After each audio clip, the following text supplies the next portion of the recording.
the fantasy journey that began with Game of Thrones. This video is purely for entertainment and does not infringe on copyrights or laws. The rights to the novel and image belong to the original author. We do not claim ownership. Don't like waiting and want to listen to this fanfic in full now? Subscribe to our Patreon, where you'll find the best fanfics. Chapter 51. We will make history.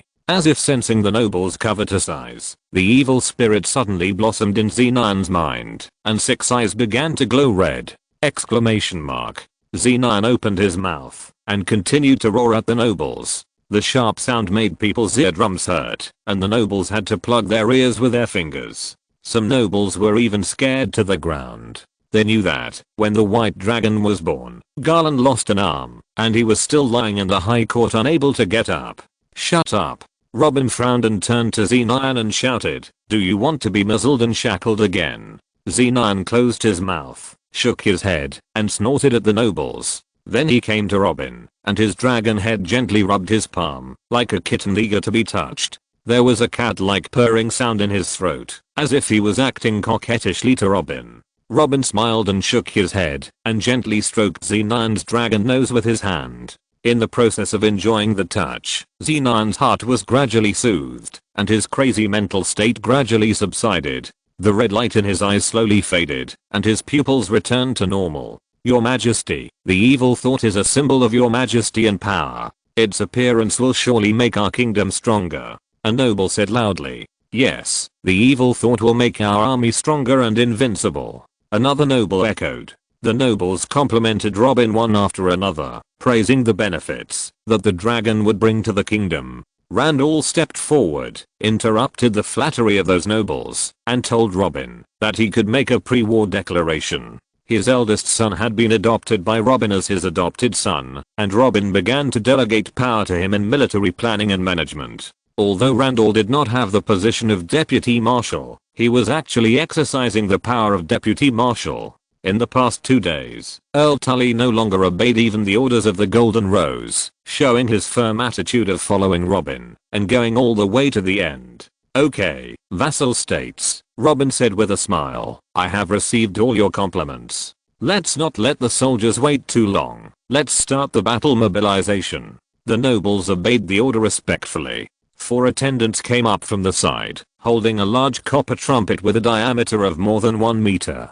This is a simple sound amplifier developed by Old Town, which can effectively amplify the sound, so that more people can hear it. Robin walked to the curved sound inlet of the trumpet, took a deep breath, and then spoke loudly to the sound inlet of the trumpet. "My warriors, we are going to a magical place today, King's Landing.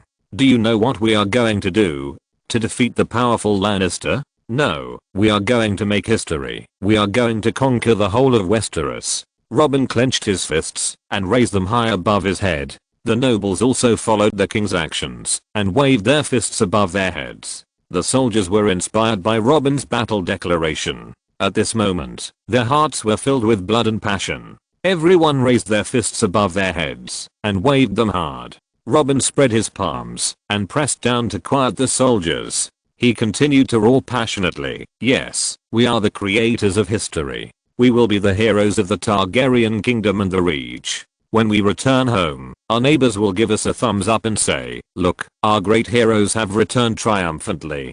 Go ahead, my warriors, take up your swords. The history of the Targaryen dynasty will be written by the swords in your hands. Conquer King's Landing. Conquer Westeros." Robin shouted slogans and drew out the Valyrian steel sword and pointed it at the sky. "Conquer King's Landing. Conquer Westeros." The noble knights roared. Robin's speech was like a fire burning in their hearts, making the soldiers' blood surge. They will embark on a journey and fight to the end for future victory and glory. Robin looked at the army full of fighting spirit on the plain, and his heart was also inspired. Robin felt that it would be better if this picture could be matched with the theme song of Game of Thrones as BGM. "Your Majesty, a very perfect speech." Randall stepped forward and praised. Robin nodded to him, took a few sips of the water from the crazy woman, and said, "Let's go to war, my general." Randall returned a chest-pounding salute with a serious face, then walked to the high platform and waved the flag signal for the war. More than 200,000 soldiers from the Reach were arranged in neat teams and marched in an orderly manner according to their respective ranks. In front of the team, a huge flag was flying high. The pattern on the flag was a single three-headed fire-breathing dragon with a black background and red. This is the symbol of the dynasty, and now it is also the belief of all the noble soldiers in the Reach. The army has a large number of people. At a glance, it is full of black heads, and their faces are full of firm expressions. Whether it is Robin's Dragon King family propaganda, the ghost witchcraft of assassination, or the evil thoughts of the dragon flying in the sky, they all gave them the belief that they must win. Lady Elena, is Garland's injury better now? Robin asked the Queen of Thorns behind him. Your Majesty, Garland has woken up, but he cannot go with the army yet. The Queen of Thorns walked to Robin and looked at the army of the Reach. After Garland was seriously injured, Robin arranged for the Redwine clan leader of the Arbor to take charge of the army. The Redwine family is also one of the great nobles of the Reach with T0 strength. After his injury heals, I will let him continue to lead the army. There was a little accident when the evil thoughts were hatched. I will give this child some compensation later.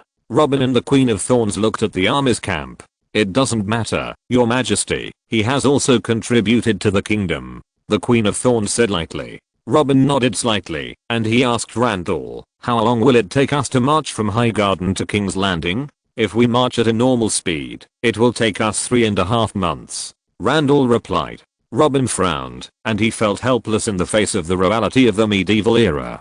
The war has not even started, but it has already taken half a year to march. A war aimed at unifying the continent will take several years just to march on the road. This long-lasting consumption has always been the biggest reason why Robin wants to take crooked measures to unify the continent. Let's go with the army, Robin ordered. As you command, Your Majesty. Landeo nodded. The army of the Reach is divided into 3 branches. The left army, led by Bronn and Oak, it is a force that assists the central army in the attack. They will take the Silver Mountain Trail to surprise Deep Cave City and cut off the connection between the Westerland and King's Landing.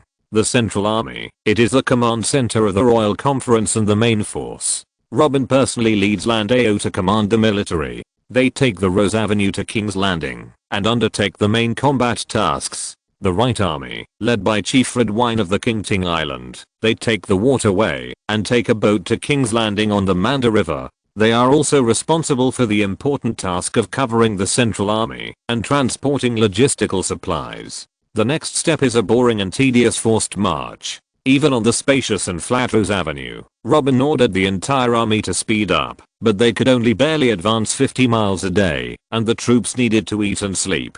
As time passed, they had been marching for more than 2 months. During this period, except for a short rest in the castles they passed by, they had never stopped and had not encountered any enemies worth mentioning. Now they are about to reach the famous Butter Bridge in Westeros, which is also the border between the Reach and the Crown. An ancient stone arch bridge is built on the Manda River. It was originally called the Stone Bridge. 2 centuries ago, the soldiers of the Poor Assembly, an armed group of the church, rebelled and were sniped by the army led by the Krull Meager at the Stone Bridge. More than 10,000 peasant soldiers of the Poor Assembly were all massacred by Meager on the bridge. It is said that the Manda River was dyed red by the blood of the fallen soldiers, stretching for a full 20 miles, and the stone bridge was renamed the Bitter Bridge. Robin couldn't help but sigh as he stood on the stone bridge. It has been half a year since he traveled to the world of Game of Thrones, but in these 6 months, he actually spent half of his time on the march.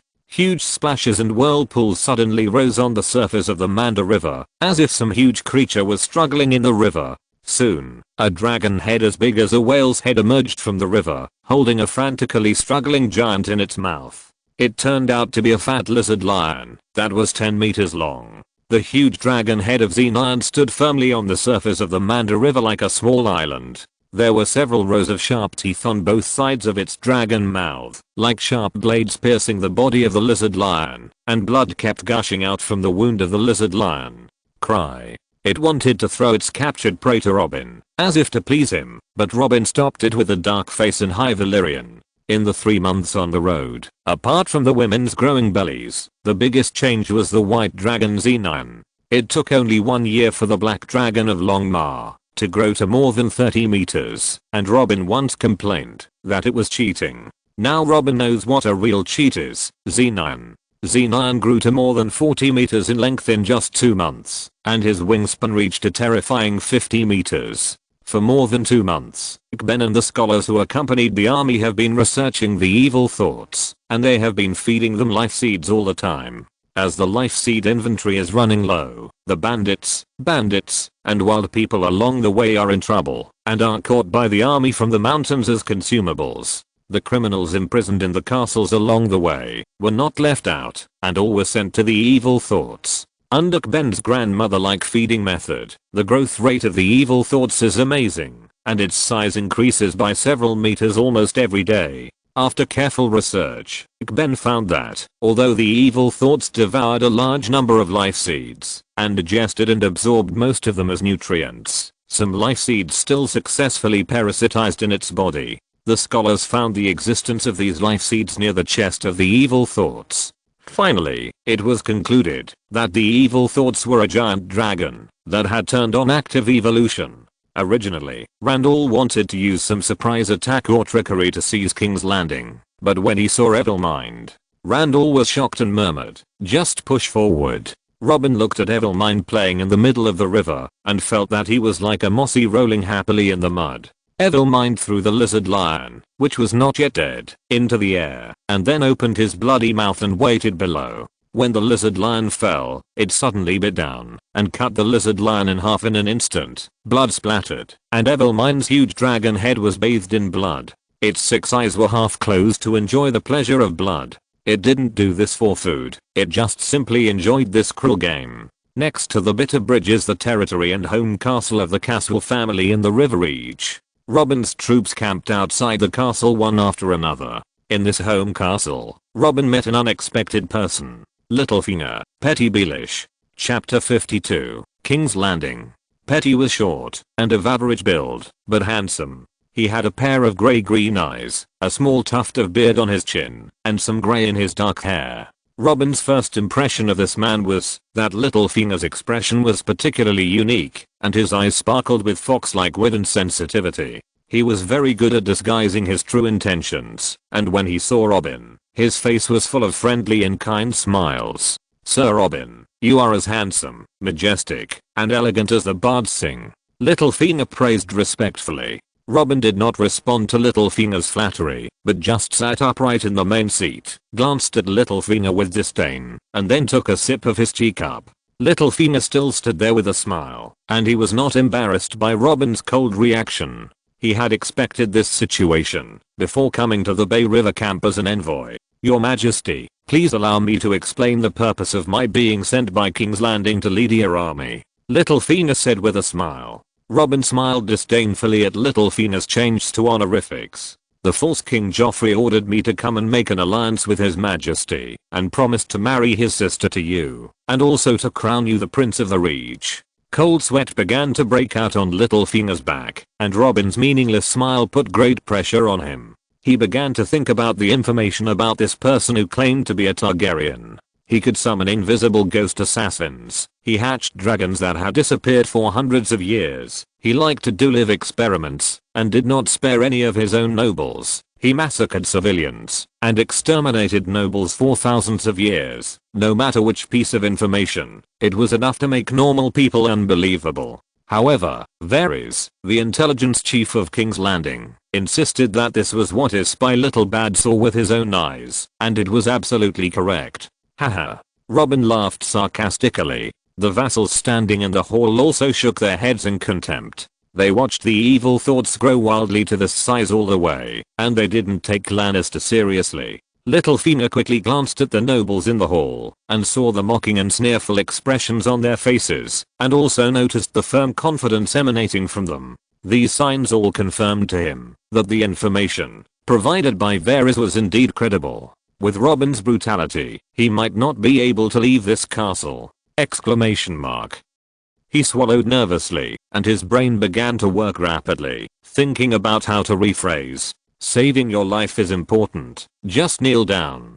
Plop. Little Fina knelt on one knee on the ground, with a flattering smile on his face. Your Majesty, the foolish surrender of the false king is undoubtedly a blasphemy to you, and he deserves the most severe punishment. Ha ha ha. The nobles looked at Little Fina's funny performance like a magic trick, and finally couldn't help bursting into laughter. Little Fina's face finally couldn't keep the smile on his face. He felt the threat of death. His knees softened, and he knelt down, crawling on all fours towards Robin, saying in a trembling voice, Your Majesty, I'm willing to surrender. I'm useful. I can persuade the gate guards of King's Landing to open the gates, and I can also increase the tax revenue of your city port several times.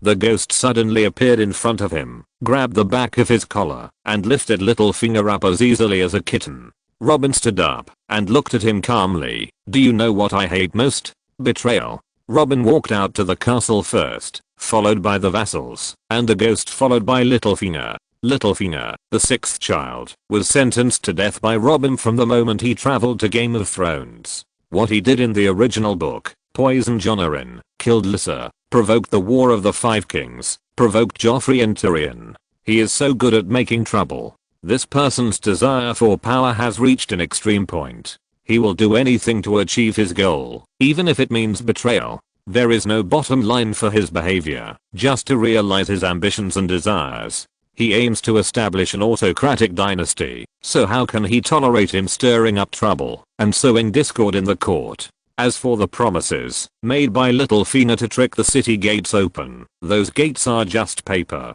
He is now similar to when Dragon Mother first landed on the continent of Westeros, with invincible dragons and huge armies. Surely he can just push the enemies home and be done with it, and learn from Dragon Mother to pull down a tower. They came to a hill, and the evil mind was gnawing on a bull on the hill next to it. After seeing Robin and his group, it curiously moved its dragon head over. This was the first time Little Finger saw a dragon in person. Its huge body like a mountain and its thorny and ferocious dragon head were only a few meters away from him. Little Fina could even clearly smell the sulfur smell from the dragon's mouth, which made him feel palpitations, as if he had foreseen his tragic end. Little Fina kept begging, Your Majesty, please don't. Robin kicked Little Fina down the hill without hesitation. Evil Mind sensed Robin's murderous intention and stretched the dragon's head above Little Fina. Robin raised his eyebrows and prepared to personally experience the most classic execution method in Game of Thrones.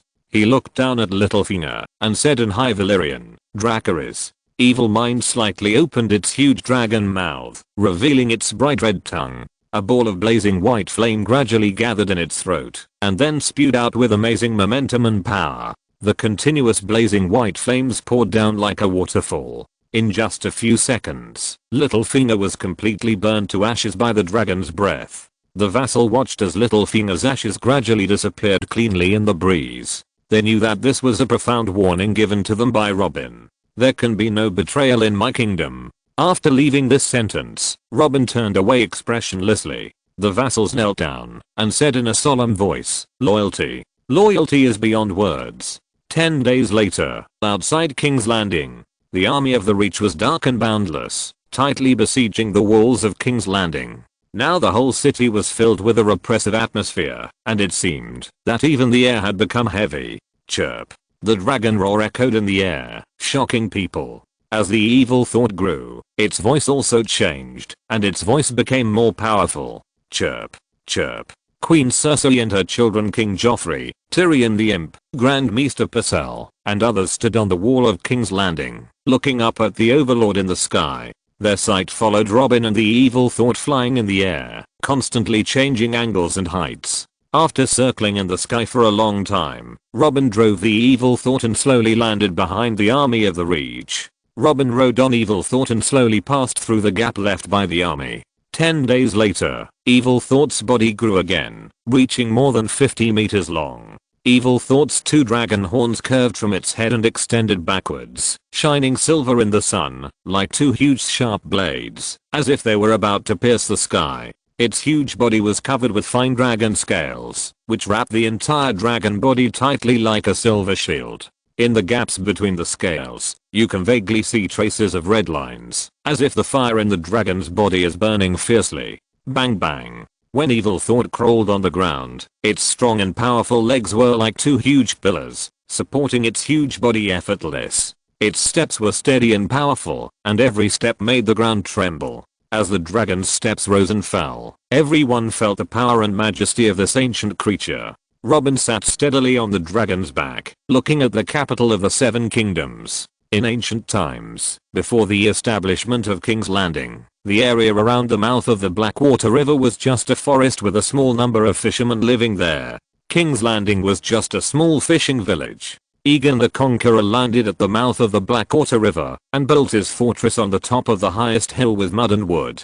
The Conqueror made King's Landing the center of Westeros, and I will make King's Landing the center of the world. Robin thought with lofty ambitions, while riding on the dragon's back. The city guards and gold cloaks on the walls of King's Landing were facing a great enemy. The heavy crossbows, archers, and ballistas and other defensive weapons were neatly arranged on the walls. They looked at Robin and the white dragon in horror. The enemy actually had such a huge creature. How could they defend the city? Everyone fell into deep worry and anxiety. Robin rode on the back of Evil Mind, and the height of the wall just exceeded more than 20 meters. Naturally, he discovered the stubborn resistance of those people. He looked down from above and saw some nobles in gorgeous clothes looking at him from the battlements. Needless to say, they must be the Lannister family. Lie, lie, lie. The evil thoughts roared loudly, as if announcing Robin's authority. The envoy of the Targaryen dynasty walked out of the army and came to a place 100 steps away from the city wall.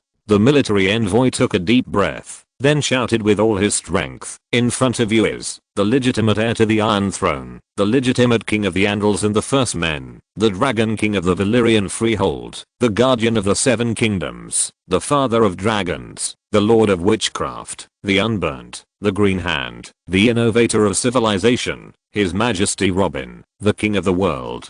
Chapter 53 Cersei's Pride.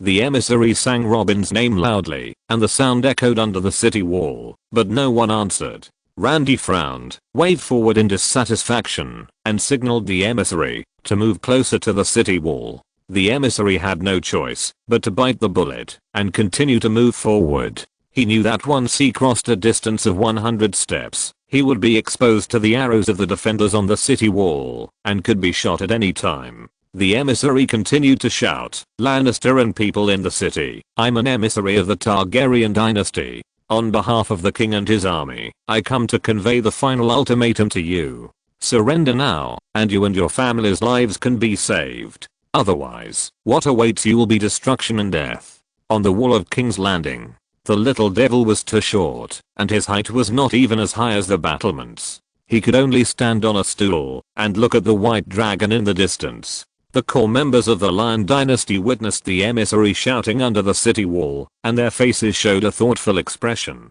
Only King Joffrey shouted at the top of his lungs and resolutely refused to surrender. However, everyone's eyes turned to Queen Cersei, waiting for her decision. The current situation was obviously unable to resist the attack of the dragon. Their most powerful defensive weapon was only a few heavy crossbows, not to mention whether the power of these siege crossbows could kill the dragon. The siege crossbows were very bulky, and whether they could accurately hit the target was a big problem. "Queen, I think we lack the ability to resist." Varys turned his head slightly and stated to Cersei, "We can't surrender, mother. I will be burned to ashes by the dragon's fire." Little Fina didn't survive when he fell into Robin's hands. Joffrey shouted to Cersei in horror. Cersei folded her arms in front of her chest and stared at the white dragon with empty eyes. She did not respond to anyone and fell into deep thought, as if considering a decision. Joffrey walked to Cersei anxiously, held her arms tightly with both hands, and pleaded in her ear with all his might. Although he had the title of king, he was actually just a 6-year-old child. Cersei was shaken by Joffrey, but she still stared at the dragon with a dull look. Suddenly a tear slid down her cheek, as if shining with endless despair in an instant. "I bet that this white dragon only needs one breath to completely destroy the wall," the little devil commented on the evil mind. The little devil glanced at the evil mind, took the wine handed over by the servant, and took a big sip. He clearly understood that there were not many opportunities to drink like this, and maybe he would be turned into ashes under the dragon's breath in the next moment. "Lie. The white dragon is flying again. Varys exclaimed. Everyone's eyes looked up with the dragon rising into the air. After the evil mind circled in the air, it suddenly swooped down to the section of the wall of the Gate of the Gods. Fuck, it's flying over. The little devil screamed. At this moment, everyone on this section of the wall of the Gate of the Gods cursed the little devil's crow mouth in their hearts. When the evil mind was still some distance away from the wall, it opened its huge dragon mouth. Its chest cavity continued to expand as it frantically sucked in air, and white hot flames continued to gather in its throat. Hey. No, why are these people on the city running? The Targaryen messenger who was showing off his might at the Gate of the Gods found that something was wrong. He suddenly turned around and looked up, and was horrified to find that the dragon was swooping down on him, and the evil thought breathed a strong breath towards him. Fuck. The messenger died. The dragon breath spewed out by the evil thought was like a huge torrent, plowing from the avenue in front of the Gate of the Gods all the way to the Gate of the Gods. This towering city gate, which had experienced hundreds of years of wind and rain, collapsed and destroyed in an instant, and could not survive for just 2 seconds. The dragon breath continued to rush to the main road behind, destroying all obstacles that blocked it, and it gradually dissipated after more than 100 meters. Cold. Only then did the evil thought rise up and fly into the sky, leaving behind a ruin and a terrified crowd. The originally wide and flat avenue was destroyed beyond recognition, with traces of burns and scattered gravel everywhere. The main gate of King's Landing, the Gate of the Gods, has been completely destroyed, and the surrounding buildings have also been damaged to varying degrees, some of which have even been reduced to ashes. The little devil stared at the broken cliff-like wall destroyed by the dragon's breath. He breathed rapidly and with difficulty. Every breath he took seemed to tear his chest apart, and his heart was beating wildly, almost bursting out of his chest. Just as he was lost in thought, King Joffrey, who was only 6 years old, walked up to him angrily. With a slap, Joffrey slapped the little devil's face hard with a heavy slap. The force of this blow was so great that the little devil's face instantly tilted to one side. Dwarf, you, the mouth of doom, almost killed us. Joffrey's face was twisted and distorted, and he was extremely angry. Cersei, Varys, Pycelle and everyone on the wall secretly hoped that the slap was made by themselves.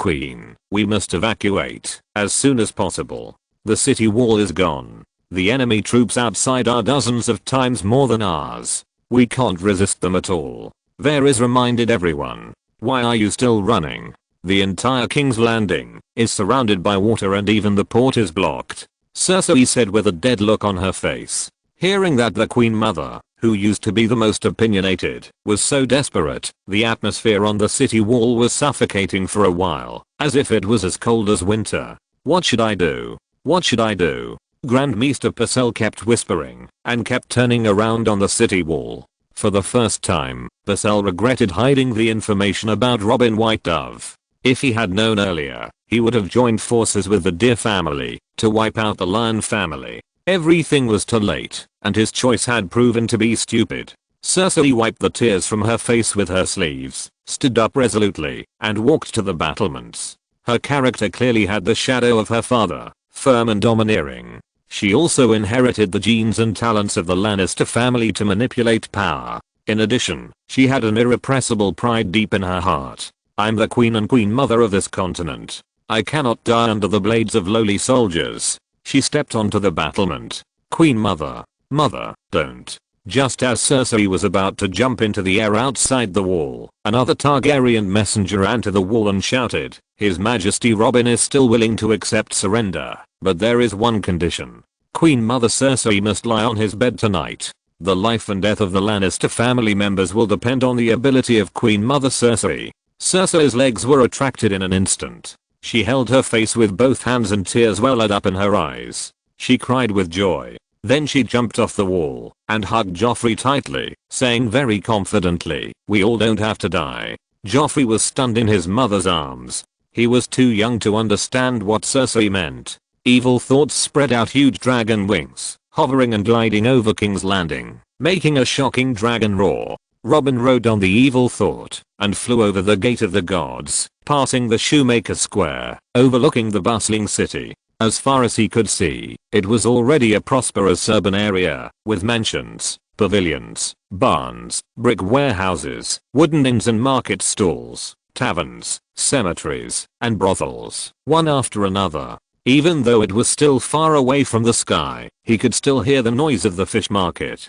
Wide boulevards, winding streets, and alleys so narrow that two people could not walk side by side, shuttled between the buildings. The marble walls of St. Bela Cathedral surrounded the top of the Senia Hill, and 7 crystal towers stood in it. On the other side, on the Rena's Hill, there were the charred remains of the dragon's lair, the collapsed ruins of the huge dome, and the bronze gate that had been closed for a century. Between the two hills, Silent Sister Street was as straight as an arrow, and the solid siege wall surrounded it. Citizens crawled on the ground like ants. When the evil thought flew over the flea pit, the palace of the King of the 7 Kingdoms, the Red Keep, came into view. The Red Keep on Egan's Hill was the one that looked down upon everything. It included 7 huge drum towers with reinforced steel fortifications, a huge and cold fortress, domed halls and closed bridges, barracks, dungeons and barns, as well as thick walls with arrow holes, all made of light red stone.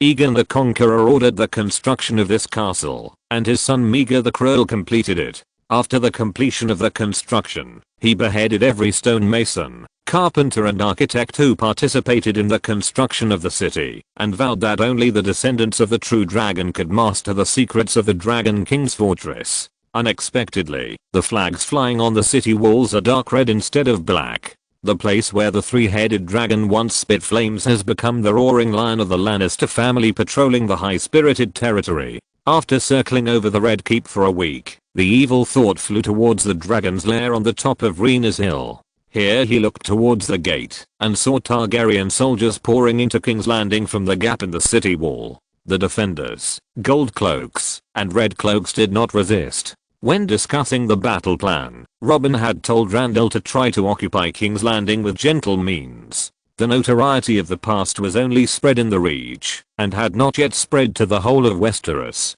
He wanted to show some benevolence, to pave the way for the next conquest of the Lords of the Seven Realms. After confirming that the overall situation of the siege was settled, Robin ordered the evil thoughts to land in the dragon's lair. The tall stone walls of the past have now collapsed, leaving only some broken walls and ruins, as if telling of the former majesty, and various broken stones and rubble scattered on the ground. The dragon's lair must also be rebuilt. Robin observed this huge building, and he kicked the broken bones on the ground, not knowing whether they were dragon bones or human bones. In the future, the Targaryen dynasty will definitely have a large number of dragons. If Robin chooses to raise these dragons together, they will undoubtedly become destroyers of the ecology. Therefore, it is the best choice to disperse the dragons to various parts of the continent. Robin planned to gather the strongest dragons and his offspring to King's Landing. This dragon cave was where he planned to house these top dragons. The amount of food needed to feed a dragon would become a heavy burden for the earldom, and the lack of resources would force these nobles to look for more foreign exchange. In order to obtain more resources and wealth, they would unite under their own will to conquer and plunder other worlds. Chapter 54, Harrenhal. In the center of the Dragon Cave ruins, there is a huge stone statue, which is the statue of the former Dragon King. Although the stone statue has gone through vicissitudes, its majesty and momentum can still be seen. The head of the stone statue has been smashed, and one of its wings has been broken, but it still stands tall, as if guarding this broken dragon nest. Lysian's soft chirping echoed in the dragon cave. There are some small buildings around the dragon cave square. These buildings used to be auxiliary facilities of the dragon cave, but now they have become ruins. The walls and roofs of these buildings have collapsed, leaving only some stone pillars and beams. Robin turned around, and his eyes fell on Xenion's flashing pupils, noticing the faint red light flashing under its 6 orbital ridges. He sighed and softly summoned the irritable dragon, asking it to lower its head to appease it. Xenion made a wrong call, then obediently lay down on the dragon cave square, and placed his huge head in front of Robin. Now, the height of Xenion's head alone has exceeded Robin's height. It is growing too fast. The red light in the dragon's eyes turns to spread. Robin gently stroked Xenion's nose, which made Xenion close his eyes comfortably. However, the red light still penetrated his eyelids, making his eyelids appear red. There is no way to suppress or eliminate its crazy mental state. This situation may be related to its swallowing of a large number of life seeds. If Xenion does not eat life seeds, it cannot survive by just eating blood and flesh normally. The world environment is still in the magic ban period. The dragon will only slowly die without magic. It can be said that Xenion relies entirely on life seeds to maintain his life. Only when the magic tide comes again can it stop eating life seeds. The more drugs you take, the crazier you become. The more drugs you take, the bigger you grow. As Xenion swallows more and more life seeds, its crazy mental state gradually intensifies. Robin has a premonition that after a while, he may not be able to appease Xenion anymore, and then this prehistoric beast will intermittently lose control.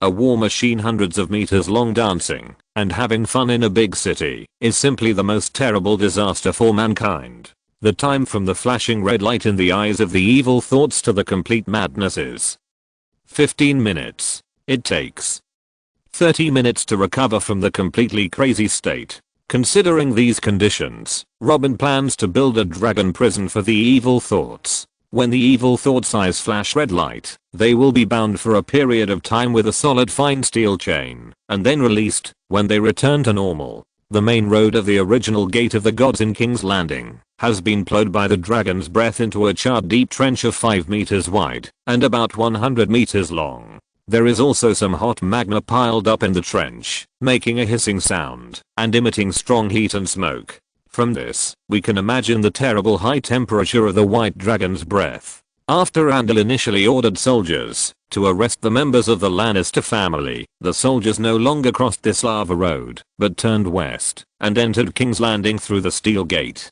The Targaryen soldiers passed through the city in an orderly manner and climbed up the more than 20-meter high wall from the Arrow Tower. They quickly took down the lion flag of the Lannister family and raised the three-headed dragon flag representing the Targaryen family. The first task of the soldiers was to occupy the important military buildings in King's Landing. The original gold and red robes were captured and imprisoned. The nobles of the Reach stepped into the administrative capital of the continent, and they couldn't help but think of the grand ambition of that majesty. They knew that this was just the beginning. Direnhill in the Riverlands. This is a huge castle built before the Conquest War, located in the Riverlands, on the north shore of Lake God's Eye. It is the largest fortress in the Seven Kingdoms, but since the Conquest War, it has always been a dark and devastated place. This castle is the family business that Robin has always wanted to come back to inherit. However, at this time, it has been occupied by the Lannister army of Duke Tywin and has become a solid fortress to resist the Fish and Wolf coalition. In the King's Spy, Tywin, his eldest son Jaime, and a group of vassal states were holding an emergency meeting to discuss the current war situation. On their faces, worry and sadness intertwined, forming a heavy picture. Obviously, they were extremely worried about the current situation, and some of them had even begun to fall into the abyss of despair. This was a sudden war, and they were unprepared, and had never expected it. At the beginning of the war, they were restricted in every way, and were in an extremely disadvantageous position. The haze in Tywin's eyes was so thick that it could not be dispelled. He kept cursing in his heart, which grandson spread the news of Cersei and Jaime's adultery? He really wanted to tear this bastard into pieces. Since learning that Cersei murdered the entire family of the Deer family, the smart and cunning him had a premonition that the Westerly might face the fate of destruction. First of all, from the perspective of morality and justice, Joffrey, a bastard who has been confirmed to be born of incest, is not qualified to sit on the Iron Throne. His existence is an insult and blasphemy to any noble, not to mention those subjects who are willing to be loyal to him. This indicates that the side cannot find any allies willing to form an alliance or provide assistance. This is a war doomed to fail, and even Tywin, the Lion, is powerless to save the situation. However, all his children are in King's Landing, and he must face this chaotic situation. Eddard, the Duke of the North, took the lead in raising troops to resist Joffrey. He firmly expressed his determination to avenge his brother, the late King Robert. Then the Riverland Fish, who were related to Eddard by marriage, also joined the war. After Tywin was appointed as prime minister by his good grandson Joffrey, he led his army to resist the attack of the north on the Green Fork River without stopping, while his son Jaime led the army to resist the army of the Riverland Fish. The father and son divided their troops into two groups to meet the enemy separately. Jaime encountered the army of the Fish in Stone Town, defeated. Tywin fought a bloody battle with the North on the Green Fork, defeated. Lannister was defeated miserably from the first battle. Because they were not in a righteous position, the morale of the soldiers had been very low, and the number of troops was also crushed by the Fish and Wolf. The father and son had no other choice but to join forces and retreat to Harrenhal to hold their ground. However, before the Fish Wolf and the Lion King continued to fight fiercely, the news that Robin had declared himself king and restored the Targaryen dynasty suddenly spread from the Reach. Robin pointed his sword directly at King's Landing and led a huge army to surge like a tide. The people in the north saw someone standing up to fight against the Lion family, and their morale increased, and their attacks became more fierce. If it weren't for the strong and easy to defend city of Harrenhal, the Lion family would have been defeated long ago. This is also the reason why Tywin couldn't go back to rescue King's Landing, because he couldn't save himself. If calculated at the normal marching speed, the army of the Reach has already arrived at King's Landing. Jaime moved the dragon-shaped chess piece on the sand table and placed it next to King's Landing.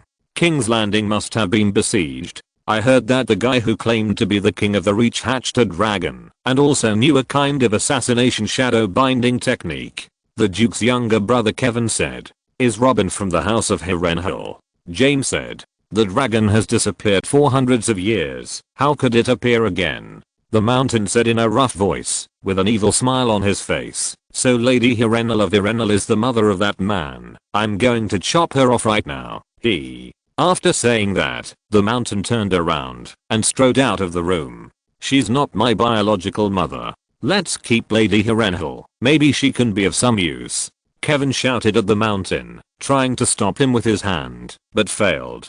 Tywin shook his head at his brother and said expressionlessly, "Robin is a bastard. Forget it. Lady Harrenhal doesn't pose much of a threat to him." Jaime held his chin with his hand, his eyes resting on the Targaryen dragon-shaped chess piece on the sand table, and fell into deep thought. After a while, he said hesitantly, "Perhaps we can consider surrendering directly to the Reach. After all, the situation we are facing now is a dead end, so why not let others help us break this deadlock?" "Then why didn't you stop the Mountain just now?" Kevin frowned and asked back. "I didn't think of this just now." Jaime shrugged helplessly. Knock, knock. Someone knocked on the door, and the voice of the guard came from outside the door. "Prime Minister, there is news from King's Landing." Jaime stretched out his hand to open the door, and took the letter. He flipped it twice casually, but found that the sealing wax on the envelope was not the lacquer seal of the Lannister family. Three-headed dragon seal, a letter from the new Targaryen. Jaime handed the letter to his father. Tywin opened the envelope and read the contents of the letter carefully. His face gradually became serious, but then he regained his calm. After reading the letter, he threw the letter into the fireplace. "What did Robin say?" Kevin asked. Tywin said calmly, "King's Landing has fallen." Jaime's eyes widened, full of disbelief. He hurriedly said, "Then Cersei and Joffrey. How did King's Landing break?" Kevin asked again. "The Gate of the Gods was destroyed instantly by dragon's breath." Tywin raised his eyebrows and looked at Jaime. "Cersei and the others are all alive and well now. The new King Targaryen has a very big appetite. He wants us to surrender and says he will do his best to preserve the power of the Westerlands. According to the letter, he will personally ride a dragon to Harrenhal on the 15th day after sending out the ravens in order to mediate the war between us and the North and the Riverlands." "Does he have this ability? Did he mention how big the dragon is?" Kevin asked. "A giant dragon that is 100 meters long." Tywin nodded slightly.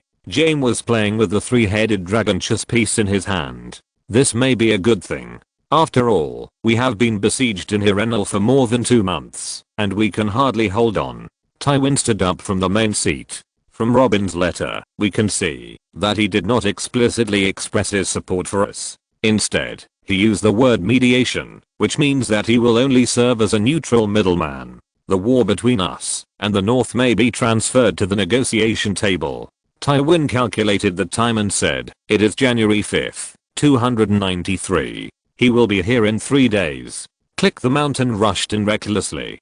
Tywin frowned, looked at his hands stained with blood, and asked expressionlessly, "Did you really kill Lady Harrenhal?" The mountain grinned, "Yes. If you're listening to this novel on a channel other than Fanfic World, it means they downloaded and uploaded it without effort. We cordially invite you to visit our channel, Mundo Fanfic Novelos. There you'll find the original version of this story and you can explore many other novels of various genres. We're waiting for you to immerse yourself in a world of incredible novels. Chapter 55 Deathloop.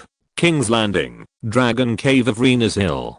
After professional craftsmen explored, Robin and his team discovered that there was actually an underground dragon cave under the Dragon Cave. The Dragon Cave is like a huge and complex underground maze, hundreds of meters deep underground. There are countless dragon sculptures and murals carved on the walls, depicting the magnificent battles between Targaryen dragon riders and their dragons. Snap, snap. In the center of the Dragon Cave, there were bursts of earth-shaking roars, as if a prehistoric beast was venting its anger. The huge stalactites and stalagmites hanging from the top of the cave were also trembling, as if they would fall down at any time. This is the largest dragon's nest in the Dragon Cave. It was once the lair of the strongest dragon on the continent, the Black Death, but now it is occupied by a huge white dragon. However, at this time, the wings and feet of the white dragon were firmly fixed to the ground by shackles, made of fine steel, and its dragon head was also tightly fixed to the ground by a steel frame, unable to move. Snap. Qyburn, Rose and the Madwoman stood not far from the evil mind, and their faces showed a look of death. Especially the Madwoman, she was in tears, as if she had lost someone important. Bron's teeth were trembling, and he was so shocked that he couldn't speak clearly. "The boss is gone." Swish. The sound of a sharp blade cutting flesh and blood. The dragon skin at the throat of the evil mind seemed to be pushed up by something sharp. Swish. The sound of leather being torn apart. A sword tip pierced out from the throat of the evil mind, but because the dragon skin was extremely tough, the owner of the steel sword began to cut the dragon skin in a way similar to sawing wood. Qyburn, Bronn and others opened their mouths in surprise, staring at this magical scene in a daze. "7 gods," Qyburn said in surprise. "This?" The Madwoman looked at it with tears in her eyes. "It can't be." Bronn's eyes widened, as the wound on the throat of the evil mind's chest and abdomen was gradually sawed wider, a familiar bandaged head pushed out. They immediately recognized that it was a Mumu's head. Amumu struggled to twist his upper body out, and with his hands on the dragon's neck, his entire ghost body finally separated from the dragon's body. Feeling the severe pain, the evil thought struggled even more fiercely, but the set of fine steel shackles designed specifically for it was firmly fixed in the hard stone of the dragon cave, making it unable to break free. Amumu threw away the steel sword in his hand, and then reached into the wound on the evil thought's neck and kept groping. Finally, it grabbed something, and began to drag hard, and in a moment, it pulled out a human body. Who else could it be but Robin? Robin was bathed in dragon blood, and lay quietly in a pool of blood. After a few seconds, he suddenly jumped up from the ground like a lobster. He looked around, after surviving the disaster. After finding that he was in the cave, he lowered his head, supported his hands on his knees, his chest and abdomen rose and fell violently, and he gasped heavily. After Robin found that he could not appease the evil thought, his first task, after occupying King's Landing, was to build this dragon prison. Not long after the dragon prison was built, the evil thought fell into madness again. Although Robin tried to calm it, it had no effect. In the end, he had to let the evil mind lie down by itself, and then he and a group of soldiers imprisoned the evil mind. After imprisoning the evil mind, it fell into madness. Because Robin stood too close, the evil mind suddenly stretched out its tongue and rolled him into the dragon's kiss. This was the first time Robin fell into a cycle of death. He was trapped in the dragon's neck, repeatedly experiencing the process of being suffocated and resurrected. He couldn't remember how many times he died. Fortunately, he had the steel sword with him, otherwise it would take a long time for Amumu's claws to dig a hole. "Robin, are you okay?" The crazy woman cried and hugged him tightly in her arms. "You should leave here first," Robin panted and said solemnly. "You are pregnant. It's not safe here." I need to study the problem of the evil mind with Professor Cobbin. Yeah, be careful. Rose wiped the tears from the corners of her eyes and replied. After persuading the crazy woman who was full of reluctance to leave, Robin silently began to wash the blood on her body. Being killed by the dragon this time taught him a profound lesson, making him realize that it was urgent to cure Z9's madness, and there was no time to waste. After the two women left, Robin washed and changed into clean clothes. He had calmed down the horror of being swallowed by the dragon. Robin walked to Cobbin and was about to ask about the progress of the research on Z9's crazy symptoms by the Umbrella Research Institute during this period. Cobbin understood Robin's purpose, so he spoke first. Let's go. I will explain to you in detail the treatment plan proposed by the Miracle Lifeform project team for Z9. Seeing Cobbin so confident, Robin knew that they had a clue to solve the problem, so he nodded and followed. At this time, Z9 had also regained his calm, and the soldiers used tools to twist the buckle together to release it. The Meesters were cleaning the wound on Z9's neck, and parts of life seeds were poured into its mouth. The bleeding from its wound had stopped, and the fine granulations were twisted and growing together with a red glow, making its wound heal rapidly. Cobbin and Robin walked to the wound on Z9's neck and observed it. Z9's existence is truly a miracle, Cobbin exclaimed. That's why I named the project team studying him Miracle. To treat Z9, we have to mention the latest research results of our institute. Life code. Robin listened attentively. Cobbin pointed at the wound and continued. Each of us, or creatures, has our own stable life code. This set of life code allows humans to maintain their human form and stabilize the basic structure of life so that we can live normally. But it is also the set of life code that limits the limits of humans. The maximum strength of humans cannot exceed 1,000 pounds. The speed of running cannot exceed. The height of jumping cannot. Robin listened carefully to Cobbin's explanation. It was obvious that this was one of the most profound research theories on active evolution.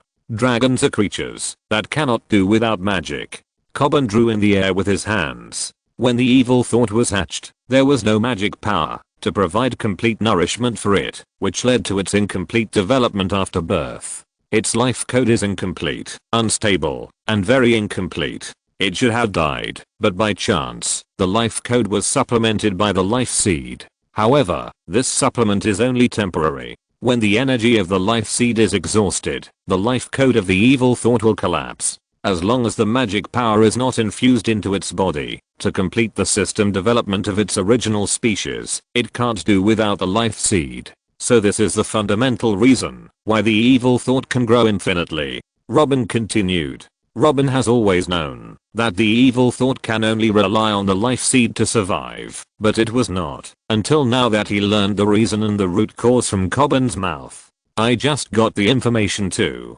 Cobbin nodded and continued. When the evil thought was born, the project to study its life was established, and the project team only produced the results yesterday. This life code theory will definitely be of great help to the big plan, Robin said with certainty. Cobbin nodded and continued. The cure for the evil thought's madness must start with its incomplete life code. Chapter 56. Evil Thought Transformation Surgery. The reason why Z9 went crazy is that the mental residue in the life seed could not be completely digested in his body. The residue accumulated in Z9's soul and was eventually released, leading to mental breakdown and madness. Why didn't Gulen go crazy? Robin asked. Because they only used one life seed. That little residue is insignificant for an adult soul, Cobbin replied. Robin thought of the exaggerated scene of Z9 eating the life seed as feed and raised his hand to signal him to continue talking about the treatment plan for Z9. What we have to do is to melt a giant soul crystal as a container for Z9 to store external mental residues and artificially embed it in his chest closest to the lungs where the life seed parasitizes. Cobbin brought Robin to Z9's chest and made a circle on his chest with his hand. Can this work? Robin was a little unconvinced.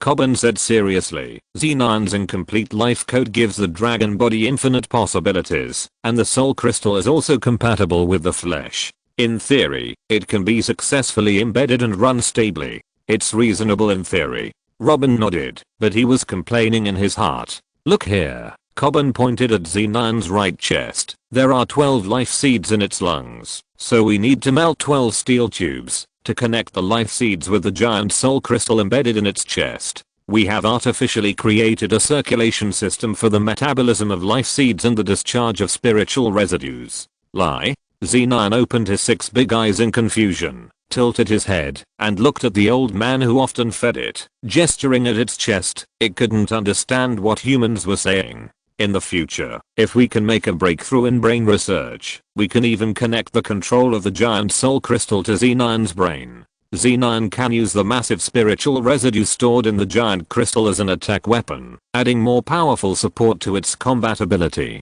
A strange picture seemed to flash in Robin's mind. It won't be dangerous. After all, it's operating on Z9's chest. Robin asked. There is definitely a little risk. Coben smiled awkwardly, but Z9 survived such a miserable time when he was just born, so this small operation should be no problem. Now is the last chance for Z9 to undergo surgery. If he continues to grow and becomes too large, we will even lose the qualification to operate on him. Robin nodded, and he looked up at the huge wound on Z9's neck, which had already scabbed and grown new skin.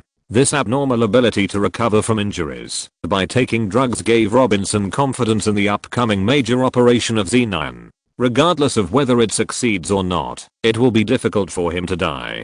Have you done all the preparations? Robin continued to ask.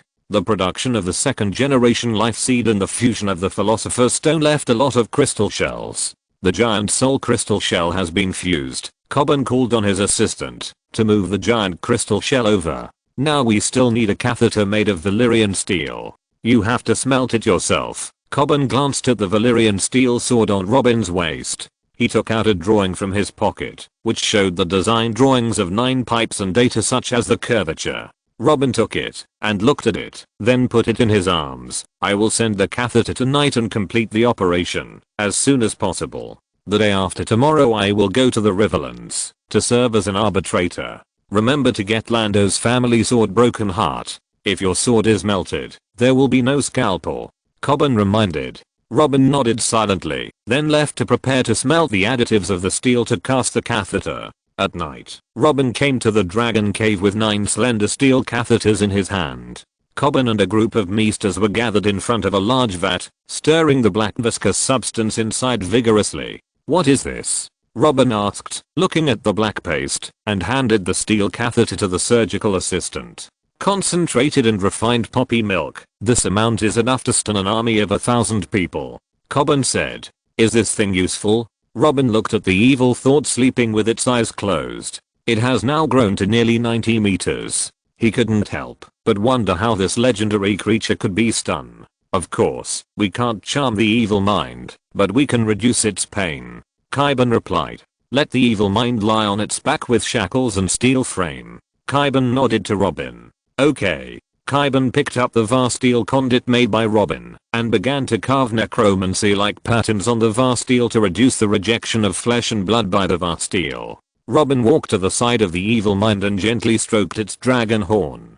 After a moment, Robin began to order the evil mind to lie on its back in High Valyrian. When the evil mind turned over, the whole ground was shaking, as if it could not bear its huge weight. Its wings were like 2 huge sails, raising a strong airflow in the air. The soldiers worked together to firmly fix the huge shackles and steel frame on the evil mind.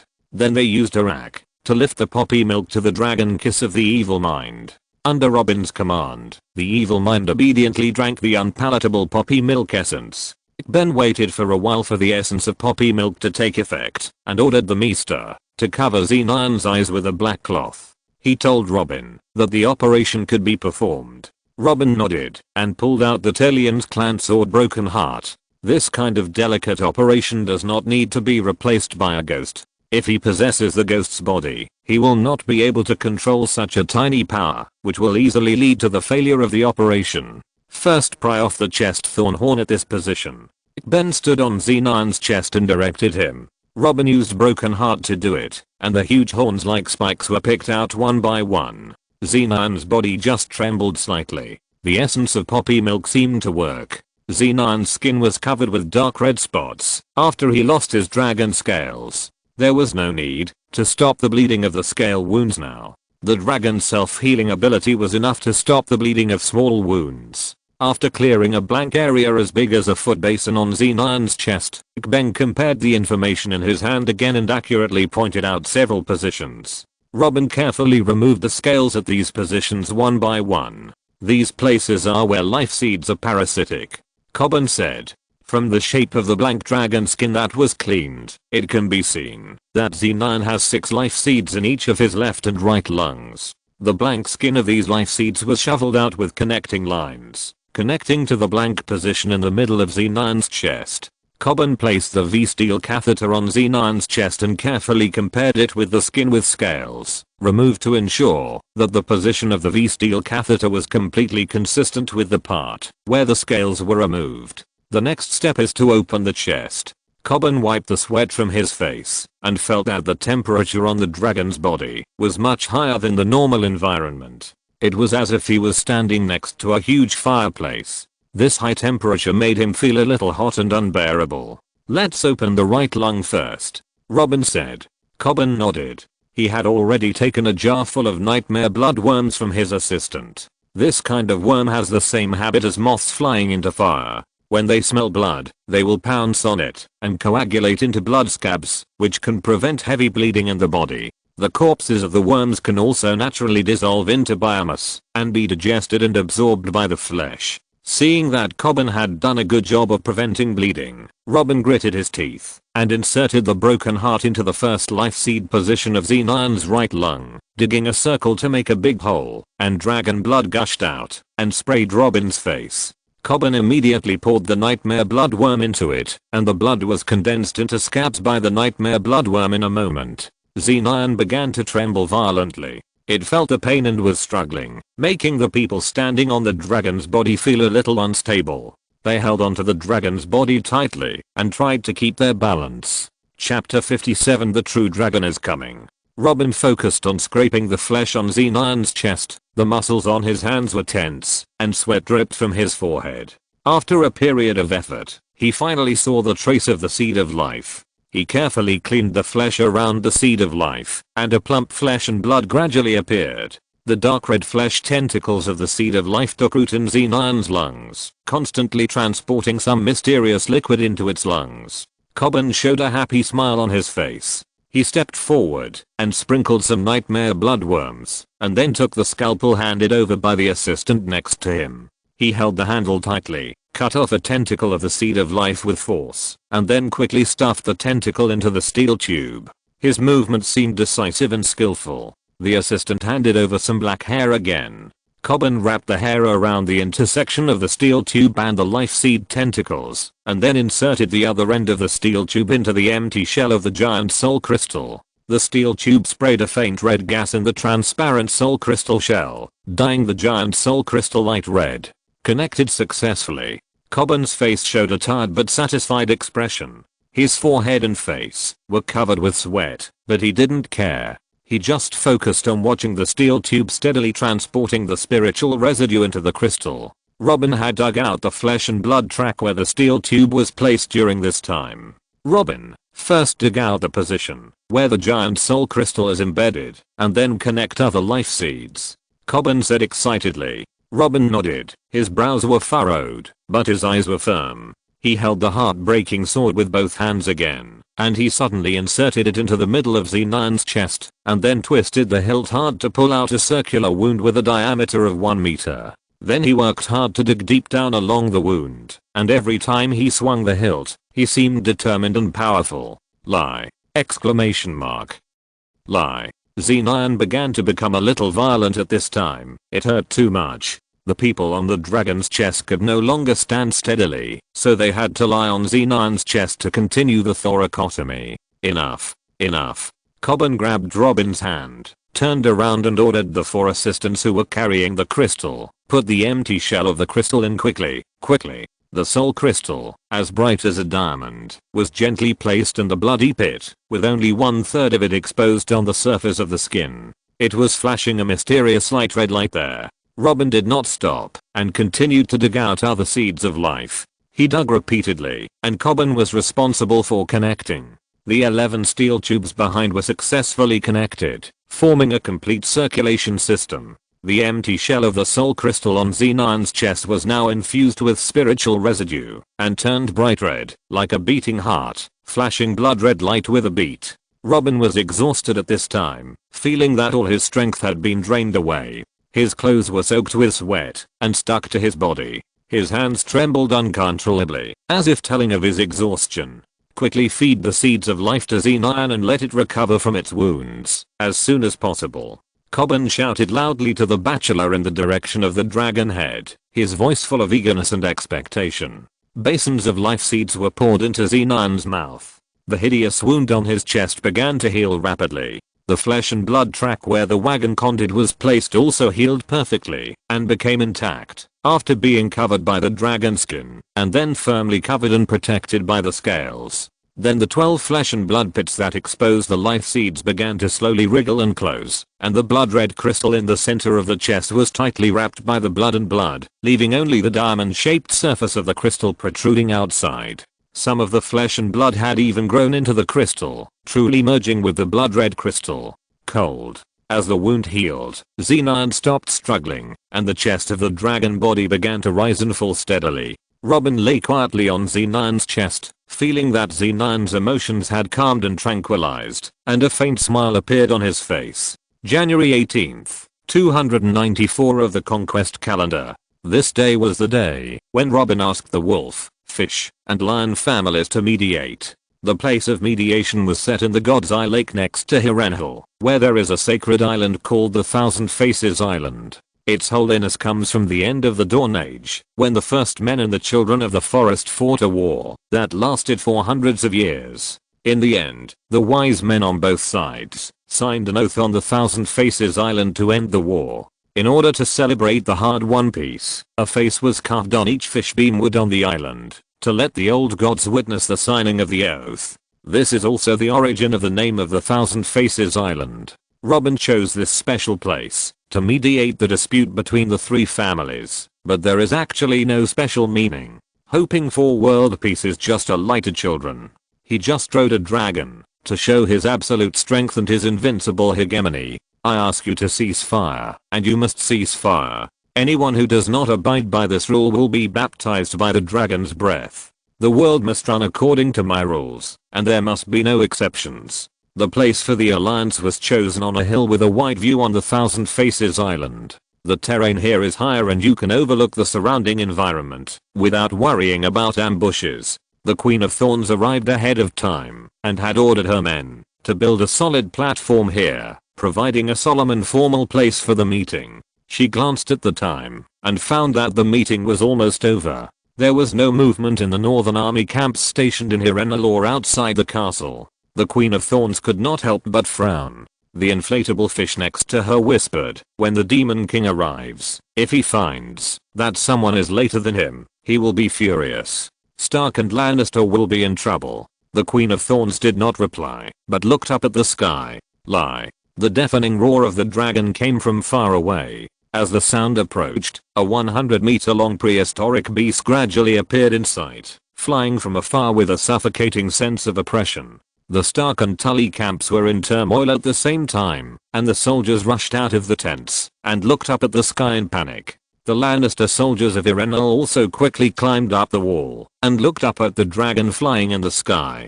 Dragon. A real dragon is coming.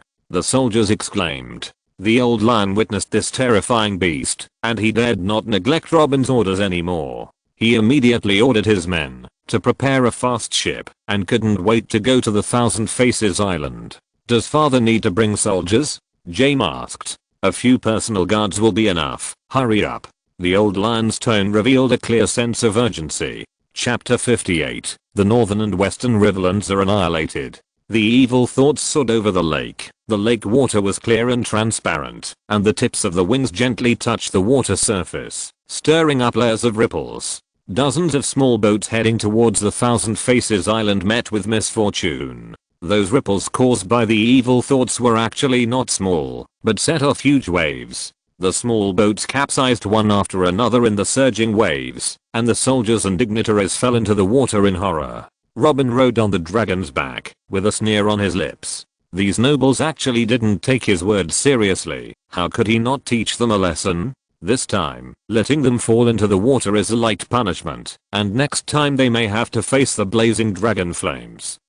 Robin thought to himself. Robin actually just wanted to punish these people a little for disrespecting his behavior of being late and unpunctual. He just hoped that in this way, they would realize the importance of offending him. But Robin didn't think that. The nobles in the north and west were fighting now, and both sides were on guard against each other when they came to the alliance, and they were all wearing heavy armor such as plate armor. The armor is made of iron. If the whole body is covered, it weighs more than 100 kilograms. If a person falls into the water wearing such heavy armor, the result can be imagined. The nobles struggled hard in the water. Because of the weight and restraint of the armor, it was difficult for them to maintain balance and swim effectively. After the gaps in the armor were filled with water, the weight of the people was increased, making it easier for people to sink. Dozens of dignitaries pulled out a few splashes of water, and then gurgled, and sank to the bottom of the God's Eye Lake. The Queen of Thorns, the inflatable fish, and Rand stood on the high platform of the Thousand Faces Island, stunned to watch Robin's wave of operations. Fuck. Rand, who has always been serious, actually spit out swear words subconsciously. The inflatable fish grabbed his scalp with both hands and slowly knelt on the high platform with a trembling body. This is too exciting. I thought Robin would just punish these people a little, but I didn't expect the Demon King to be so cruel. Snap. The teacup in the Queen of Thorns' hand fell to the ground. She was also confused now and stood there with her mouth unconsciously wide open. Bang. Evil thought landed beside the platform. In the center of its chest was a huge red diamond-shaped gem, beating like a heart, flashing a bright and mysterious red light. Robin stood up from the dragon's saddle with a gloomy face, and slid down to the platform along the wings of the evil thought that were tilted towards the ground. He kept his head down and said nothing, but walked to the table with heavy steps. Then he picked up a bottle of strong liquor, and drank it in big gulps, drinking the whole bottle of liquor in one breath without a drop left. The Queen of Thorns, Randall and others all looked at him with awe and admiration in their eyes. I said I didn't mean it. Do you believe it? Robin asked them with a blushing face. The inflatable fish shook his head subconsciously, and then nodded wildly up and down, after coming to his senses. The northern soldiers on the shore of the God's Eye Lake and the western soldiers looking out from Hirenal witnessed their own generals and lords being sunk directly into the lake by Robin's dragon. They were stunned for a moment, as if a spoonful of ice water was poured into hot oil. Their mood instantly dropped from boiling to freezing point. They were shocked, terrified, and at a loss. All kinds of emotions surged in their hearts, and finally turned into raging anger. Exclamation mark. Exploded. Both sides roared at the same time. Those guards who were loyal to the dignitaries took off their clothes and jumped into the lake with the last glimmer of hope, trying to rescue their lords. Some people were thinking of salvaging corpses, wanting to find the remains of the dignitaries and give them the last dignity. However, some people had evil intentions and wanted to make money from the corpses and take this opportunity to seek personal gain. In this chaotic scene, all kinds of human hearts were fully revealed. There were also survivors in this accidental sinking in the lake. Some knights had no money to buy armor and saved their lives. There is also a special person among them, Eddard's eldest son, Robb Stark. Eddard ordered him not to go to the battlefield because he was too young and he only came to the military camp to gain military experience. Therefore, he did not wear heavy armor, but only a hard leather jacket. After Robb landed, he looked at the wet and miserable appearance of the knights nearby, and then turned around and looked into the God's Eye Lake. "Father," he cried, and knelt on the shore. "You should worry about your own safety." Kevin sneered. He was in charge of the logistics of the Westerly and did not wear armor, so he survived by chance. Looking from the shore to the hill, where the platform is located, several teams of Targaryen soldiers formed a neat formation and charged down from the hill. From the blades, held tightly in their hands, it can be seen that the other party is not kind. The remaining dozen knights tightly surrounded Robb and Kevin to protect them. However, most of their weapons were lost in the process of swimming to escape, and only a few daggers were left in their hands. These opponents who were once hostile to each other now faced a common enemy, the Targaryen dynasty. They put aside their past grudges, united together, and prepared for the final resistance. The Targaryen soldiers surrounded them tightly, but did not rush to attack. After a short wait, the soldiers neatly made way for a passage, and Robin and Randall walked in calmly through this passage. The number of drowned people cannot be accurately counted. Only Eddard's son and Tywin's brother survived. A knight reported to them. Randall's eyes were deep and indifferent. He coldly said to Robin, "Your Majesty, it's time to make a choice now. Kill. Or, don't kill." In fact, Robin had no other choice now. Randy's question only strengthened Robin's determination. Robin sighed, simply waved his hand, and said coldly, "Kill." At this time, he remembered a few famous quotes from Game of Thrones. "The North will never forget, winter is coming, and Lannister will taste his debts."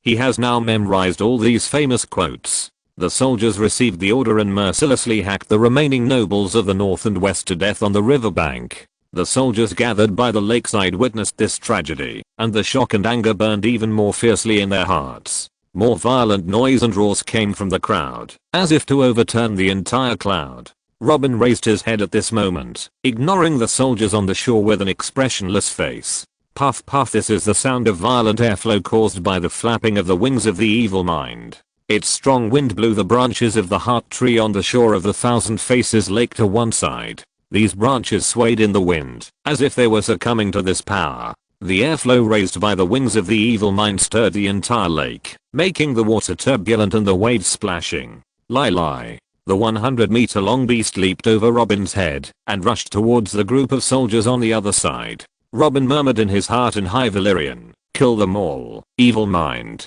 Lie. Xenon cried out loudly, and the soul crystal in its chest seemed to flash faster. A distance of several hundred meters was just a blink of an eye for the giant beast Xenon. It opened its bloody mouth and its chest bulged high, as if it wanted to swallow the whole world. The incandescent flames gathered in its mouth and burned extremely hot, as if it wanted to turn everything into ashes. Its 6 red eyes were cold and cruel, announcing the impending disaster. Chapter 59. Targaryen's Justified Revenge. Boom.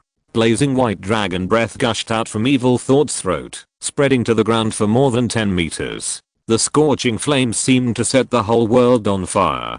The rocks melted instantly under the high temperature and became as crystal clear as glass. The surrounding trees were burned by the flames and turned into ashes in an instant, disappearing without a trace. Not to mention the crowd of soldiers crowded together. The scene can only be described as the end of the world. Robin's eyes reflected the scene of destruction. His expression was calm, and no one knew what he was thinking. Randolph turned to face Robin's side, and he said seriously, "Your Majesty, this massacre is not necessarily a bad thing for the new Targaryen dynasty and you." Robin did not move, and looked at Evil Thought's performance expressionlessly. It was blooming in the killing. Randall bowed his head slightly, and spoke to himself. The old Targaryen dynasty was destroyed by the coalition forces of the Baratheon, Stark, Arryn, and Tully families. In the end, the Lannisters betrayed the Mad King, and opened the gates of King's Landing.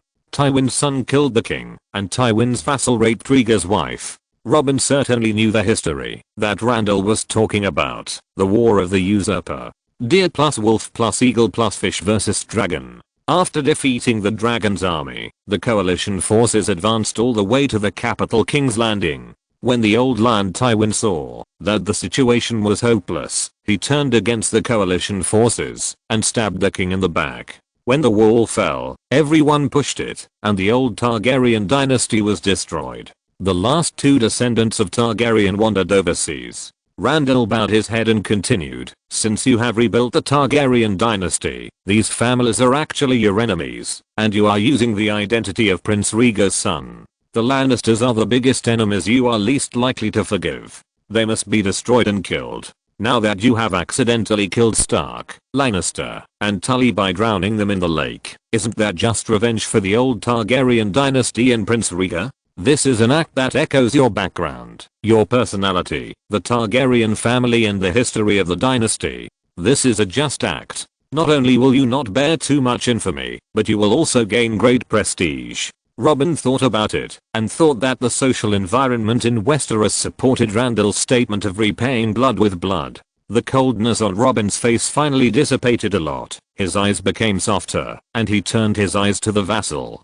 Saying this compliment did not seem to fit Randall's personality. He was more straightforward and honest. After a little thought, Robin roughly understood the motive and purpose of Randall's behavior: profit. If under Robin's arbitration, the wolf, fish, and lion stopped fighting and surrendered to Robin directly, then did the nobles of the Reach gather their army and travel for months to King's Landing for fun.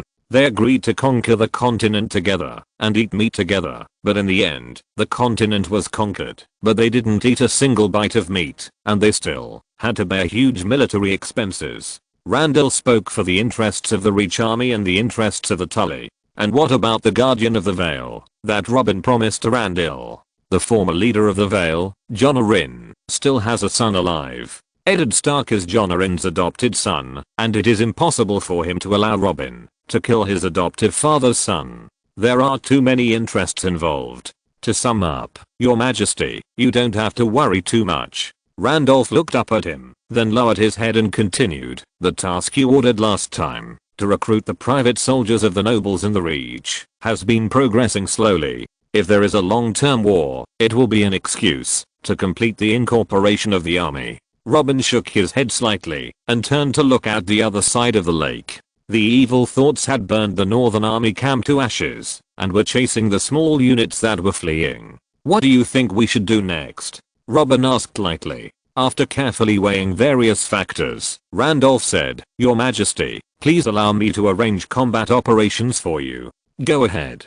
Please ride your dragon to Riverrun and Winterfell and kill all the direct descendants of the Stark and Tully families. Randolph's eyes flashed with cold light. Robin thought for a moment and decided to take the measure that Randall had proposed, but he improved it a little. You ask the soldiers to make a wooden box. I think it would be better to capture the descendants of the two dukes. This can prevent others from raising their own flags to resist us, and can also threaten the surviving vassals in the Riverlands and the north. Your Majesty is wise. Randall nodded in praise. Robin took another look at the ruins and scorched earth on the other side of the river, turned around and returned to the platform to wait for the evil thoughts to come back. He murmured in his heart, a general success is the result of the sacrifice of thousands of people, and there will be more deaths in the future.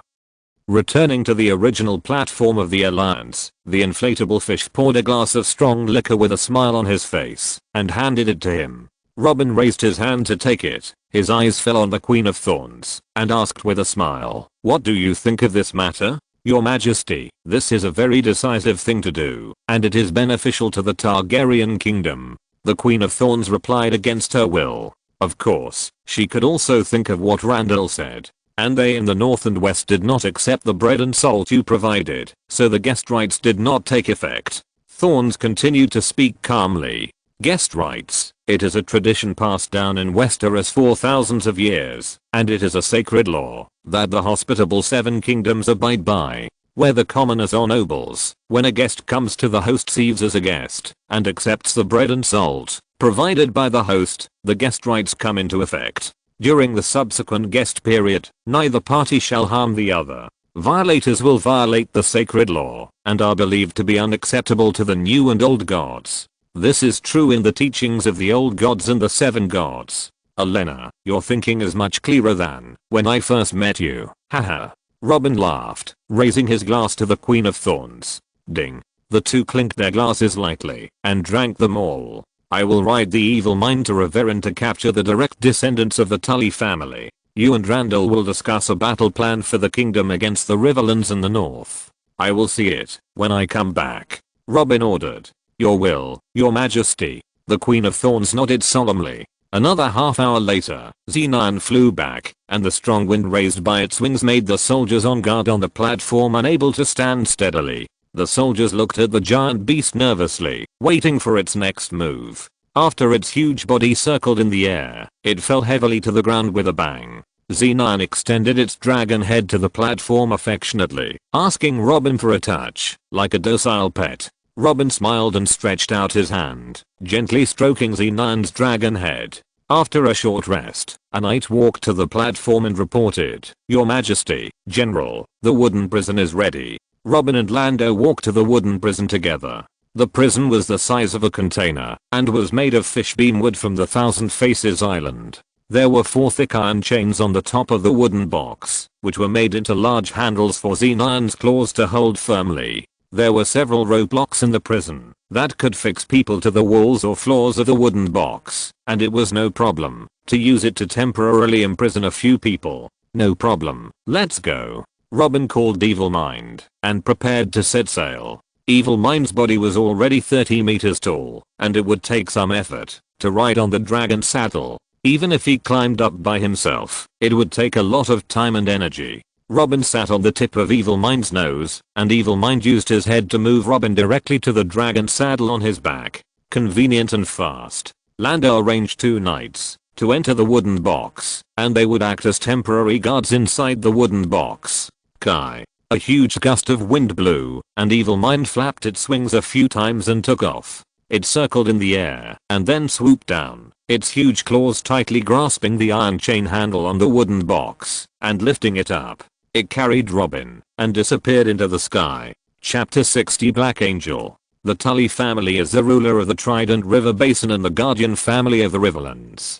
The family castle Riveran is about 400 kilometers away from Hirenhal. Robin flew for more than 3 hours on the Evil Thought and finally saw Riveran at the intersection of the Tengshi River and the Red Fork River. It is a bit like the Shineman in the previous life of Sea King. Both cities are built at the intersection of 2 rivers. Looking down from a high altitude, the spectacular sight of the double pot of the Red Riveran is in full view. Robin couldn't help but feel a little homesick. When flying close to Riveran, the Evil Thought hovered in the air. Robin thought carefully on the way and no longer planned to take the Tully family members as hostages, but to kill them all. The Riverlands are near the king's territory, and there is no dangerous terrain to defend. It is too easy to deal with the nobles in the Riverlands. The Tully family is in a similar situation to the Golden Rose in the Riverlands. They are also not very well born, and there are also a lot of nobles in the Guardian territory who do not obey their leaders. Even if all the people of the Yu family were killed, no nobles would avenge the Yu family.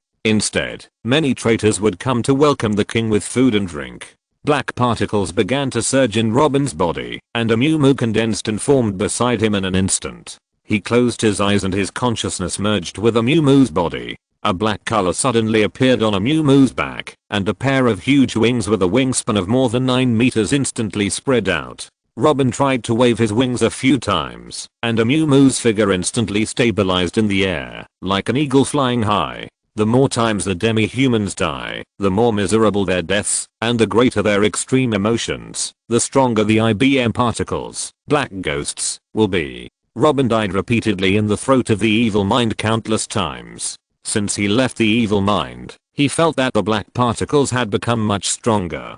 Perhaps a Mu Mu had the possibility of evolution. After trying to condense the black particles today, it really evolved successfully. Haha.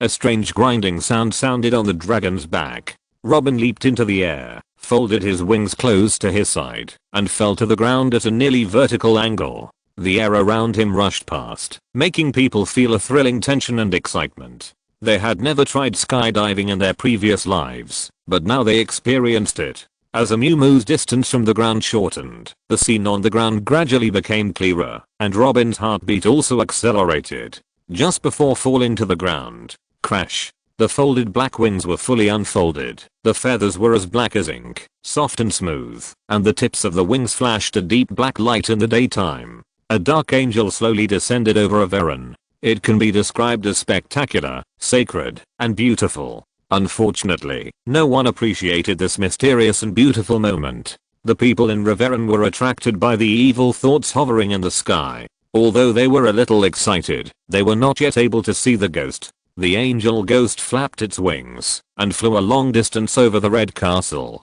The black light on the tip of the wing swept across the stone pillars on the castle, and the stone pillars were instantly split into like tofu, and clear cracks appeared instantly. Then a sharp cracking sound resounded throughout the castle, and the sound of stone breaking was deafening. Then there was a rumbling sound of collapse, and the stone pillars fell to the ground, unfortunately hitting a passing servant. A cloud of dust flew. Robin didn't have time to think about it, flapped his wings, and flew to a place with few people.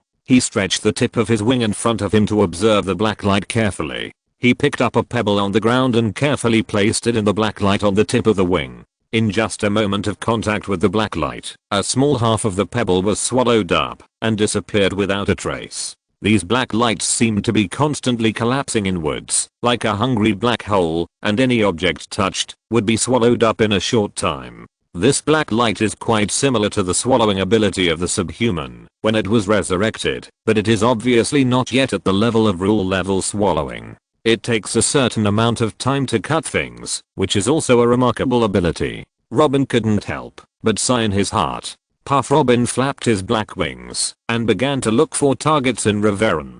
Occasionally, one or two people on the ground would find the ghost, but it was useless.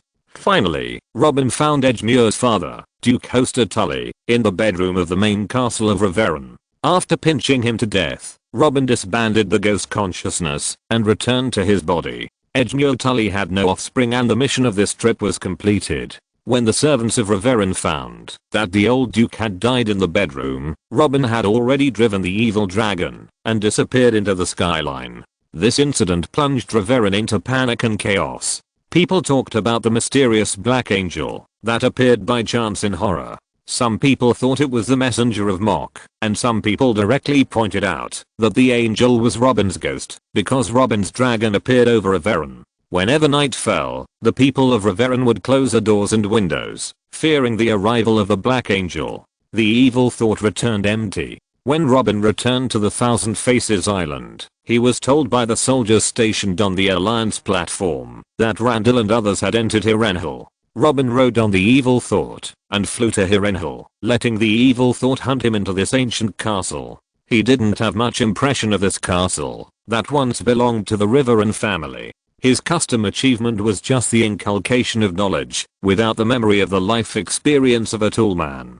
Finally, Robin met with the ministers in the 100 Hearths Hall of Hirenhal. A new round of royal meetings was held. Robin sat on the huge black throne to preside over the meeting. The royal meetings below kept talking about opinions and various strategic plans. He was now like taking several international flights repeatedly, and his mind was exhausted, and he couldn't muster any energy. The final decision discussed was, Riverlands, remove the Loyal Tully noble castles, and use the interests of other nobles to win over the new Targaryen dynasty, and force their soldiers into the war to suppress the North. First capture the descendants of the Stark family, and then use the title of Duke of the North to lure the Bolton family of the Dreadfort and the Manderley family of White Harbor to join the war to suppress the North. Whoever contributes more will be the Duke of the North. The Vale and Stormlands order the noble families of the two places to surrender to King's Landing. If they refuse to obey the order, they will be baptized by Dragon's Breath. Dawn. Robin is now pretending to be the child of Rhaegar Targaryen and Elia Martell. The deceased Elia Martell was a princess of Dawn and the sister of Prince Doran of Dawn. Robin will personally persuade this cheap uncle to surrender to the Targaryen kingdom. Robin dismissed everyone from the royal meeting and rested in the king's burning tower under the service of the maid.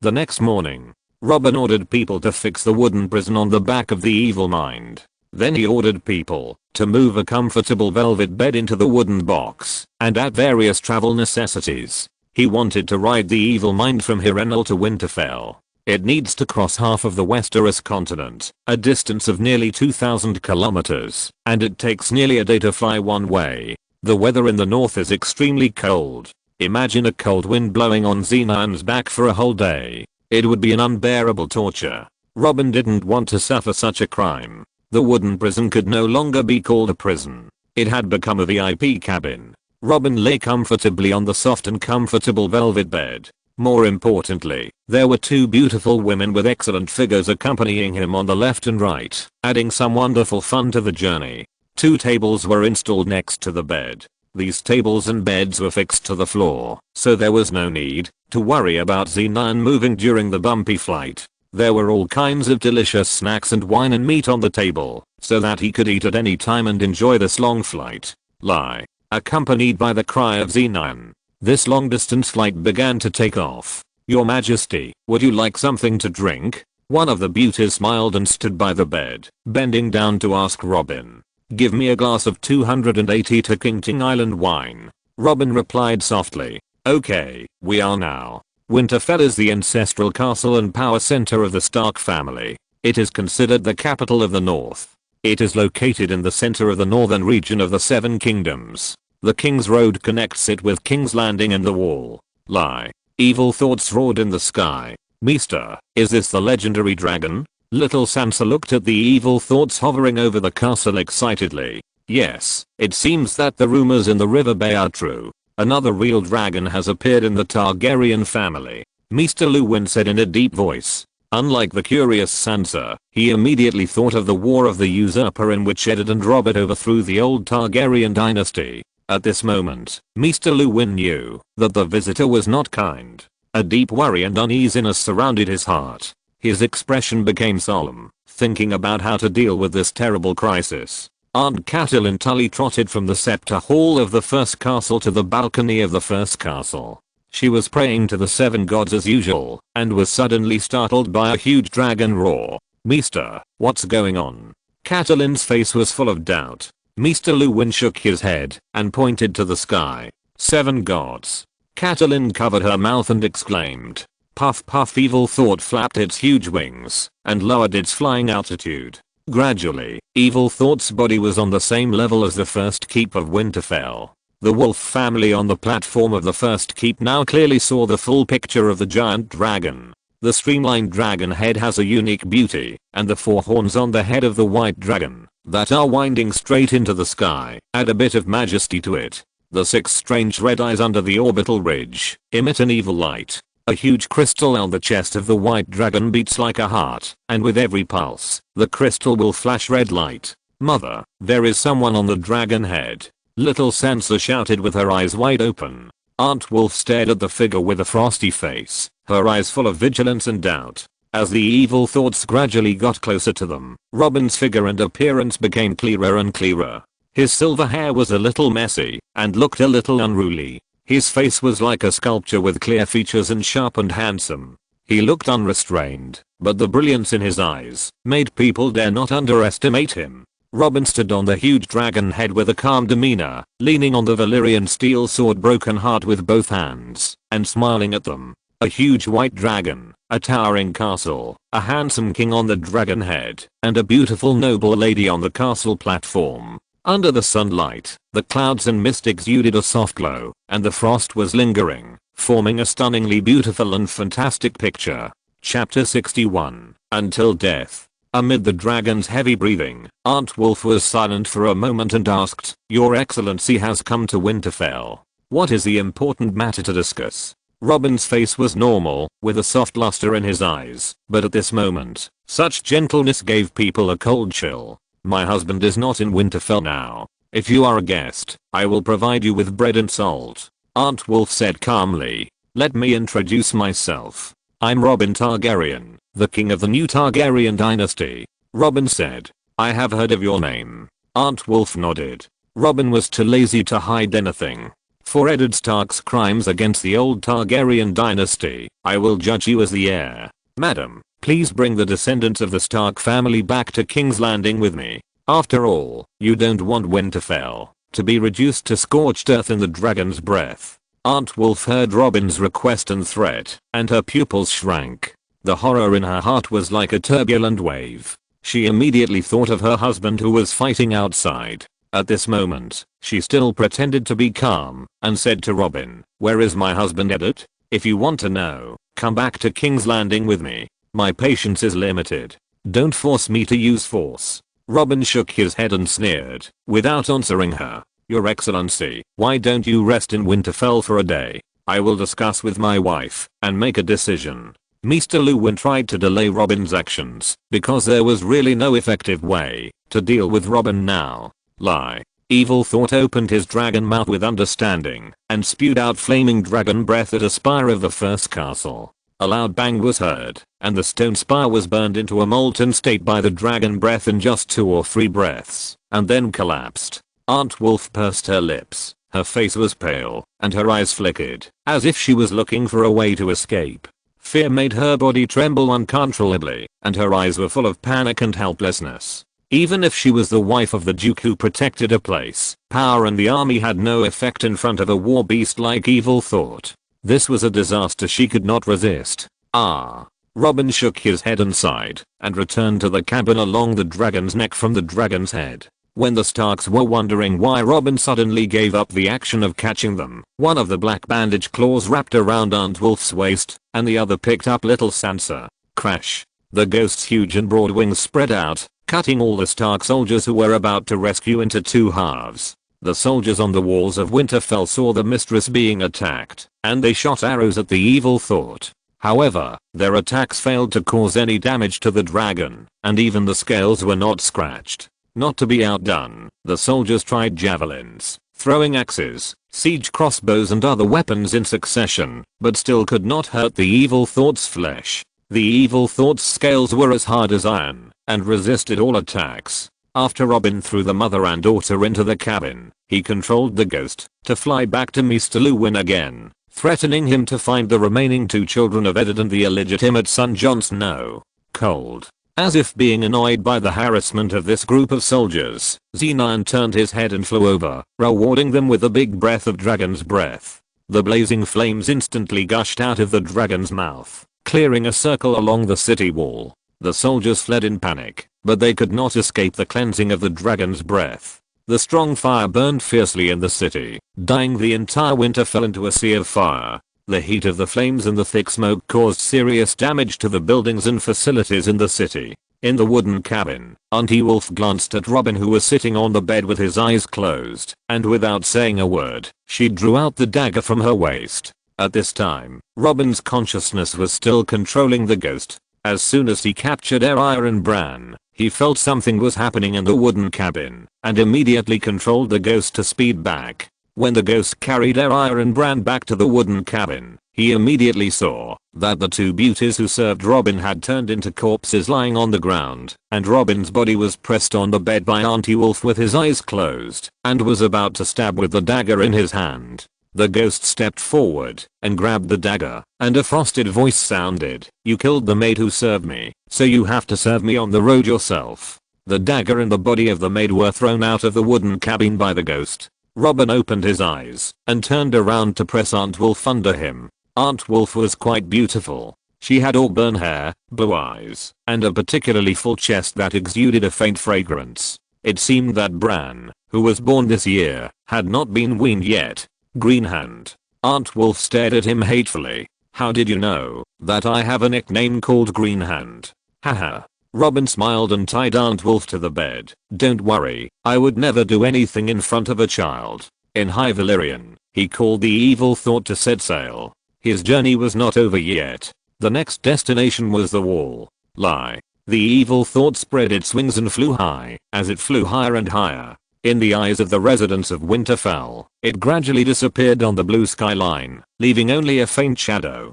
The wall is a huge fortification made of ice and snow located in the far north of the Seven Kingdoms, which separates the kingdom from the land of the Wildlings, one of the 9 wonders of the Game of Thrones world. Robin came here for Eddard's younger brother Benjen Stark, who was serving as a night watchman at the Black Castle, the headquarters of the Night's Watch. If Eddard's descendants were annihilated, Benjen would most likely violate the Night's Watch oath and run to Winterfell to carry the banner to resist Robin. The length of the wall is nearly 500 kilometers, and the height is an astonishing 200 meters, which is 2/3 the height of the towering tower. It is hard to imagine how this magnificent and huge building was successfully built by Brandon the Builder. Living in the Age of Heroes, he did have some power of gods to accomplish such a feat. Robin opened the window of the wooden cabin and peeked out at the view of the wall. The towering ice wall stood firm in the biting cold wind, the ice crystals sparkled in the sun, and the cold frost and snow continued to spread, covering the entire giant ice wall with a thick coat. "Can I see it too?" a tender voice asked softly beside him. Robin turned his head and found that it was Little John. During the journey, Aunt Wolf had been protecting her 3 cubs tightly, and John, as Eddard's illegitimate son, was alone in the corner of the wooden box. Robin gently rubbed the little boy's red face with his hands, then carried him to the bed and wrapped him into a round ball with a warm blanket. Then Robin put him in front of the window. "Look." Robin smiled. Lie, the evil dragon roar sounded, forming a slight resonance with the wall of despair. A lot of snow fell on the ice wall, and some hanging icicles also fell down. The Black Castle has arrived. This historic fortress is the headquarters of the Night's Watch. Robin didn't say much nonsense, and directly put forward his attitude: either hand over the people or be burned. The Lord Commander of the Night's Watch, Jir Mormont, was very stubborn. He refused to hand over the man. If you wanted to take Benjen away from him, you had to step over his body first. For a moment, Robin was embarrassed by the words of the young man. If Castle Black was destroyed, it might cause a big mess. After all, it was the most important line of defense against the wildlings. More importantly, the wall would be used to defend against the White Walkers. While he was hesitating and thinking, a bald old man, leaning on a cane, shrunk in his body and moved in front of Evil Thought. What surprised Robin was that Evil Thought did not make an attacking gesture, but just snorted a few times in dissatisfaction.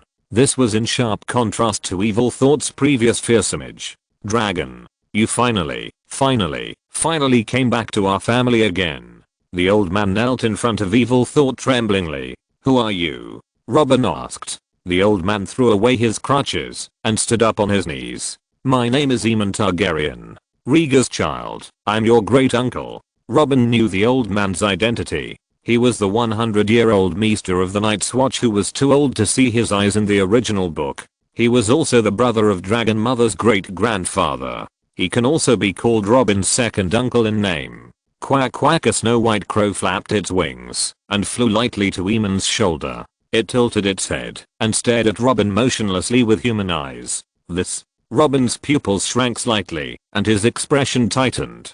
It's my eyes, Maester Aemon said softly. Robin understood what he meant. Maester Aemon was an alien. What confused Robin was why this was not mentioned in the series. Was it because Aemon used a white crow to detect the traces of the White Walkers, and the white crow was eventually killed by the Night King? Is this also the reason why Aemon was blind in the original book? If the animal companions of aliens are killed, the aliens will also suffer heavy losses. All these reasonings seemed reasonable, but they were just Robin's guesses. He had no way of knowing the truth. I have just restored the Targaryen dynasty, and now I'm waging a war to unify the Seven Realms. Robin pondered for a moment and said tentatively, I hope you can leave Castle Black to help me make the Targaryens great again. Robin let his evil thoughts send him down from the dragon's back. He stepped forward and held the old man's left hand and said sincerely again, our family needs you, needs your strength, second uncle.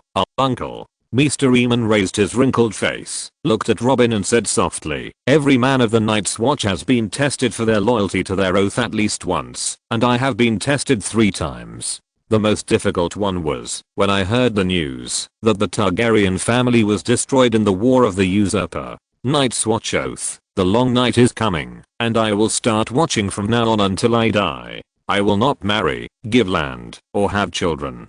I will not wear a crown, and I will not compete for honor and favor. I will be loyal to my duties, and live and die here. I'm the sword in the darkness, the watcher on the wall. I'm the fire that burns against the cold, the light that breaks the dawn, the horn that wakes the sleepers, the shield that protects the realm. I give my life and honor to the Night's Watch, tonight and every night. Now, you have given me a 4th test. This time, I'm determined not to regret, not to leave any regrets. I will dedicate the rest of my life, every passion and light, to the Targaryen family until the last moment of my life. Maester Aemon began to unbutton his black robe one by one. Maester. Old Bear wanted to step forward to stop him.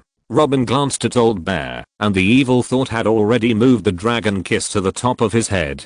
Old Bear hesitated for a moment, just stretched out his hand in silent protest, but did not dare to come directly. Maester Aemon resolutely took off his black clothes and threw them into the cold wind. The black clothes rolled in the cold wind and were finally blown away by the wind. Robin turned around and whispered to Maester Aemon, long live Targaryen. He took off his bearskin coat and put it on Maester Aemon. Maester Aemon nodded to Robin. Now we have to get back to the topic we were talking about. Robin turned to Old Bear. I know you, Jir Mormont. You used to be the head of the Mormont family and the ruler of Bear Island. In order to give your position to your son, you chose to join the Night's Watch. Old Bear just looked at Robin and didn't say anything. But your son was sentenced by Eddard Stark for selling slaves last year. He voluntarily went into exile across the narrow sea to avoid punishment. What do you want to say? The family scandal was exposed, and Old Bear asked impatiently. Eddard has been killed by me. The order and law in the north will be decided by Targaryen from now on.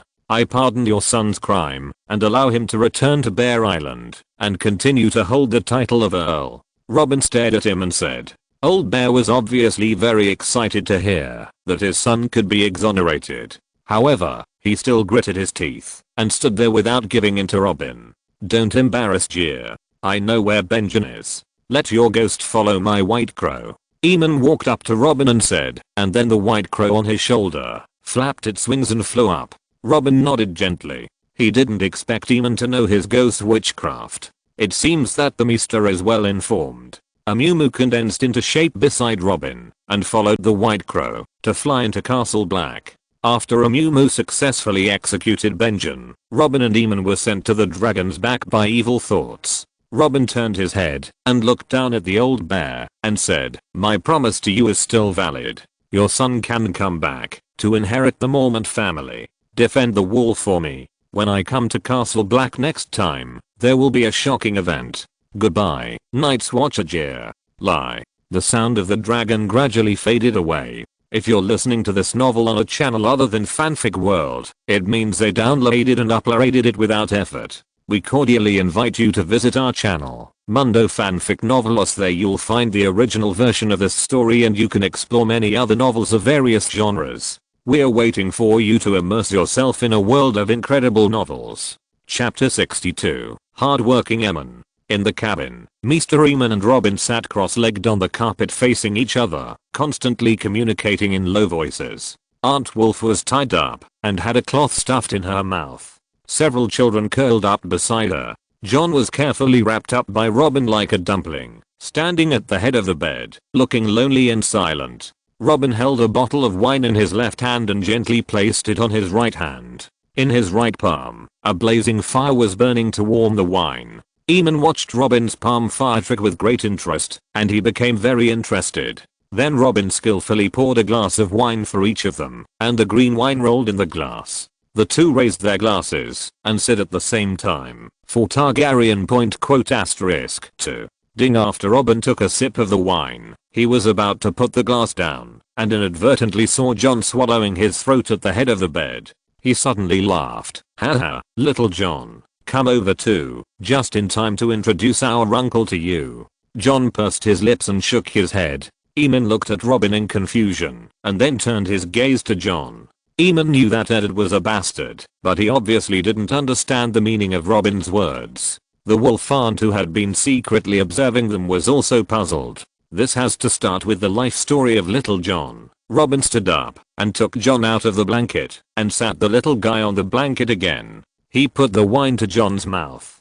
John opened his little mouth and tasted it and was immediately attracted by the wonderful taste. He held the cup with his little hands and drank it. You mean John is not Eddard's blood? Eamon thought for a while and asked. John is already 10 years old this year and has understood some ethical common sense. Because he has always been discriminated against by the identity label of a bastard, he is more mature and sensitive than children of the same age. The wolf aunt, who is particularly protective of her child, has never given him a good face. Uncle, am I not a bastard? John said a little excitedly. Robin smiled at John. No, you are a bastard. John's eyes dimmed for a moment, and he picked up the big glass and took a big sip. But you are not Eddard Stark's bastard. Robin poured himself a glass of wine, took a sip, and played with it in his hand. He is. Eamon roughly guessed the answer. He is a child born to Eddard's sister. Lyanna Stark gave birth to John in the Tower of Joy and entrusted John to her brother to raise. In order to conceal John's sensitive life experience, Eddard said John was his bastard. The patriarch of the Reed family was one of the 6 people who accompanied Eddard Stark to the Tower of Joy, and he is still alive. He can confirm what I said. Robin leaned his back against the wooden box. So, little guy, you are my brother in name. You don't seem to want to mention Rhaegar's name. Eamon noticed the details. Robin certainly didn't want to call Rhaegar father, and it was awkward to call him verbally. I think that man is the main person responsible for the fall of the old Targaryen, Robin explained, making up an excuse. All the disputes started when he stole Robert's fiancée. If that man could be loyal to his wife, I should be enjoying the royal life in the Red Keep in King's Landing now instead of fighting everywhere. Aemon was silent for a moment. The War of the Usurper did start when Rhaegar stole Robert's fiancée. Aemon hugged Jon and said to him kindly, Robin is Rhaegar's child, you are Rhaegar's illegitimate child, and Robin is indeed your brother. The change of identity made Jon feel a little uncomfortable, but he could feel Robin's kindness and care for him. He called out timidly, brother, you won't call me brother for nothing, haha. Robin laughed, reaching out to give his cheap brother a chicken coop hairstyle. Robin suddenly stopped laughing and said to Jon in a serious voice, brother killed your adoptive father, what do you think? Do you hate your brother? After hearing this, Aunt Wolf struggled frantically on the bed, and her tears instantly flowed out of her eyes and flowed down her cheeks. She wanted to scream loudly, to vent her inner pain and anger, but a cloth was stuffed in her mouth, so she couldn't make a sound. Robin. Aemon tried to persuade Robin not to kill his brother, because there were only a few people left in the Targaryen family. Robin raised his hand to stop Aemon from continuing, and his eyes met Jon's, waiting for his answer.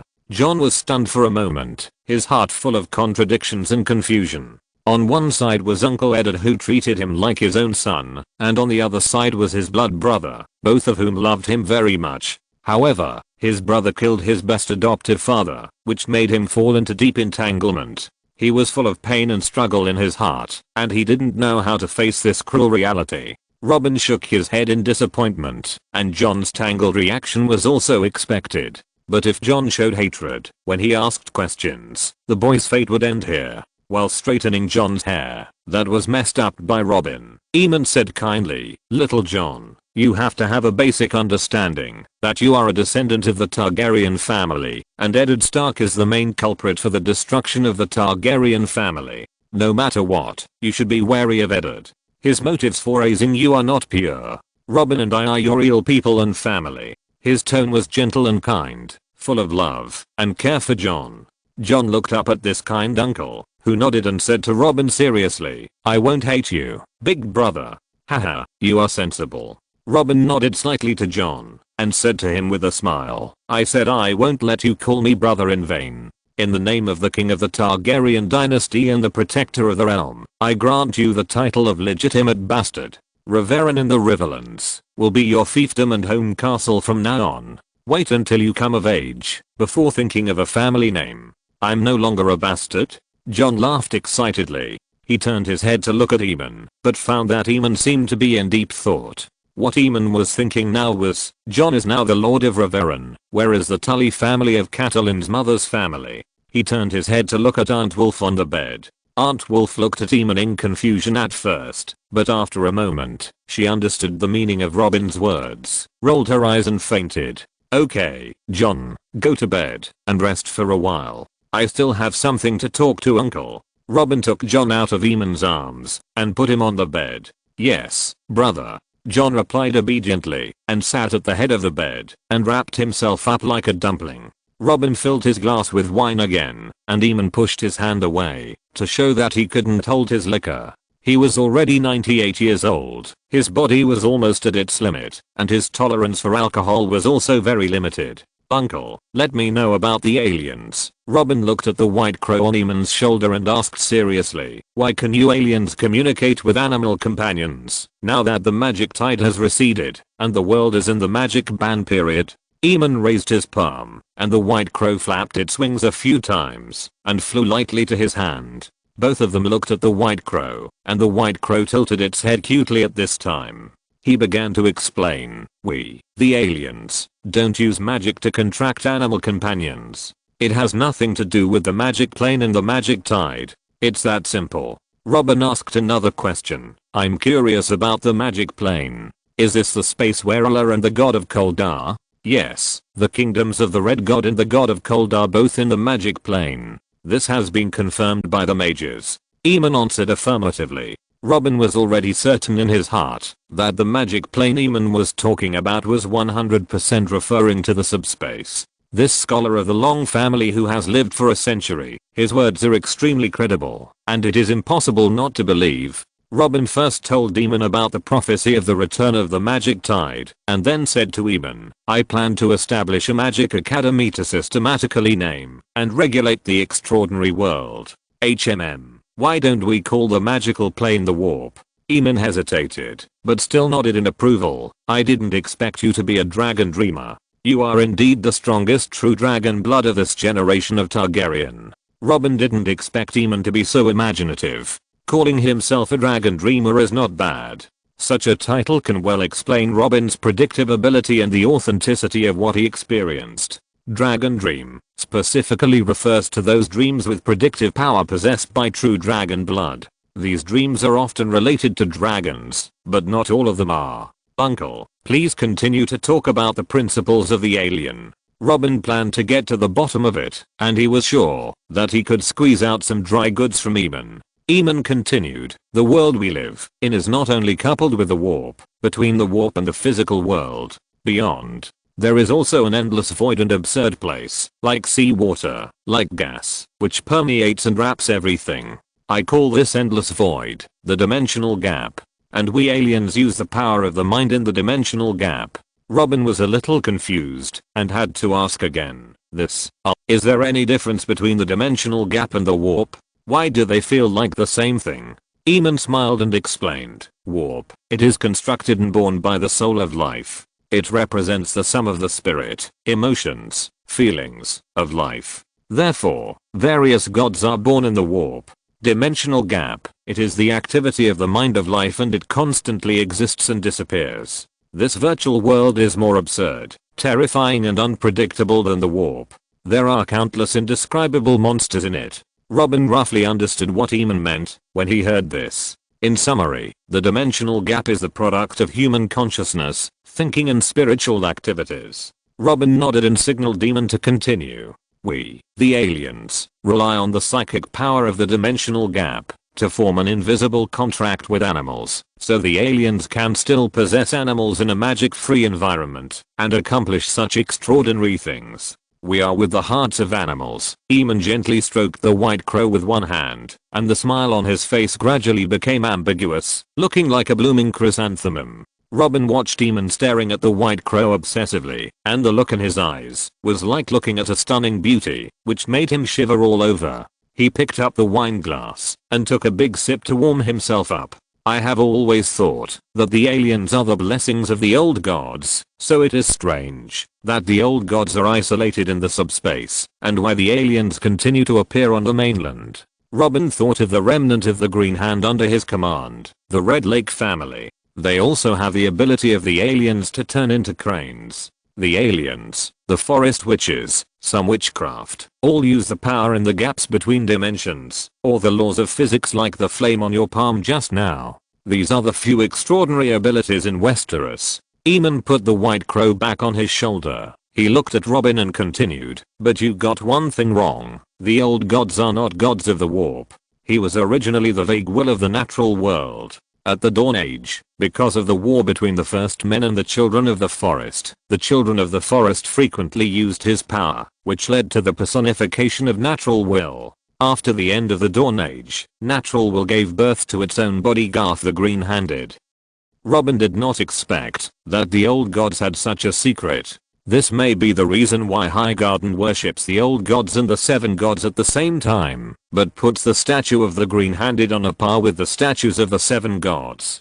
Green-Hand began to be active in the early days of the heroic age. He bred countless powerful humans and animals. These humans were called heroes in history, which is also the origin of the heroic age. As for how he died later, I don't know. That part of history seems to have been deliberately erased. Robin pondered over this information. Since the old gods have fallen for thousands of years, the power of the aliens should be harmless for the time being. Even if Green-Hand has a backup plan, it is unlikely to explode in the short term. Robin is very envious of the Greenseer's ability to transmit consciousness over long distances through the heart of the weirwood. Uncle, I know that the Green Seer can transmit consciousness across the continent regardless of distance through the weirwood. I wonder if the aliens also have this power. Robin asked. The heart tree can amplify and transmit the power of the mind, but only the most senior aliens and Green Seers have the ability to use the fishbeam wood. Eamon smiled confidently, and I'm one of the qualified ones. Robin was slightly happy and said, although I have restored the Targaryen dynasty, I do not want to continue to maintain the weak control of the old dynasty.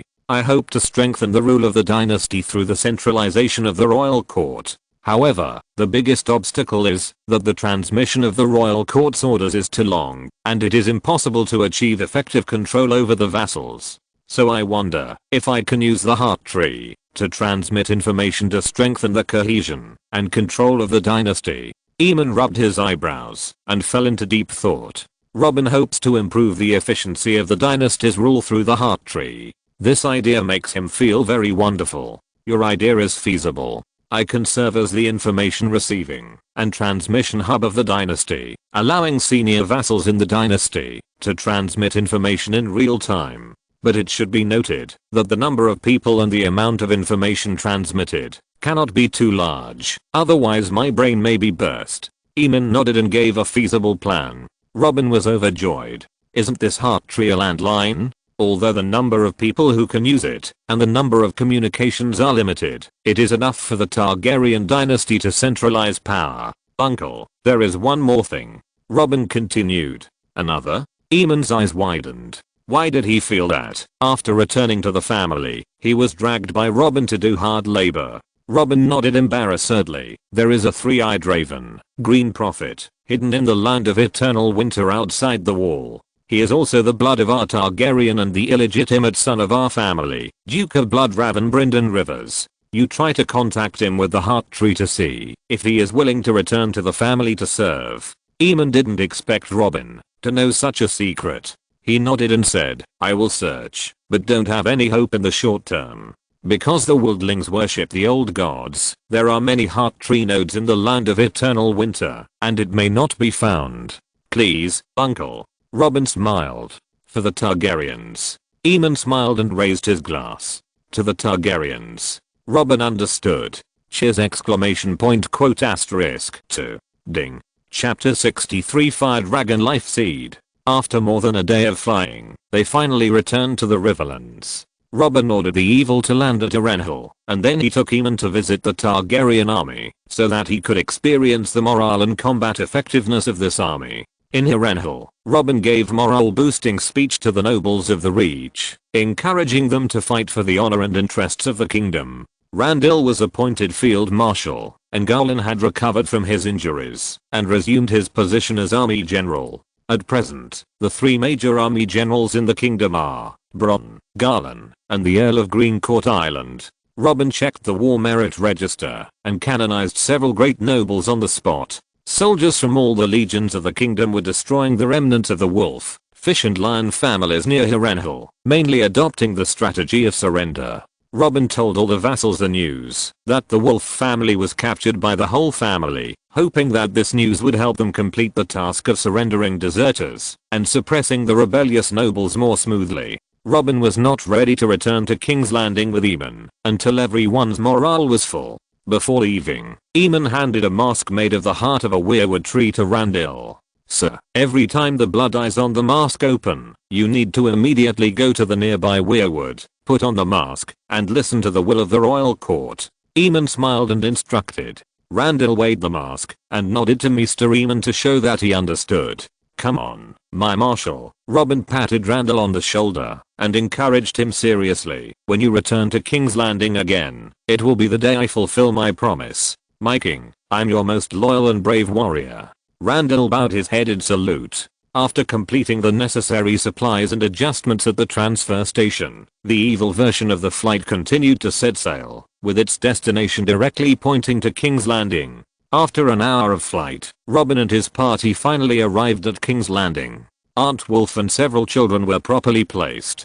Before the unrest in the north and the Riverlands was completely quelled, they would be carefully taken care of and nothing would happen. At Meager's tower, he had a good time with the Madwoman and Rose. Under Robin's intentional control, the crazy woman was a child, and Rose was pregnant with twins. Robin was full of longing for them. This feeling was not a simple desire, but came from her inner concern for them and the unborn children. Maybe when she has many children in the future, she will not care too much about the parent-child relationship, but now their children are always her first batch of children. In the evening, Robin introduced Eamon to Cobbin. He believed that Eamon's knowledge and wisdom would be of great help to the big plan. However, when Cobbin invited Eamon to join the Umbrella Research Institute, Eamon refused on the grounds that he was too old. In the end, Eamon only got the title of alien consultant in Umbrella. After sending Eamon away, Cobbin began to introduce Robin to the achievements of the institute during this period.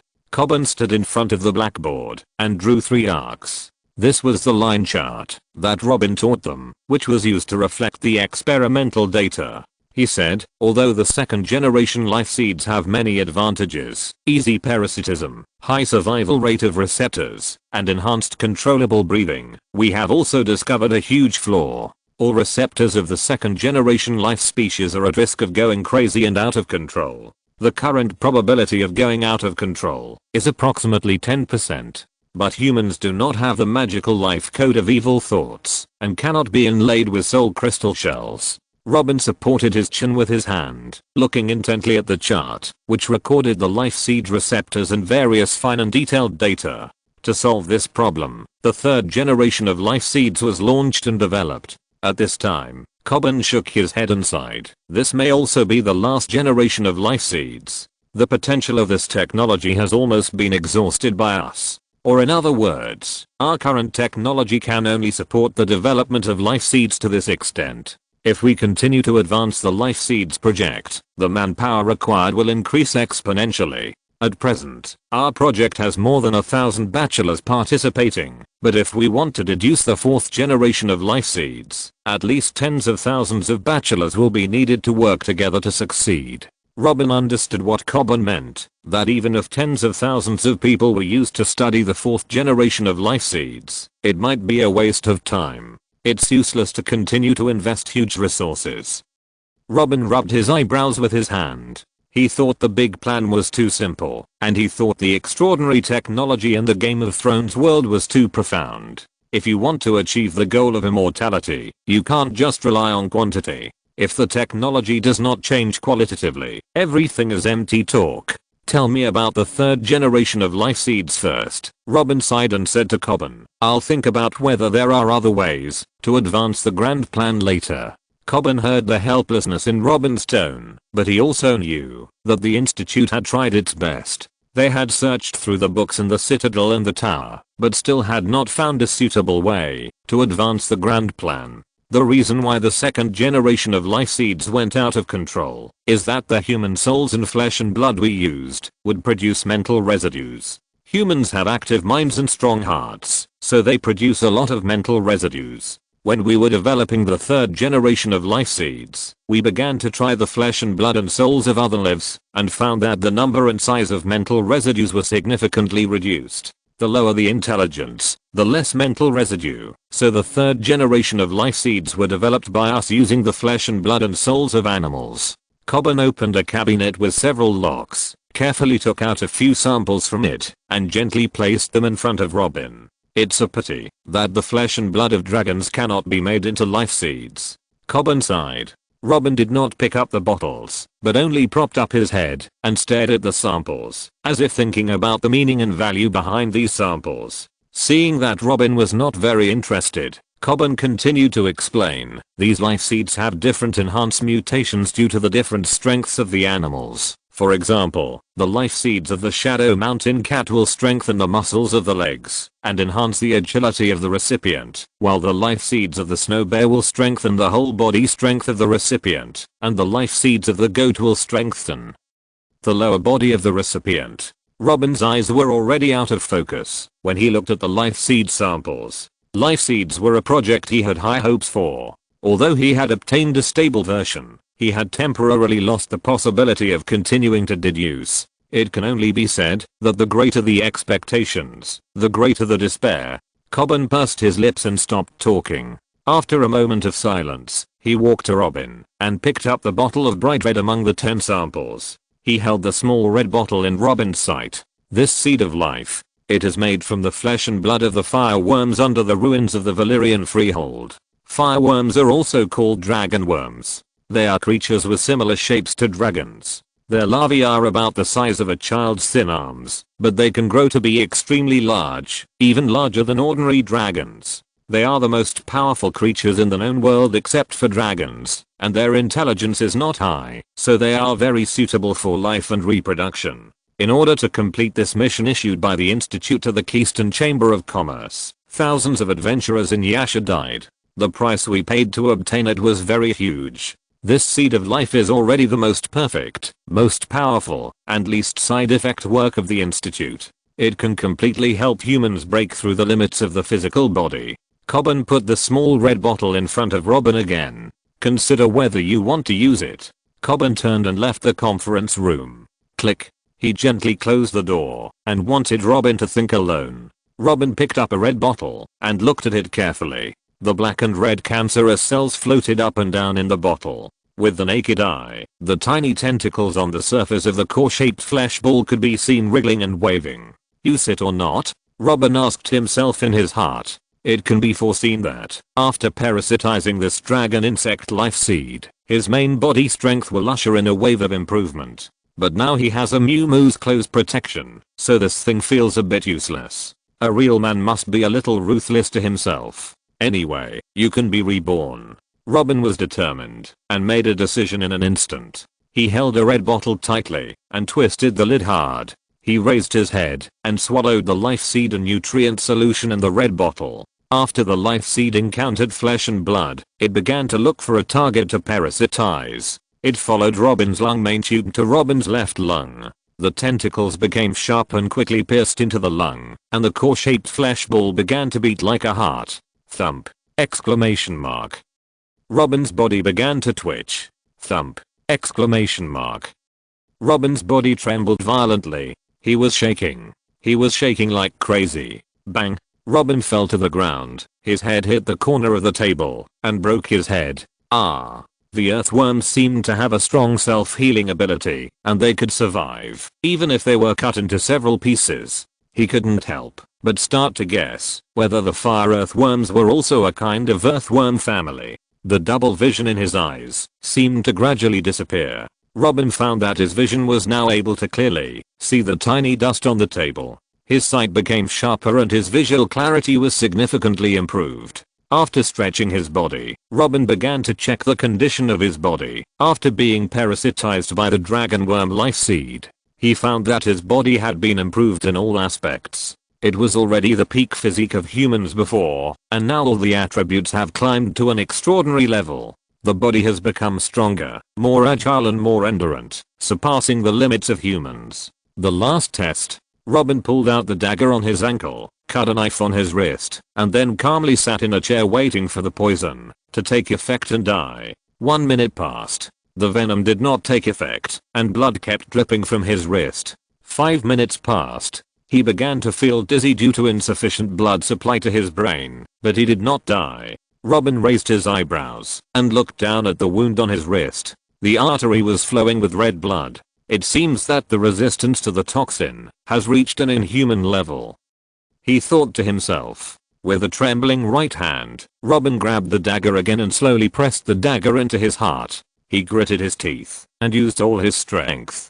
He lost too much blood and his body was weak, so he could not press it. The dagger was completely inserted, and then Robin quickly pulled it out. 10 seconds later, Robin closed his eyes as he wished. This was the most difficult suicide he had ever attempted since he obtained the subhuman ability. Black particles quickly emanated from Robin's body like dust in the air and instantly enveloped his whole body. At this moment, Robin opened his eyes. Robin stood up and felt the condition of his body. The enhancement had not disappeared. He gently pressed his left lung again, and the life seed was still in his body. So after the life seed parasitized, it merged with me and became a part of my body. Otherwise, the subhuman ability should have devoured the life seed.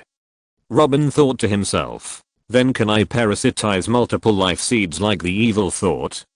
Robin looked at the remaining bottles on the table. Chapter 64 Beloved Family. Robin first unscrewed the caps of the 9 bottles of life seeds, then picked up 8 bottles with his fingers, and held the mouth of the last bottle with his mouth. He said to himself, begin. He first drank the bottle in his mouth, and then quickly showed off the 8 bottles of life seeds in his hand. The parasitic seeds made him look like he was showing off beer. Burp.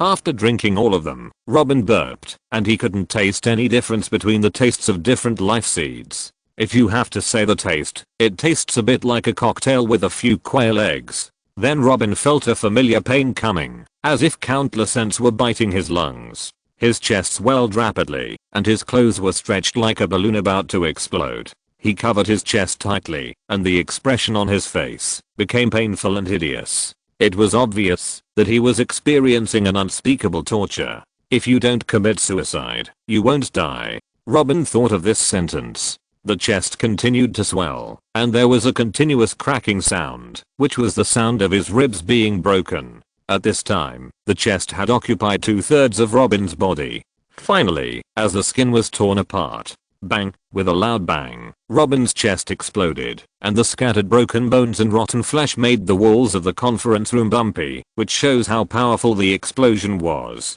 As expected, Robin's body had been blown into several sections, and flew to several corners of the conference room. Extremely dense black particles rolled and surged in the conference room. Robin had never seen such a large number of black particles and so many resurrections. The black particles gathered at his head to form a small vortex tornado. A man's beautiful legs stepped out of the black particles, with smooth and graceful lines and strong and full muscles. From this leg, it can be inferred that the owner of the thigh must have a good figure. Robin stood naked in the corner of the conference room, looking at the devastated walls, ceiling, and floor, a little stunned. This solid wood square table was even blown away with a corner missing. He felt it in his chest, and found that 9 more life seeds were successfully parasitized in his lungs. But before he could experience the abilities of the other 9 life seeds in detail, the fire dragon life seed in his left lung stretched out its tentacles to the companions next to him, and the tentacles drilled into the flesh cores of other life seeds.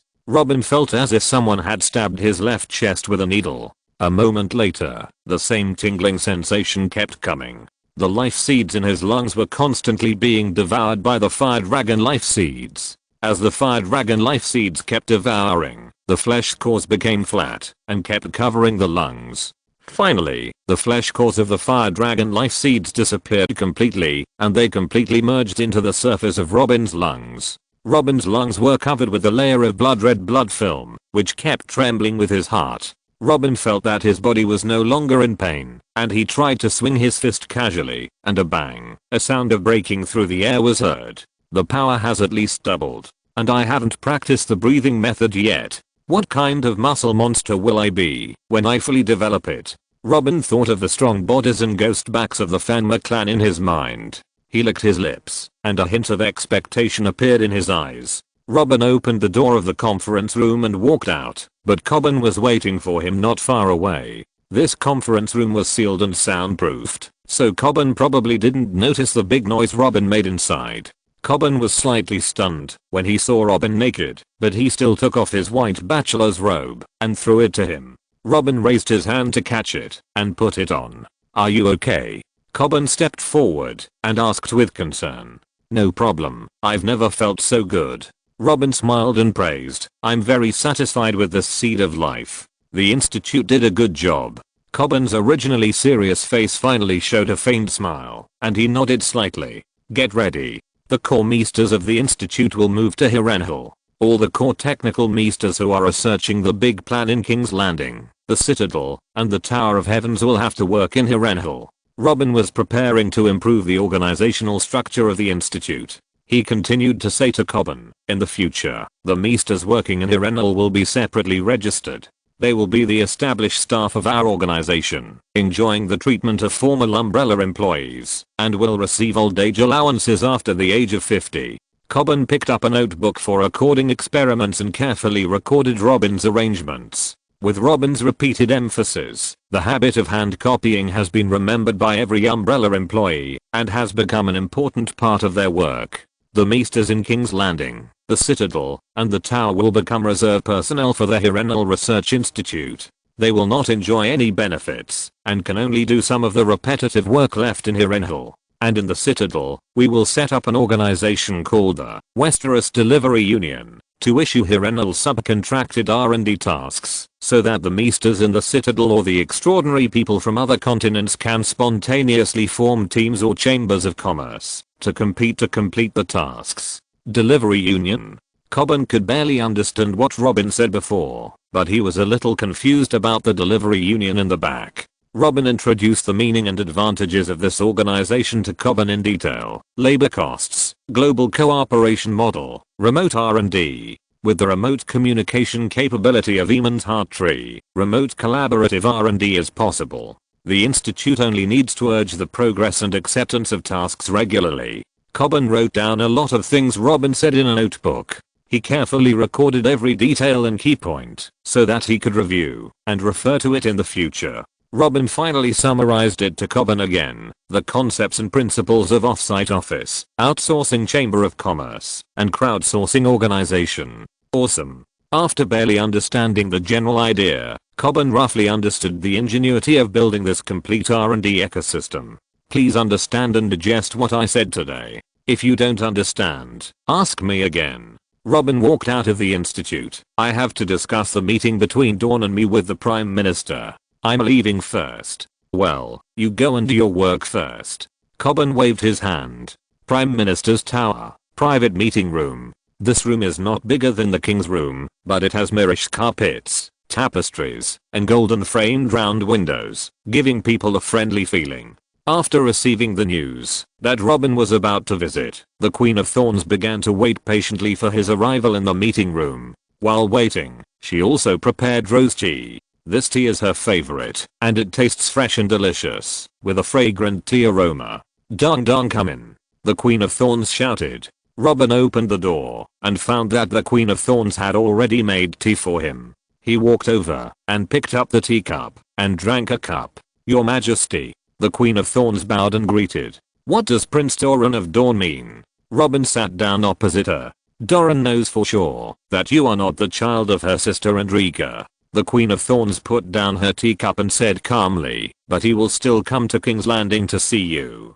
Doran's sister Elia was raped and killed by the Mountain of the Lion's House. He and his brother the Red VIP secretly planned for many years to end Robert Baratheon's rule and destroy the Lannister family. Dawn hated the Lion's House to the core." Robin nodded, rubbing his chin and thinking, "Why is Doran so sure that I'm not Rhaegar's child?" The Queen of Thorns seemed to see what Robin was thinking and smiled. "You don't have to think about it. Your age doesn't match the year Elia gave birth. If someone doesn't know Elia, they might believe you because you have real dragon blood. But Doran and his sister have been exchanging letters, so he doesn't have to think too much to know that you are a fake." The Queen of Thorns helped him fill up the tea. "In fact, there is no need to dwell on this issue. Since Doran is willing to come to King's Landing, it means that he is willing to submit to you. Let's wait and see. How long will he arrive?" Robin took a sip of tea and asked. 5 days later, he had already assembled a large army and was on the way to King's Landing. Suddenly, he received news that we had captured King's Landing and invited him to meet at King's Landing. After seeing the goodwill in our letter, he and the Red VIP led their guards to leave the army and speed up to King's Landing. The Queen of Thorns replied, "I hope he can be more sensible." Robin put down his teacup, stood up and left the meeting room. However, Robin waited for 5 days in King's Landing, but did not wait for Doran and his brother. The Queen of Thorns did not know what was going on, so she had to send ravens to the castle near Doran's camp to ask. After asking, she learned that Doran and his brother had already set out with the army, but they were caught up by the guards halfway through the journey. The guards told Doran the news that they had just received from Robin's alliance on the Thousand Faces Island. Hearing such an outrageous thing, Doran and the Red VIP no longer dared to go to King's Landing to meet Robin easily. They immediately turned their horses around and led the mighty army to King's Landing. 3 months later, Dawn's 100,000 troops arrived in King's Landing. Doran and the Red VIP stared at the Gate of the Gods, which had been destroyed by evil thoughts before, and remained silent for a long time. The trench on the main road was more than 100 meters long, silently telling the powerful power of the dragon and the cruelty and terror of Robin. Is it too late to return to Dawn now? The red VIP joked. Doran shook his head and did not respond to his brother's joke. Cold. The earth-shaking dragon roar sounded at the top of Rena's Hill. A white dragon head as huge as a castle stretched out from the dragon cave, with 4 huge horns like towers standing on the top of the dragon head, and a faint red light flashed in the 6 vertical pupils. The dragon head was covered with thick scales, each of which shone with cold light, as if it could cut through everything. It tightened its huge body, and stretched its body out from the abyss of the dragon cave. The mountain-like body exuded endless majesty and power under the reflection of the sun, as if covering the entire sky under its shadow. The whole body was covered with extremely hard scales, each of which was as big as a tabletop, showing a deep white color, as if it merged into the vast sky. A huge ruby as big as a carriage was embedded in its chest, which was particularly eye-catching. The gem flashed red light rhythmically, as if it was a heart beating with passion, containing a power to destroy the world.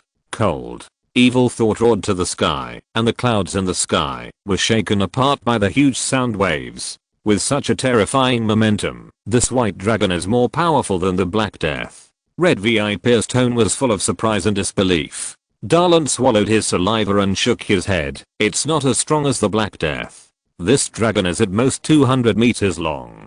Haha, it's a joke for us to bring a large army here. Red VIP laughed. With the sound of the evil thought flapping its wings, the howling wind set off a huge storm. It slowly flew up and flew low towards the city gate. There were only a few loud muffled sounds, and the evil thought landed on the ground. Due to its huge size, its feet pierced deeply into the ground. Robin, wearing a solemn armor, stood on the dragon head majestically, looking down at the Darlan brothers from a high position. The sun reflected on his handsome face, exuding a fierce momentum. Humans are like ants in front of the evil thought. The dragon head of the evil thought slowly descended until its chin touched the ground. Then Robin jumped off the dragon head lightly, but before he could say anything, Doran took the lead and said enthusiastically with a big laugh, "Robin, my nephew, your uncle finally sees you." Chapter 65 Night Revolution. After Prince Doran finished speaking, he immediately opened his arms, smiled and walked forward, giving Robin a warm hug. Ha. Robin paused, then responded and laughed awkwardly, haha. Uncle, I've been waiting for you for so long. I missed you so much. It's really my uncle's fault. Ha ha ha. Doran understood that Robin was hinting at him for returning to the army halfway, but the smile on his face did not fade at all. The Queen of Thorns and other royal ministers came to stand by. Robin patted Doran's back a few times, then put away his smile and invited, "Let's go to the throne room to discuss." Doran nodded solemnly, and accompanied by the Queen of Thorns, the group walked towards King's Landing together. "Sir Oberyn?" Robin asked the man with a pointed forehead, who was one step behind. "Hello, Oberyn Martell." The red VIP stretched out his hand to Robin and smiled. "Foreign. Sir Robin, you can just call me by my nickname Red VIP." Robin shook hands with him gently. This man was quite tactful and did not take advantage of him verbally. He and Doran recognized each other out of political necessity, but if others also wanted to establish a relationship, that would be another matter. People who Robin disliked usually had a hard time. "I have prepared a gift in the throne room. I believe you will like it." Robin nodded to him. The red VIP smiled and responded, "It's really exciting." Red Keep, throne room. The Iron Throne stands on a high iron platform with narrow steps. A long carpet extends from the throne to the bronze oak door at the end of the hall. The hall itself is very large and can accommodate more than 1,000 people. The hall faces north and south, with tall and narrow windows on the east and west walls. When the sun shines into the hall, the golden 7 gods pattern inlaid on the ceiling shines in the light. Everyone walked on the hard floor, making a series of crisp echoes. Robin stepped onto the stone steps, lifted up the cloak decorated with Targaryen dragons, and gently moved it aside. Then he sat steadily on the Iron Throne, whose height was just right for him to overlook the entire magnificent hall. The courtiers of the Targaryen dynasty stood solemnly on both sides of the steps. Prince Doran and his brother stood in the center of the hall, with the Dornish vassals standing behind them. Prince Dornish looked at Robin on the Iron Throne with an intriguing look in his eyes. This man pretended to be his sister's son and sat on the most honorable seat in Westeros. Haha. Doran laughed in his heart, but his face still had a calm smile. Robin didn't ask anyone to prepare any roll calls. There was no point in playing those things to show off, which would only make Doran, who knew his background, sneer. Your Excellency said that he had prepared a gift that suits my heart. Why not take it out now? The Red VIP smiled and said, his expression full of expectation, and he also used this topic to break the stalemate. Doran raised his hand to block the Red VIP and said without any accusation, my brother, I apologize for the offense. Robin smiled and nodded to Prince Doran, saying, since your brother is so anxious, let's appreciate this gift first. As for political matters, we can talk about it later. After speaking, Robin clapped his hands lightly. A group of people in bachelor's robes came up gracefully with crystal plates. In the center of the plates were many colorful bottles. What is this?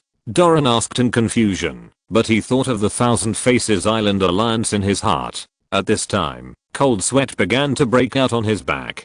Fuck. It can't be poison. Robin stood up from the Iron Throne, walked in front of Doran, smiled, and held his right fist in front of Doran, turning his wrist a few times.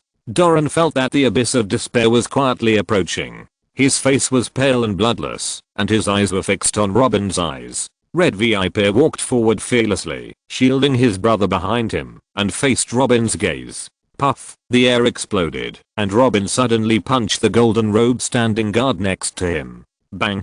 With a loud bang, the golden robe wearing plate armor was hit hard, and flew into the air, flying straight to the stone pillar behind him. The sound of metal collision was accompanied by his screams.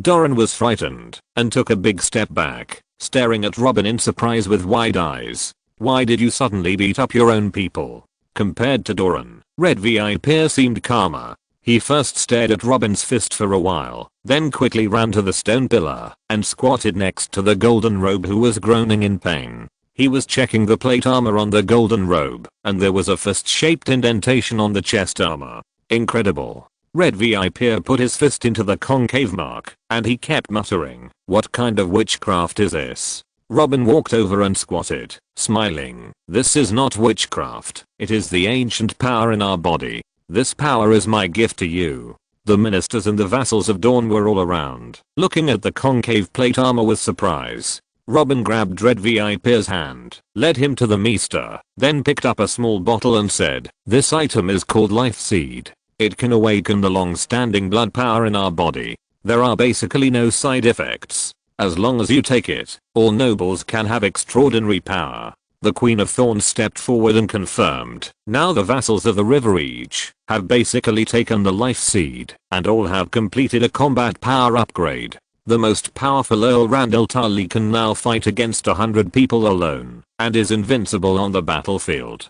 The Queen of Thorns concealed the unlucky people who parasitized the second generation Life Seeds. Now the third generation models are in front of the Dawn vassals. Robin nodded his head in agreement with what the Queen of Thorns said. What Randolph took was a giant lizard lion captured by the evil mind. Now Randolph's strength is almost the strongest in the army. We now name those who take the Life Seed as knights. Robin handed the Life Seed in his hand to the Red VIP, and he continued, and the strength of the knights is divided into quasi-knight level, intermediate knight, senior knight, and great knight. Now the powerful class in the Targaryen dynasty has undergone obvious changes. A new class of knights has begun to rise. They are strong and easy to gain merits on the battlefield. After exchanging their merits for their own titles, these people have stood at the center of power in the Targaryen dynasty. The old claims began to be challenged by the personal combat power of the knights. Robin announced the contribution point exchange system, which opened up a channel for these knights to rise.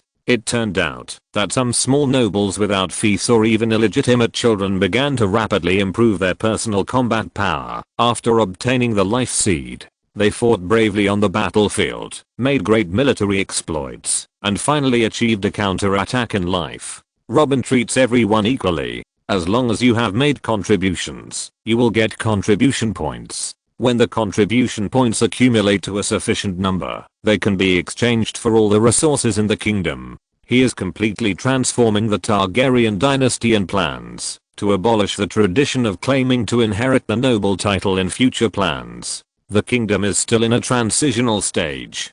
To become a baron, your combat ability must at least reach the level of a primary knight. And to be named a marquis, you must at least be a middle knight. Otherwise, it will be difficult for you to control and manage your army. Robin is launching a revolution against the old nobles. If these nobles cannot find ways to strengthen their own strength, they will most likely be eliminated by the power core of the Targaryen dynasty. Excuse me, I wonder what your excellency is now? Red VIP asked Robin. I'm currently a senior knight. After answering, Robin turned and walked to the steps and sat back on the Iron Throne.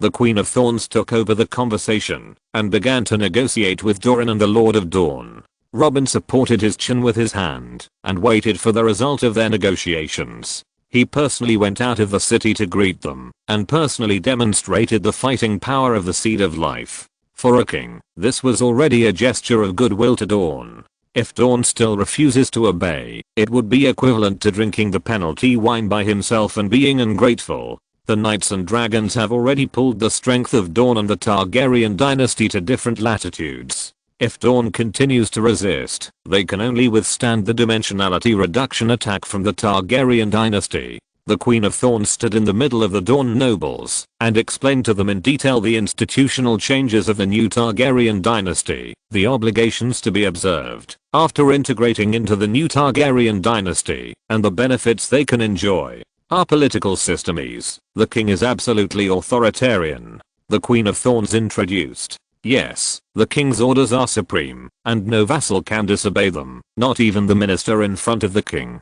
She was explaining to a Dawn vassal. War? The Riverlands have been pacified, and the rebellion in the north has also reached the middle stage. It is estimated that the war will end in about a year. Except for the batch of life seeds that His Majesty is giving you now, all other seeds must be exchanged with contribution points. One of the benefits of joining the dynasty is that you can exchange them for all kinds of extraordinary items, and life seeds are just one of them. The Queen of Thorns answered patiently. How do you get contribution points? As long as you contribute to the dynasty, whether it's money, technology, territory, or military merit, it can be converted into contribution points. Dragon King family? After you use contribution points to exchange for qualifications, please find Missy Allen to get a number and queue up.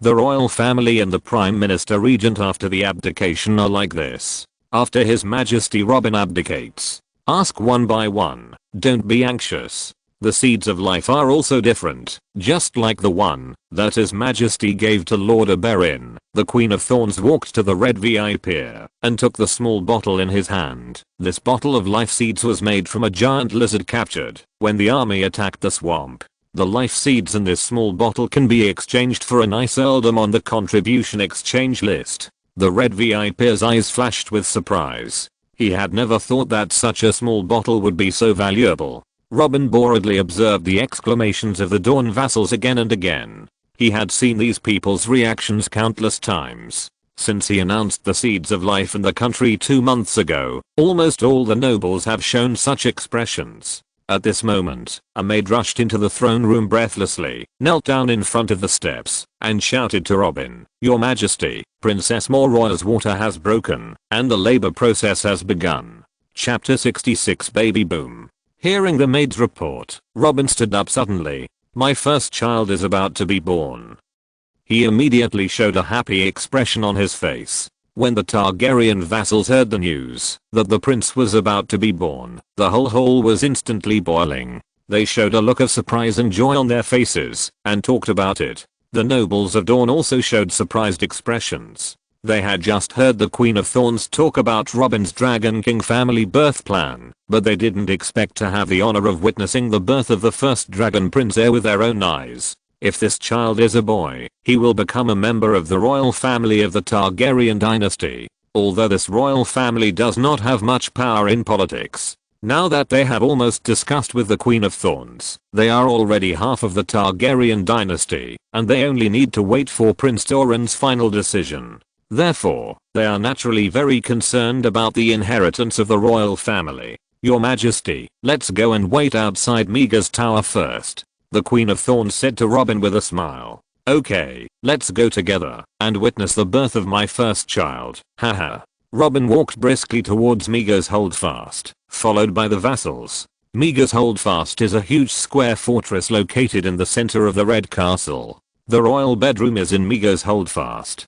Dozens of vassals gathered in the white corridor outside the bedroom. This child is destined not to enter the core power of the kingdom, and naturally has no conflict of interest with them, so everyone is basically looking forward to his birth out of sincerity. Everyone is silently waiting for the arrival of this new life, looking forward to bringing new hope and vitality to the Targaryen dynasty. Accompanied by a crisp baby cry, the door of the bedroom slowly opened from the inside. Mr. Eamon came out with a wrinkled, red little life in his arms. He walked lightly to Robin, handed the new life to him carefully, and then smiled and said, "The seven gods bless you. It is a healthy prince." Robin took the newborn prince from Mr. Eamon with excitement and joy. He gazed at the wrinkled little life, his eyes full of tenderness and love. He carefully held the prince in his arms and gently stroked the child's face. The vassal gathered around Robin and congratulated him. "Congratulations, Your Majesty, on the arrival of the prince. The seven gods will surely bless this newborn prince and let him grow up healthily and become a brave, wise, and kind person. Bless the prince, and may his life be filled with happiness." Everyone wished the prince a happy life, and no one mentioned what kind of wise monarch he would become. They all knew that in the exclusive contract signed with Robin, the royal family had given up the power to get involved in politics. They only hoped that this newborn prince could grow up healthily in love and care and enjoy the beauty and happiness of life. "Your Majesty, please give this lovely prince a name." The Queen of Thorns smiled kindly and looked at Robin expectantly. Robin nodded, and he held the newborn prince high up, letting the morning sunshine on his delicate face. With a warm smile on his face, he said in a deep and loving voice, "My son, the day you were born will be remembered by all of Westeros. Your name will be called by countless people, and your name will be Javan Targaryen." Congratulations to His Majesty Robin, to the Targaryens, and to Prince Javan. The Queen of Thorns shouted. Congratulations to His Majesty. The vassal cheered with joy. Long live the Targaryen dynasty. Before everyone's emotions calmed down, another maid ran towards them and shouted, "Your Majesty, Minister Rose also gave birth. Twins." The vassal cast their eyes on the maid. Today was a double happiness. Both princesses gave birth on the same day. Such a coincidence made people feel surprised and happy. Robin nodded to the maid, indicating that he would be there soon. He held Javan in his arms and walked into the bedroom and comforted the crazy girl considerately for a while. Then he hurried to the maid's residence in the Red Castle, where Rose had always lived. Robin asked the vassal behind him to stop, but he did not let them follow. Rose's child was different from Prince Javan's and had no political attributes. Robin just wanted to be alone with Rose for some time and did not want to be disturbed by others. When Robin walked into the virgin residence, Rose had already given birth. 2 newborn babies were lying on her left and right. Seeing Robin come in, she happily showed him these 2 lovely lives. "Look, they are 2 brothers." Rose's face was filled with a happy smile. Robin smiled and leaned over, observing the 2 newborns carefully. "They both look very healthy. Well, I have to think about their names." Rose looked at Robin expectantly, and the happiness in her heart seemed to overflow. She smiled and said to Robin, "The one on the left is the eldest brother, and the one on the right is the youngest brother." Robin nodded, and after thinking for a moment, he picked up the brother on the left, with a warm smile on his face, and said, "The elder brother's name is Darius. The name means strength and justice." He handed the brother to Rose gently, then picked up the younger brother and named him with a smile. "The younger brother's name is Draven. The name means passion and glory. What do you think?" Robin put the younger brother back to Rose and said with a smile. Rose nodded happily a few times. She was very happy that her child could be named by Robin himself, and the 2 names were so meaningful, which made her feel very satisfied. She knew that Robin had favored hundreds of women, and many of them were due to give birth this year. As one of the first mothers to give birth to Robin's children, She and her 2 sons must be more important in Robin's heart. Have a good rest. I will visit you often. Robin kissed Rose's forehead gently. Go ahead and do your work. You should be entertaining the nobles of Dawn today. I'm fine. Rose replied considerately. Robin nodded slightly, kissed the 2 brothers on the forehead, and then left the room. After he went out, he asked the Queen of Thorns to meet Doran alone in the throne room. In front of the Iron Throne, the Prince of Dawn formally knelt to Robin. Dawn was finally settled, and in order to gain more contribution points, the Army of Dawn would participate in the war in the north and work with Randall to eliminate the forces that resisted the Targaryen dynasty. After all matters in Dawn were properly handled, the Queen of Thorns proposed to issue a celebration decree to celebrate the birth of the first prince. This is a social convention. Although Robin was a little helpless, he finally accepted this suggestion.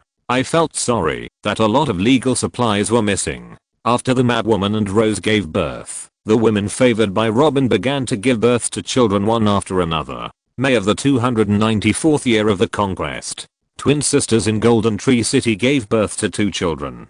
Many beautiful maids of the Hightower family also gave birth to more than a dozen children. After the second half of 294, the noble ladies and ladies of Highgarden gave birth to children one after another, triggering a huge baby boom. The birth of these newborns filled the entire kingdom with joy and jubilation. The nobles who were fighting outside were all excited when they received the news that their wives and daughters had given birth, and they returned to King's Landing to reunite with their families. More than 400 of Robin's children were born this year, a number that shocked the entire Westeros and even the whole world. These babies were regarded by the nobles as the hope and future of the family, the continuation of the bloodline of the Dragon King, and made their fathers feel extremely proud and excited. The dragon seemed to be waving at them, but Robin's evil thoughts made them cry. Robin tried to put the collected dragon eggs in the children's cradles, hoping that they could feel the blood of the real dragon and be hatched. Unfortunately, these dragon eggs did not react at all. The ordinary dragons still could not hatch normally without the return of the magic tide.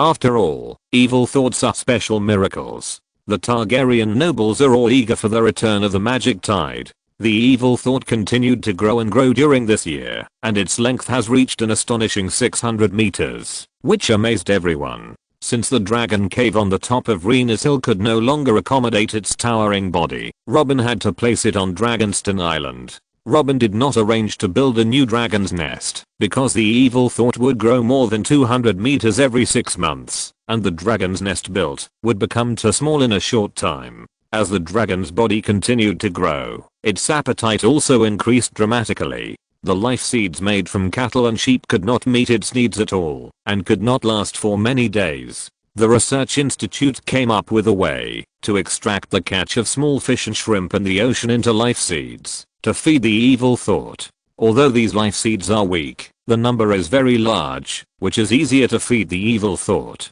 Now these weak life seeds have become special feed for feeding the evil thought.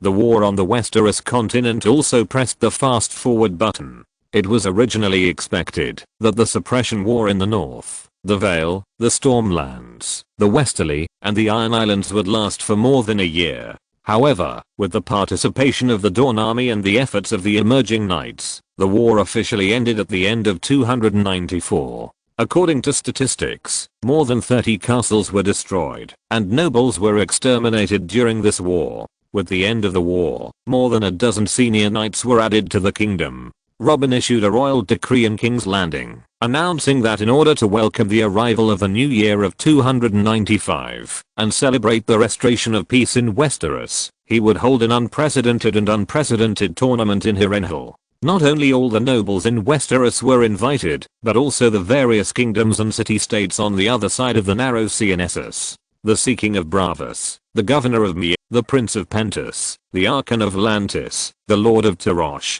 Almost all the major forces established by known civilizations received invitations from Robin Targaryen considering the journey to distant countries. Robin set the time of the tournament in mid-February 295. As for why Robin chose Harrenhal instead of King's Landing as the venue for the tournament, no one in the kingdom knew. However, they had a premonition that something big would happen in Harrenhal. Next to the Red Keep in King's Landing, Robin built a large garden-style palace complex and named it Lover's Court. This complex has a beautiful environment and exquisite design. Only those ladies who are willing to remain loyal to Robin live in it. In addition to these ladies, only the maids who serve them live here. In the most luxurious and extravagant courtyard in the palace, a silver gray-haired young woman is feeding a baby girl. Her face is full of maternal love, and her eyes are gentle and focused. In the cradle next to the young woman, there are two baby girls sleeping quietly. Their faces are rosy and lovely, and their breathing is even and calm, as if they are swimming in a beautiful world in their dreams. The young woman looked down at the babies in the cradle from time to time. "Miss Ash, you hurt me." The young woman gently moved the baby girl away from the white greasy peak and rubbed the bitten area. Click. The door of the courtyard was opened, and a tall, handsome man walked in. "Siri," the man called with a gentle smile. Siri covered her white and crystal peaks, smiled and said to the man coquettishly, "Don't eat too much this time. Little Lysandra and little Sijuani are not enough." Chapter 67 World Law. "It's okay. I've arranged for a nanny to come and take care of them," Robin said in a relaxed tone. PFFT. Siri glared at him. Siri looked at Robin with tenderness in her eyes, but it seemed to lack a hint of love. This subtle difference shows that Siri's feelings for Robin are complex and deep. Perhaps because of the birth of the three sisters, she has developed a little special feeling for Robin, but that feeling has not yet sublimated to the point of love. The relationship between Siri and Robin is more like a pair of lovers, and also partners with common interests. Since Siri became pregnant, she finally gave in to Robin, and accepted Robin's help in funding her restoration of the country. What Siri needs to pay is to use her ancient blood to build a stable portal between the Demon Hunter world and the Game of Thrones world. Since then, Siri's shackles have been untied, and she has finally returned to her normal life. Robin leaned over. "Don't eat the left side, you were bitten by Ash just now." Siri patted Robin on the back. After Robin's simple flirting, both of them were very strong and evenly matched. When the battle was in full swing, Robin brought out the props. Although Siri was no longer imprisoned, she was obsessed with this interesting game. Until they were exhausted and entered the Sage mode, Robin hugged Siri and talked about some things. "I plan to announce the establishment of Magic School at the tournament in Hirennal next month." Robin helped Siri massage the red marks and bruises on her body. He seemed to have been too heavy-handed. "Are you targeting me?" Siri asked. She knew that Robin was a dragon dreamer who could always predict something. She had also learned the basic knowledge of warlocks from Yennefer, and most of these things could not be hidden from him. In her heart, Robin was a mysterious and incredible existence, not like a native of Westeros. "It's difficult to deal with the warlocks of your world with the power of a knight alone. I need to have a group of magic powers." Robin nodded and replied. She spread Siri's body and helped her apply essential oils to help her recover from the scars. The needle-like pain from the essential oil stimulating the wound made Siri scream out. She actually let out a seductive moan. But now the world spirit plane, the warp you renamed it, is still isolated from this world. "What's the point of building such a magic school?" Siri frowned and asked. Robin pushed the oil while saying, "I want to select seeds with magical talent from all over the continent. They don't need to cast spells immediately. They just need to keep training their mental strength.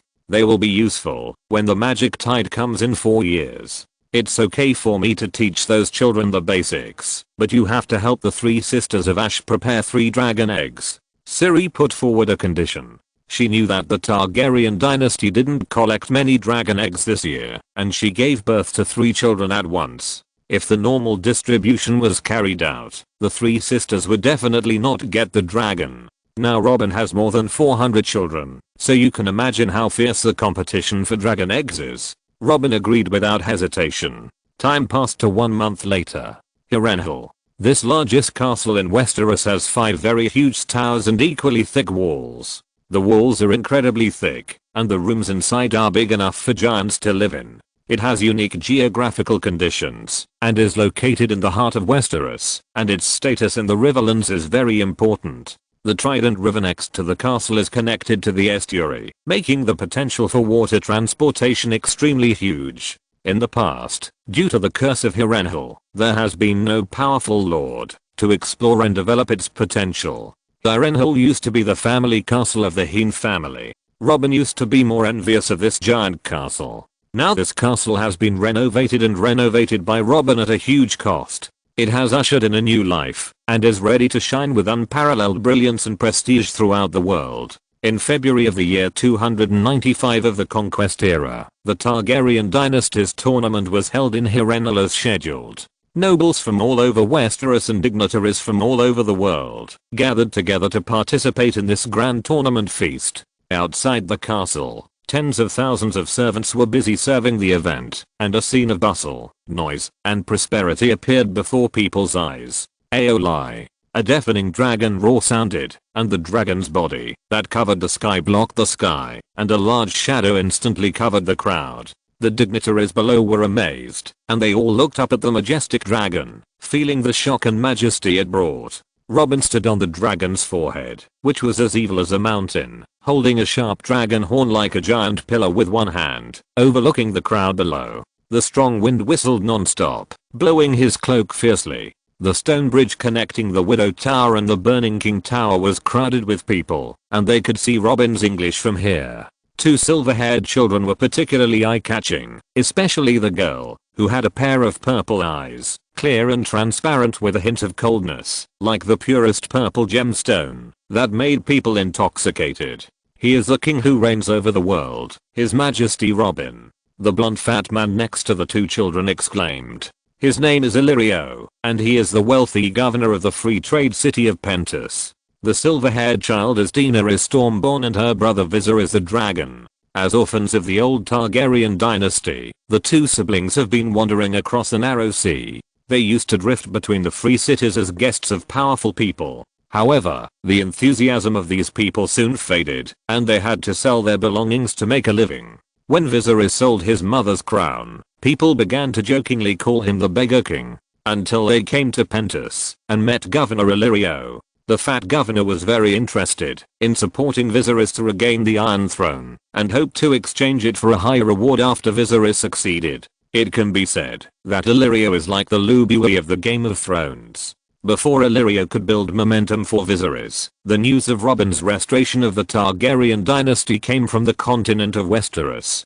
This heavy news caught Illyrio off guard, and he fell into deep confusion. Is it the real dragon in my hand, or is Robin the real dragon? While he was considering whether to give up the two siblings, Robin had unified the continent of Westeros in a short period of time. Then his good friend Varys, the octopus spider, secretly sent a letter asking him to present the two siblings to Robin at the Targaryen tournament, and to ask Illyrio to hand over the 3 dragon eggs in his hand. At that time, he felt strange in his heart. How could the octopus spider know that he had dragon eggs? Since he started to purchase them, he has kept the dragon eggs in the warehouse and has not revealed any news to the outside world. Now the whole world knows that the Targaryen dynasty is buying dragon eggs at a high price, causing the price of dragon eggs to soar. He plans to wait for a while before selling them, because he really can't bear to give them up so easily. However, when he received the second private letter from the octopus spider, he gave up the idea of continuing to suppress inventory. As a dragon dreamer, Robin has the ability of prophecy and divination witchcraft. The letter exaggeratedly described that Robin could see through all the secrets, whether they were hidden deep underground or hanging high in the sky. Nothing could escape his perception. The Targaryen dynasty used the tournament to invite countries around the world to promote its hegemony and demonstrate its strong strength and influence. At the same time, the Targaryen dynasty would also promulgate a series of world laws. The first world law is, if you hide dragon eggs and don't hand them in, you will be exterminated, and the whole city will be slaughtered. When Illyrio was distracted by the dragon, suddenly a bold old man came towards them escorted by the golden robe guards. The old man's steps were steady and powerful, his demeanor was majestic and solemn, giving people a noble temperament that could not be ignored. Hello, Governor Illyrio. I'm one of the Grand Maesters of the Targaryen dynasty, Aemon Targaryen. Aemon extended his hand to greet him. Illyrio paused, then realized that this was an important person. Grand Maester, Illyrio greets you. He smiled and shook Aemon's hand enthusiastically. His good friend Varys had basically introduced him to all the important people in the Targaryen dynasty, so he naturally knew the special status of Aemon in the dynasty. Aemon was not only a Targaryen royal, but also mastered the heart tree communication system in the Targaryen dynasty. Are these the prince and princess of my family? Aemon let go of his hand and faced the Dragon Queen and Viserys with a kind smile. The Dragon Queen had big purple eyes, flashing with innocence and curiosity. She looked up and looked at the old man. Viserys, Dany, this is your great uncle, Grand Maester Aemon. Illyrio smiled and introduced the two children. Great uncle, asterisk 2. The two children shouted at the same time. Aemon squatted down, gently stroked the silver hair of the two children, and couldn't help but sighed with emotion. You have suffered. Viserys and Daenerys heard these comforting words, and tears soaked their eyes for a moment. The two children had been in exile, and had experienced the death of loyal ministers, the betrayal of guardian knights, the difficulties of servants, the torture of poverty, the irony of rumors, and being used by various adults. All kinds of hardships made them exhausted, and difficult to talk to outsiders. As a prince, Viserys took on the main pressure, which was far beyond the ability of a child to bear. His temperament began to become extreme and impatient, as if the blood of the Mad King had begun to awaken in his body. Aemon pulled the two little ones into his arms, one on the left and one on the right, and patted their backs. Good children, it's okay, it's okay. A grandstand had been set up on the flat ground outside Harrenhal, and a track for lance duels. Robin sat in the main seat in the center, and next to him sat the royal ministers of the Targaryen dynasty, the Queen of Thorns, the inflatable fish, and the oak shield. At the bottom left of the main seat sat the noble ladies of the dynasty. They were closer to the track, so that the winner could present the wreath of Queen of Love and Beauty to them. In the ancient Queen of Love and Beauty system, if a young lady accepted a wreath, she would marry the champion of the tournament. Nowadays, there is no such mandatory requirement. The wreath only represents the glory of a woman's beauty. Cersei and Aunt Wolf were entering the stands from the left.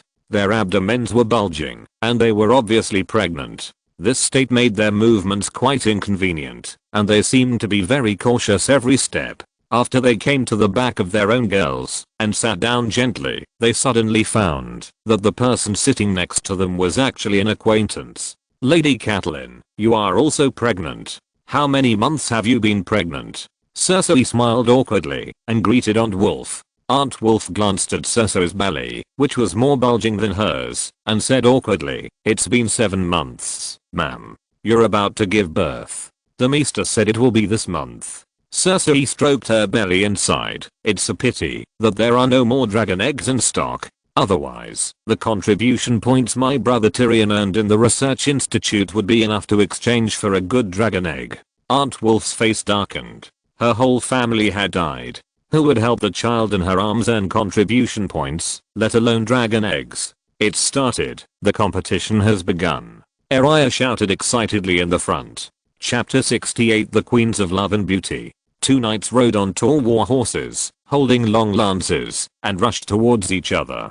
The audience around held their breath, looking forward to this fierce competition. When they were only a few dozen meters away from each other, they began to sprint faster, and the lances in their hands seemed to cut through the air. Their horses seemed to understand their master's intentions, and ran forward with all their strength. At the moment of collision, they simultaneously raised their lances and launched a fatal attack on each other. The tip of the lance flashed with cold light, as if announcing the victory. Bang! The two lances collided fiercely with each other, making a deafening sound, and the two competition lances exploded in an instant, and wood chips flew everywhere. The audience burst into exclamations. The charge lances used in the competition have a crown on the tip of each lance, which is a crown-shaped metal cap, to prevent the knight from being pierced directly. The wood at the end of the lance is also made of brittle wood to relieve the impact. If a normal lance is used, 2/3 of the knights will die in a competition. Arya jumped up from her stool in excitement, clapping her hands to cheer for the two powerful knights.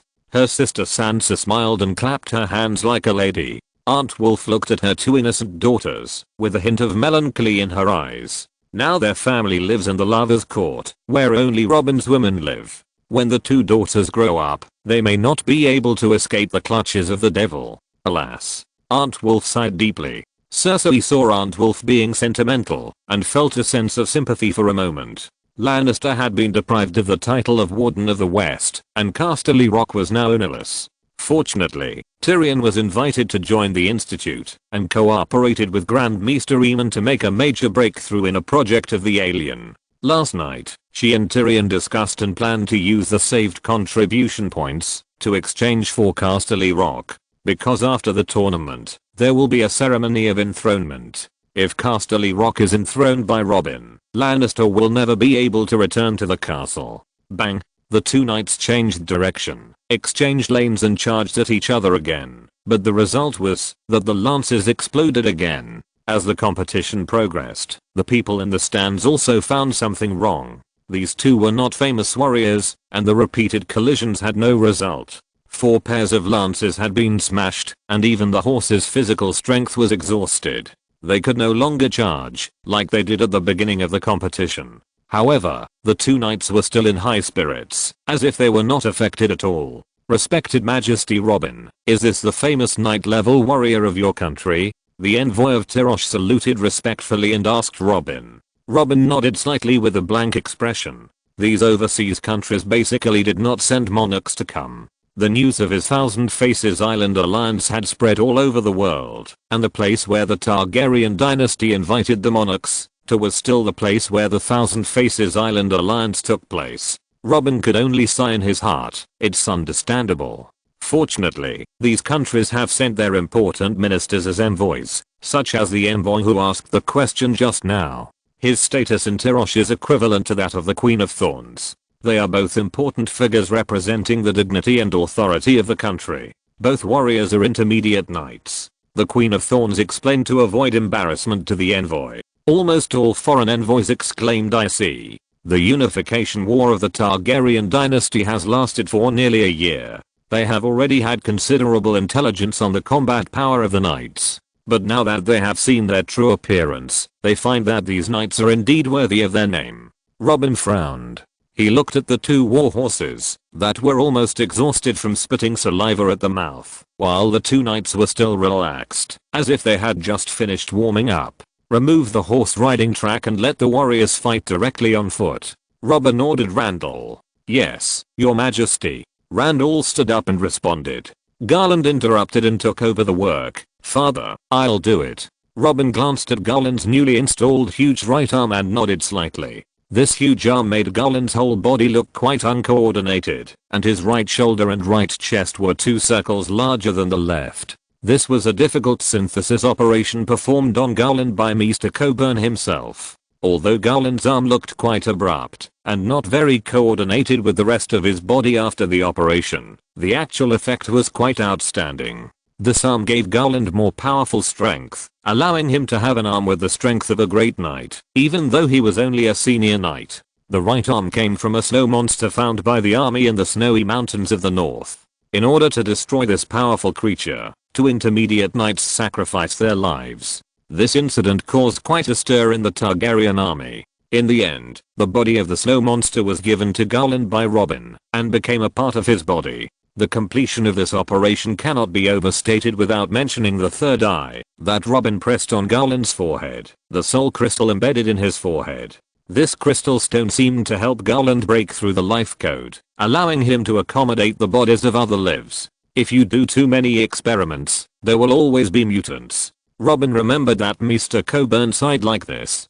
Garland's special life code is different from the evil thoughts. The evil thoughts are assimilation and infinite growth and evolution. Garland can only do splicing, not fusion, let alone evolution. He stood up and jumped off the stands and jumped over a distance of more than 10 meters. He then took 2 steps and stood between the 2 charging horses. Facing the 2 charging war horses, Garland spread his arms calmly. His snow monster arm was firmly connected to the head of the right warhorse, as if it was an indestructible wall. The rapidly sprinting warhorse instantly hit this arm, just like hitting an extremely hard rock. The neck was directly broken, and blood foamed from the mouth, and fell to the ground, twitching. When the warhorse on the left collided with Garland's left arm. Garland groaned, obviously bearing a considerable impact. His body retreated several steps to dissolve the potential energy of the warhorse's sprint. The Institute classified the knight level according to Robin's extreme strength. Before Robin took the seed of life, his heaviest punch was a force of 1,000 pounds. According to this classification, punch force close to 1,000 pounds. Quasi-knight, punch force exceeding 1,000 pounds, less than 5,000 pounds. Primary knight, punch force above 5,000 pounds, less than 10,000 pounds. Intermediate knight, punch force above 10,000 pounds, less than 50,000 pounds. Senior knight, punch force above 50,000 pounds. Great knight, the strength of a warhorse is about 10 times that of an ordinary human, so as long as it is a senior knight, theoretically, he can use his body to catch the collision of the horse. However, the collision force of two objects is mutual. The weight of humans is very different from that of horses, so they will suffer a great loss in the impact. This is why Garland retreated far away from the impact of the warhorse on the left. Seeing this guy actually using his orders to show off, Robin was speechless. He just asked this guy to clean up the horse trail, but he didn't expect him to do such a thing. He really felt a little amused. Robin glanced at the envoys on the right stand and found that almost all of them opened their mouths wide in amazement. Some people even stood up in shock, staring at Garland and the two fallen horses. This martial arts competition was originally held by him to show off his muscles to foreign envoys, and Garland's eye-catching behavior was also a disguised way of achieving this goal. The guards drew a simple circle with lime in front of the stand, and this circle became the battlefield for the warriors to decide the winner. The warriors who failed to decide the winner just now, this time wearing armor and holding blunt iron swords, fought again in the circle. Ding. A loud sound of metal clashing came, and the two human-shaped beasts fought together. Sparks flew when their iron swords collided, as if they were competing to see who was stronger. They kept slashing and parrying, retreating and then colliding with each other, without any fancy moves, just like two savage beasts slashing each other with the simplest sword moves. The sound of hammering iron was not pleasant to the ears, and the ladies on the left could not help but cover their ears and frowned as they watched this evenly matched battle. Although they were not used to this rough fighting style, they were also attracted by the fierceness and tension of this competition. 10 minutes passed. The iron swords in the hands of the two intermediate knights had been chopped into pits and holes, as if they had been sharpened by a file. The swords became red due to frequent collisions, as if they had been roasted in high temperature. Robin couldn't help it. These two were looking for trouble today, and they were endless. He stood up resolutely, and with a clang, he pulled out the Valyrian steel sword ice next to him. Then he jumped into the field. Brokenheart made a huge silver sword flower in his hand, and cut off the two iron swords in an instant. Then he swept the blade across, hitting a knight's helmet, and knocking him to the ground. This series of movements seemed smooth and elegant. Well done. The king is so powerful. Arya, whose ears were damaged, jumped up happily and kept cheering. When Aunt Wolf saw Stark's family sword, her mouth opened slightly, as if she wanted to shout something, but in the end she said nothing, and just sighed deeply. After killing a knight in an instant, Robin was about to hit another knight, but the man immediately threw away the broken sword, and knelt on one knee. The fallen knight also quickly got up, and knelt beside him. Both of them knew in their hearts that their fighting performance did not please the king, but angered him. "You go down first," Robin said lightly. He walked to the right side of the platform and shouted to the head of the Dane family, "Sir Edric, lend me your family sword. It's Dane's honor." Chief Dane nodded, immediately took off the family sword on his back, Dawn, and handed it to Robin with both hands. The blade of Dawn was pale like milky white glass. It was said that it was forged from the core of a fallen meteorite. Robin held the ice sword in his left hand and the Dawn sword in his right hand, and turned and stepped into the competition circle. He was tall and mighty, and the two huge swords in his hands looked extremely powerful and majestic, with an amazing aura. Then Robin shouted loudly to the stands, 10 senior knights come down. Whoever can knock me down will be the champion of the competition. Your Majesty." The Queen of Thorns changed her expression and wanted to stop her, but Randall had already stood up and nodded to the Queen of Thorns to signal her that she didn't need to persuade him anymore. He leaned over and whispered in the Queen of Thorns' ear, "We have tried it in the training ground, and 10 senior knights are not your majesty's opponent." The senior generals on the right were almost all wearing heavy armor. They signed up for the competition and were waiting for the opportunity to play. Robin's challenge allowed them to compete with the king, which made them extremely excited and eager to fight. 10 brave warriors walked into the arena. They were all of good status. Randall, Garland, Oakenshield, Oaken. They were basically nobles from the Reach and famous generals of the Targaryen dynasty. They knew that the battle would be quite noisy, so they walked a distance away from the stands. If you don't want your hair to be burned, I suggest you wear a helmet that covers your head. Oaken recalled the experience of fighting with Robin some time ago and couldn't help but remind the people around him, "Your Majesty is an expert in playing with fire." The others nodded and put on their helmets obediently. Only Randall smiled helplessly and stroked his shining bald head with his hand. Seeing that everyone was ready, Robin put on his newly researched sword stand, stepped forward and lowered his body. He held the ice sword tightly in his right hand and held it horizontally in front of him, like a solid barrier. And with his left hand, he made a semicircle around the Dawn sword and grabbed it with his backhand, ready to go. Boom. A raging fire ignited on the 2 giant swords. At the same time, several flames burst out from Robin's facial features. The blazing flames intertwined with his eyes, making his momentum even more amazing.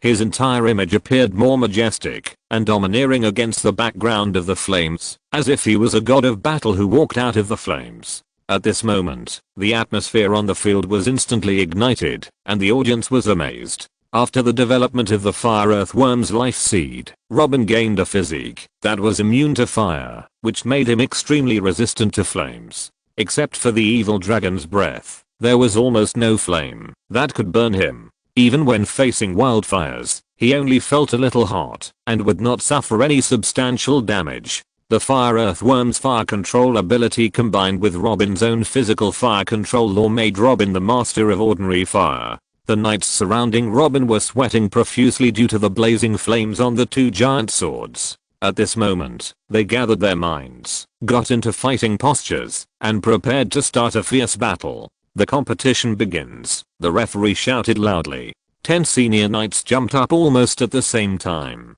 In the air of more than 10 meters, they raised their steel swords to their heads with both hands and chopped at Robin with all their strength, just like a heroic gesture of splitting Mount Ur. The momentum was amazing, as if they were going to defeat Robin in one fell swoop. The situation seemed to be extremely unfavorable to Robin for a moment, as if he would be chopped into meat paste by a group of strong men in the next second. This critical situation made the hearts of the people in the stands rise to their throats, and they couldn't help but sweat for Robin. Robin grinned. This group of people who had fought with him for a long time were really good at flattering him. Their attack gave him a chance to perform a killer move. Fire Dragon Sword Technique. Flame Blade Storm. Robin shouted the name of the move loudly and acted to the end. In an instant, the flames on the 2 giant swords rose several meters high. Robin contracted the muscles in his abdomen and back, causing the spine to generate a strong twisting force, driving the whole body to rotate on the spot. Rumble, rumble. The flames on the giant sword were wrapped into a huge rotating flame column, extending from the ground to more than 10 meters high, and the flame blade vortex swept everything around. The 10 senior knights in the air had already reacted quickly when Robin shouted the sword move reminder. The steel swords in their hands changed their positions in an instant and used them as shields in front of them. The movements were uniform and skillful. Scandium, scandium, scandium, scandium. A series of sounds of weapons colliding resounded throughout the arena, and the visual effects and program effects reached their peak as the knights were knocked into the air. The audience held their breath and watched this scene intently. Bang bang. The knights fell to the ground, and the soldiers outside the arena immediately rushed forward and quickly patted their burning clothes. The flames were extinguished in an instant, leaving only the knights' frightened faces and messy clothes. After a moment, Robin stopped spinning.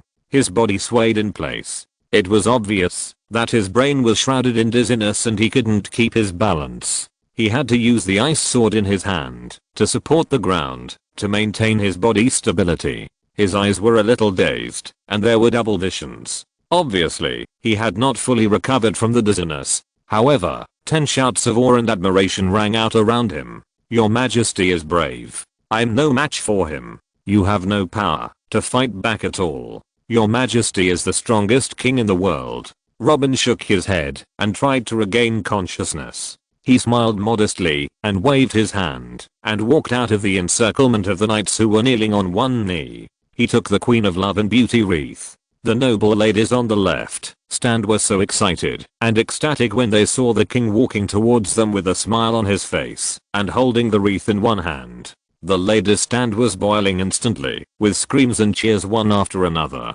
Their heartbeats accelerated, their cheeks flushed, and their hearts were full of excitement and expectation. Aunt Wolf looked at the heroic Robin and felt a little moved for a moment. After seeing her 2 happy daughters, she calmed down and thought, it's better not to compete with my daughters. Cersei inadvertently clamped her legs together. Robin smiled and walked to Daenerys, the mother of dragons. He kissed the girl's forehead gracefully, then leaned close to her ear and whispered in a voice that only the two of them could hear, "Welcome home, my queen." Little Daenerys' face quickly rose to 2 blushes. She covered her mouth with her hands, and her face showed an expression of surprise and emotion. Robin smiled, gently picked the most beautiful flower on the crown, and gently pinned it on little Daenerys' head. Then, Robin put a bright little flower on the head of each lady on the ladies' stand. If you're listening to this novel on a channel other than Fanfic World, it means they downloaded and uploaded it without effort. We cordially invite you to visit our channel, Mundo Fanfic Novelos. There you'll find the original version of this story and you can explore many other novels of various genres. We're waiting for you to immerse yourself in a world of incredible novels. Chapter 69, The Rise of an Empire. Amidst the laughter and cheers, the most crucial part of the tournament, the Knights Lance tournament, ended. This intense and exciting competition made people's moods fluctuate and gradually calmed down as the competition ended. Next came the archery competition and the group competition, which also attracted everyone's attention. The contestants showed superb skills and excellent teamwork ability, which amazed people. 2 days later, all the competitions came to an end. After that, the highlight of this grand event came, the investiture ceremony presided over by Robin, rewarding those vassals who had made meritorious contributions in the war. Robin would award the vacant territories of the whole territory to those brave and fearless warriors in a solemn ceremony, to commend their loyalty and contribution. In the 100 Hearths Hall of Harrenhal, envoys from various countries stood in an orderly manner on the right, while Targaryen's ministers stood quietly on the left. They waited solemnly for the investiture ceremony to begin. The Hall of 100 Hearths is the name of the Great Hall of Harrenhal, but in fact there are only about 34 or 35 hearths. The floor is paved with smooth stone slabs, and there are stairs leading to 2 corridors above. This spacious hall is large enough to accommodate an entire army. Targaryen's vassals and foreign envoys stand under the Blackstone throne without feeling crowded at all. The high ceiling and wide open space make the whole hall magnificent. Robin walked from the red carpet in the middle to the Blackstone throne in a gorgeous dress, with a wide black cloak fluttering in the wind behind him. The 3-headed dragon emblem embroidered on the cloak seemed to be baring its fangs and claws as the cloak swayed, symbolizing the glory and power of the Targaryen family. Stepping onto the steps in front of the throne, Robin turned around and waved his hand to lift the cloak behind him, showing his majesty and dominance. He looked down at everyone in the hall and declared his dominance to them. This move made the whole hall quiet instantly. Robin spoke loudly and solemnly, "My loyal subjects, I stand here with a heart full of gratitude and pride, because today, our country is finally unified. We have successfully written history." Robin roared, his right hand clenched into a fist like when the riverbend went to war, and swung it up to the sky. This action was full of power and passion, and instantly ignited the air in the entire hall. The military generals and vassals followed Robin, waving their fists to the sky as hard as they could, as if challenging fate, and swearing their loyalty and bravery. And the civil officials such as the Queen of Thorns smiled and applauded enthusiastically, with excitement and recognition flashing in their eyes. Robin opened his right fist and pressed it down. Under his unquestionable prestige, the hall turned from noisy to silent in an instant. "This is the result of our common struggle, and your efforts will be recorded in history forever." Every outstanding soldier deserves my reward, and you have made great contributions to the unification and prosperity of the country. However, before I enthrone you, I want to announce something very important," Robin said solemnly. The vassal held their breath and listened attentively to this important announcement. They had received the news from the minister of the court in advance and knew that this announcement would have a significant impact on their future. I, Robin Targaryen, solemnly announce that the Targaryen dynasty is officially renamed the Targaryen Empire.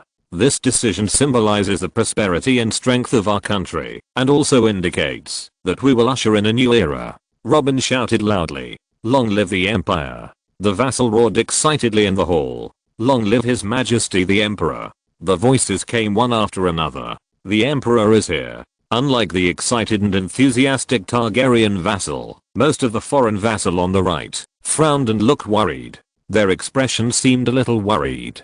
The name of the country, Empire, comes from annexation and conquest, and it reflects the nature of the ruler. Now that the continent of Westeros has been unified, Robin's ambition is self-evident. As the Targaryen Empire's monarchs and ministers cheered enthusiastically, Governor Illyrio of Pentos strode onto the red carpet in the middle. The fat man's actions attracted everyone's attention. He dared to move at such a sacred moment. The vassals of the Targaryen Empire all glared at him. The invisible pressure made Illyrio's legs tremble. He gritted his teeth and shouted to Robin, "Your Majesty, Pentos has a gift to congratulate the Targaryen Empire for its eternal prosperity."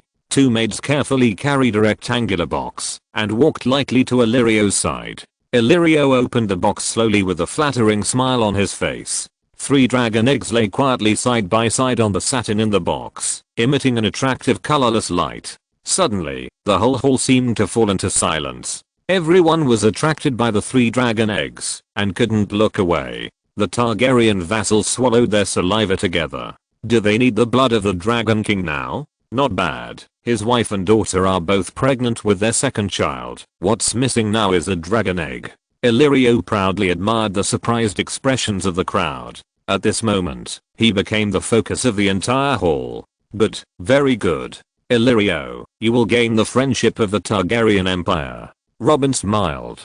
Varys arranged this script well, and Illyrio is a good agent. As the Prime Minister, the Queen of Thorns is responsible for foreign diplomatic affairs.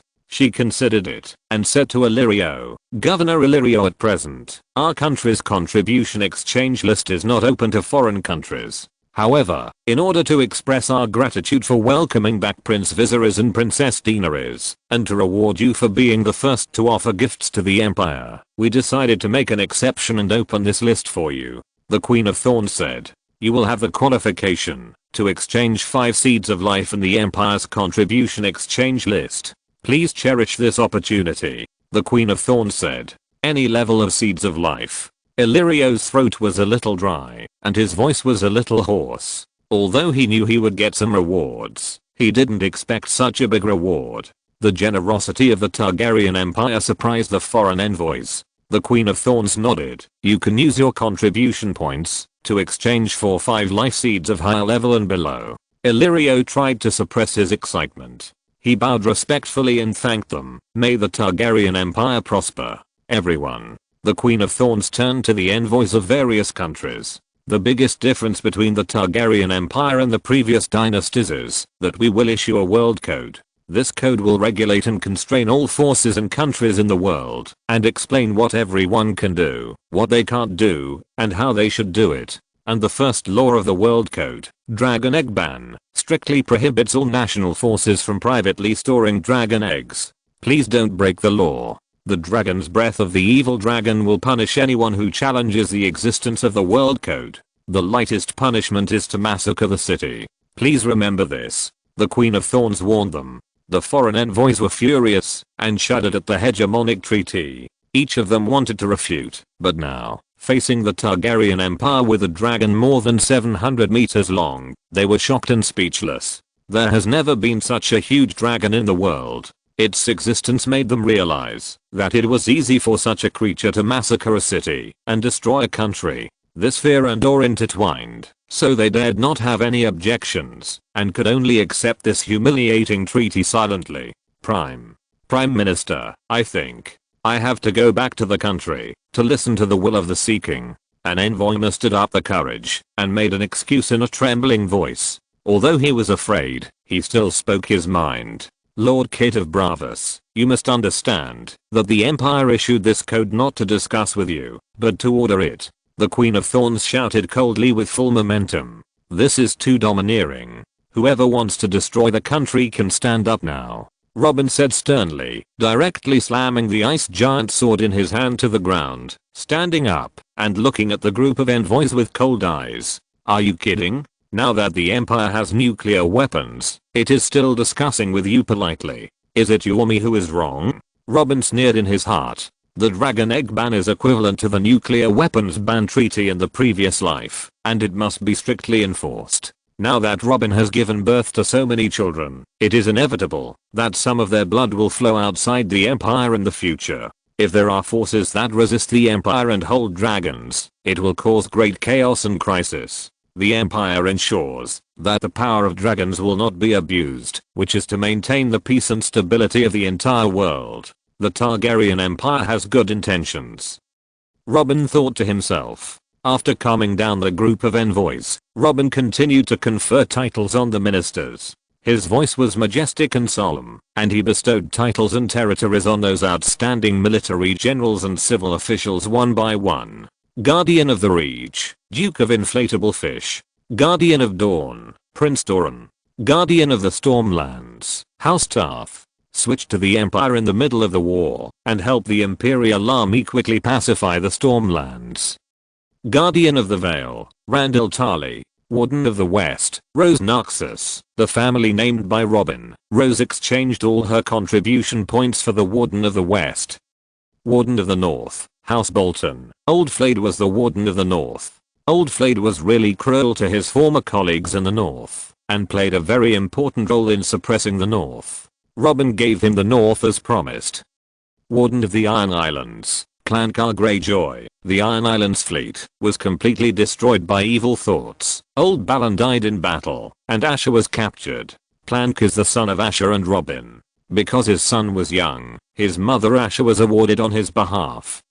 Riverlands, the Guardian family was abolished and merged into the crown, directly governed by Robin. Your Majesty, on behalf of me and my family, I would like to express my most sincere gratitude and respect to you. Randall knelt on both knees to Robin and bowed his head to the ground under the high platform. It is not easy to go from an earl to a duke. In the thousands of years of history of Westeros, only a few families such as Tyrell, the Golden Rose, and Tully have succeeded. Robin is a blessing to Randall's family. Your generous ennoblement makes the Bolton family feel honored and glorious. Old Skinner also knelt on his knees beside him and said excitedly, their Bolton family was known as the Red King in the heroic age, but they have always been suppressed by the Stark family in the north. Now that they have finally turned over and become the masters with the support of Robin, the Bolton family is naturally grateful for the Emperor's generous ennoblement. The same is true for the patriarch of the Tarth family.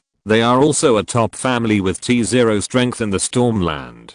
This time they turned to the Imperial army and obtained the position of Guardian and took off with the wind. However, the descendants of the Tarth family have died, and now there is only one daughter, Brienne, left. And Brienne is more than 6 months pregnant at this time. Chapter 70 Melisandre.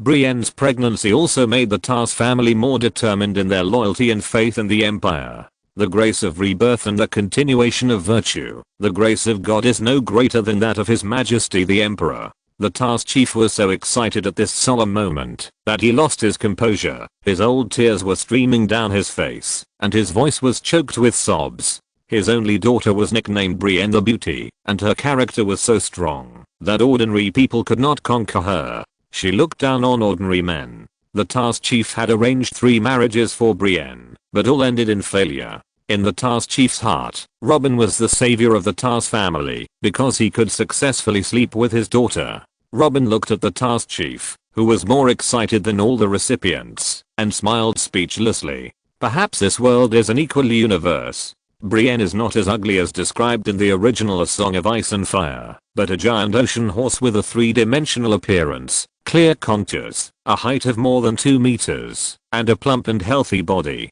The key is that this maiden of Tarth has extremely high martial arts value and is arrogant. No one has ever been able to catch her eye. In the end, Robin took advantage of it. It can only be said that it was all due to luck. An exciting enthronement ceremony ended successfully. Next, Irenhil prepared a sumptuous dinner for everyone. The servants arranged the table neatly, and the maids served wine and delicacies. The dazzling array of delicacies made people salivate. The foreign envoys seemed to have forgotten the previous rebukes and unpleasantness. Everyone was immersed in laughter and toasts. The atmosphere of the banquet gradually became warmer. People raised their glasses and congratulated each other. The previous tension and unhappiness seemed to have disappeared. Robin sat on the Blackstone throne, holding a glass of fine wine in his hand, and tasted it slowly. His eyes were leisurely, watching the complacent expressions of these dignitaries. He sighed softly in his heart. The happiness of mortals, wealth, beauty, power, these are just sand sculptures on the beach. It looks solid, but it will break and dissipate without a trace with just a touch of the waves. Your Majesty, may I have the honor of toasting you a glass? A lady in a red robe walked gracefully to the steps and invited Robin in a gentle and charming voice. Her eyes were full of charm, and her manners revealed a unique charm, showing Robin her beauty and style all the time. Robin raised his eyebrows slightly and looked at the bold woman in front of him. She was undoubtedly an amazing and exquisite beauty, with a heart-shaped face and red eyes set off each other, coupled with a head of copper-red hair, exuding a mature and charming atmosphere, making people unable to look away. Her beauty and temperament amazed Robin. At this moment, Robin's heart once again emerged with a new feeling. Wealth and power are as fragile and perishable as sand sculptures. But beauty is an eternal art worth pursuing for a lifetime. It can transcend the limitations of time and space, and make people feel endless pleasure and enjoyment. Of course. Robin smiled and nodded, stood up and held the red-haired beauty's tender hand in a gentlemanly manner, and elegantly invited her to the steps. The red-haired beauty smiled with joy, tacitly cooperated with Robin's strength, and took the initiative to put herself into Robin's arms. Her movements were soft and natural, as if she was showing Robin her beauty and tenderness. Robin smiled and hugged her. At this moment, their bodies were tightly pressed together, as if they could clearly feel each other's heartbeats. Ding. The wine glasses gently touched each other, making a pleasant sound. The two looked at each other, their eyes full of ambiguity and romance. In this warm atmosphere, they drank the red wine in their hands together. Beautiful lady, may I have the honor of knowing your name? Robin asked with a smile, while his palm reached the lower body of the red-haired beauty and grasped her round buttocks. Of course, my dear Emperor, the red beauty replied with a smile, shaking her hair at the same time, and the big waves of her red hair rippled, making her look more charming and attractive. My name is Melisande. Her voice was passionate and full of charm. Robin was shocked when he heard it, and his pupils shrank slightly. His eyes unconsciously looked at Aunt May's plump and white chest, where there was indeed a huge ruby. This ruby was crystal clear, and it flashed an attractive red light under the candlelight, making it impossible to look away. Aunt May has lived for nearly a century, and her mind has long been trained to be quite sharp. She immediately noticed Robin's abnormal reaction. When the Emperor heard her name, his hand holding his hips subconsciously exerted force, and his look at the ruby also showed that this person knew her details. Aunt May thought secretly in her heart that Robin's reaction was obviously different from what she expected. If there was a conflict between the Targaryen's knights, she might not be able to retreat unscathed, so she found an excuse to leave first. She did not show any abnormality, but smiled and said to Robin, Your Majesty, my room is room 802 of the Widow's Tower. Don't forget it after that. Aunt May covered her face with a shy face, gently pushed Robin away, and turned to walk down the steps of the throne. Robin could not do what she wanted, and his hand around Aunt May's waist tightened, pulling Aunt May back into his arms. The corners of his mouth slightly raised, revealing a sly smile, and said with a smile, Don't leave in a hurry, the fun has just begun. Robin's palm behind Aunt May's waist has made several secret gestures, and the guards from the war group beside him immediately understood, and walked to the hall to inform Bronn. A dozen senior knights were toasting, and had come to the steps of the throne, forming an airtight encirclement. Their eyes met in the air, tacitly, waiting for Robin's order. Red Priest of the King of Light, why did you look for me here? Robin lowered his head slightly and asked softly. Ruler, also known as the Lord of Light, the heart of the Holy Flame, and the God of Shadow and Fire, is a god from Essos. The people of Westeros often call him the Red God. Aunt May noticed the unusual situation behind her, but she did not show any panic. Instead, she said elegantly and calmly, Your Majesty, chaos and darkness are dangerous everywhere. Do you mean the Night King, and the White Walkers, or the God of Cold behind them? Robin sneered, with a playful and teasing look in his eyes. He lowered his head and sniffed Aunt May. It was hard to imagine that this old body could be so charming and seductive. Aunt May's calmness disappeared, and she responded seriously, You are a doctor of mysticism in the Citadel. It's not surprising to know this ancient alien god. But the chaos and darkness that the Lord of Light told me in the latest prophecy is not the god of cold. She paused and carefully observed Robin's expression. The smile on Robin's face began to stiffen. He stared straight at Aunt May, and his eyes became sharp. His voice also became cold and stern, and he asked, Tell me right now, who the hell does chaos darkness refer to? Aunt May smiled charmingly again. She half squinted her eyes and stared at Robin, slowly and clearly saying, One of the supreme gods of chaos, the Prince of Darkness. Robin closed his eyes, took a few deep breaths, and tried to calm himself down. After a while, he regained his composure and dismissed all the Imperial generals. Then he picked up Aunt May by the waist and carried her on his shoulders and strode towards the corridor stairs next to him. Slaanesh is coming. Enjoy yourself while you can. He sighed in his heart. Seeing this scene, the vassals of the Empire cheered, and the atmosphere of the banquet was pushed to a climax again. A few days passed quietly, and the envoys from various countries set out on their return journey one after another. Each envoy group brought a copy of the world code promulgated by the Targaryen Empire. The birth of this code was bound to cause an uproar around the world. In the days ahead, there will always be kings who are not afraid of hegemony and stand up against the constraints of the Targaryen Empire. However, whether they can successfully resist the dragon breath of the Empire or just become a stepping stone for the Empire's hegemony is unknown. The dragon egg ban in the world code also has an advantage. As long as someone or a force is willing to hand over a dragon egg to the Empire, they can obtain the precious qualification to exchange for a life seed. At the tournament, they had witnessed the extraordinary combat power displayed by the knights. The shocking and powerful strength made some envoys excited and considered secretly coming to exchange 1 or 2 life seeds to improve their own military strength. Some envoys have already colluded with the Empire. Under the temptation of the Empire's rich interests, they conspired to launch a coup in the country and use the power of the Empire's knights to transform their country into a province of the Empire. At present, the existing territorial system of the Empire will remain unchanged and will not be changed. However, for the territories expanded outside the Westeros continent, the Empire will no longer enfiaf lords, but will be directly governed by the king. This move is aimed at strengthening the centralized rule of the Empire, ensuring the stability and development of the newly expanded territory, while also helping to weaken the influence of local forces and enhance the overall strength of the Empire. With the return of these envoys, the impact of this martial arts tournament held by the Empire will continue to ferment. It will have a profound impact on the international situation and the decision making of various countries. After the ceremony, the vassals of the Empire did not return to their fiefdoms immediately. Instead, they stayed to participate in another important ceremony. This ceremony concerns the future of their children. The 100 Hearths Hall in Harrenhal has been redecorated and decorated, presenting a mysterious and ancient atmosphere.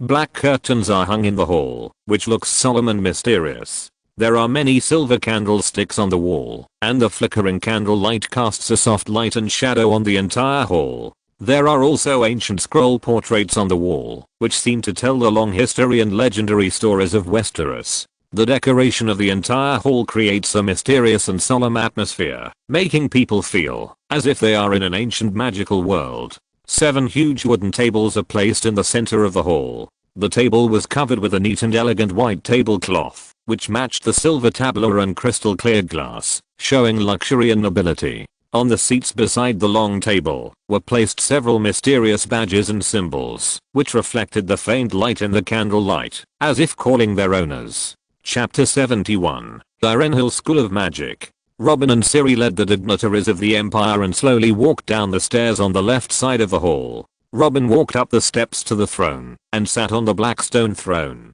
The minister of the royal court sat behind the table beside the steps, while hundreds of vassals sat around the long table in the hall. They looked relaxed and smiling. They talked to each other softly, as if discussing news about the Magic Academy. Robin was wearing a black thick velvet robe today, and the hem of the robe fluttered gently, making him look elegant and mysterious. He also wore a grey cloak that reached the ground. Ciri held a patched, worn, and dirty pointed black hat in her hand. There was a silver border around the edge of the hat, and some mysterious runes were engraved on it. The tip of the hat was surrounded by a circle of dark red fish beamwood leaves, which were bright red and full of vitality, forming a sharp contrast with the deep color of the wizard's hat. This is a hat used to test mental strength and alien talents. The inside of the hat is inlaid with dragon crystals that Ciri has skillfully processed. Dragon crystals can accurately assess the wearer's mental strength by resonating with the wearer's spirit. Although Ciri has lost her magic source, she has not lost the skills of training and using mental power taught by Yennefer. These skills are deeply engraved in her heart. The fish beamwood leaves on the tip of the hat are attached to the power of consciousness by Eben, which can judge the strength of the wearer's consciousness. Ciri placed the wizard hat used to test mental power on the stool in front of the steps. Then she stepped back and stood beside the steps. Robin smiled and looked around the new 100 Furnaces Hall. The hall was decorated in the style of the Hogwarts sorting ceremony. Whether it was the curtains printed with the emblems of each department or the candlelight hanging from the dome, they were all imitated vividly. This venue has been built into a place full of magic and mysterious atmosphere. It's time to start. Robin turned his head and instructed Alan. Alan, who was also dressed as a wizard, nodded gracefully to Robin in response, and then walked lightly to the end of the hall. She signaled to the guard, and the guard slowly opened the heavy carved wooden door. Click, as the wooden door slowly opened, the little ones in black robes lined up neatly outside the door appeared in front of everyone. They stood there quietly, their eyes full of curiosity and expectation. Arlen smiled and waved to Daenerys and Jon, who were leading the way, and signaled the little ones to follow. In the hall, under the watchful eyes of the vassals' parents, these new generations of Westeros followed Arlen, and walked through the hall one after another to the steps of the throne. They walked with childish steps, with nervous and expectant expressions on their faces. "Your Majesty, all the apprentices are here." Arlen took the lead, and knelt on one knee to the Emperor on the throne. The little ones followed suit and saluted. Their movements were unambiguous. Robin nodded slightly, raised his hand and said, "Get up. I have granted you permission not to kneel in Direnhill." He stood up from the throne and walked to the tester with steady steps. He casually held the hat in his hand. Robin extended his hat as a gesture of speech and spoke loudly. "My dear students and teachers, today, we ushered in the important moment of the establishment of Direnhill School of Magic, the founding ceremony.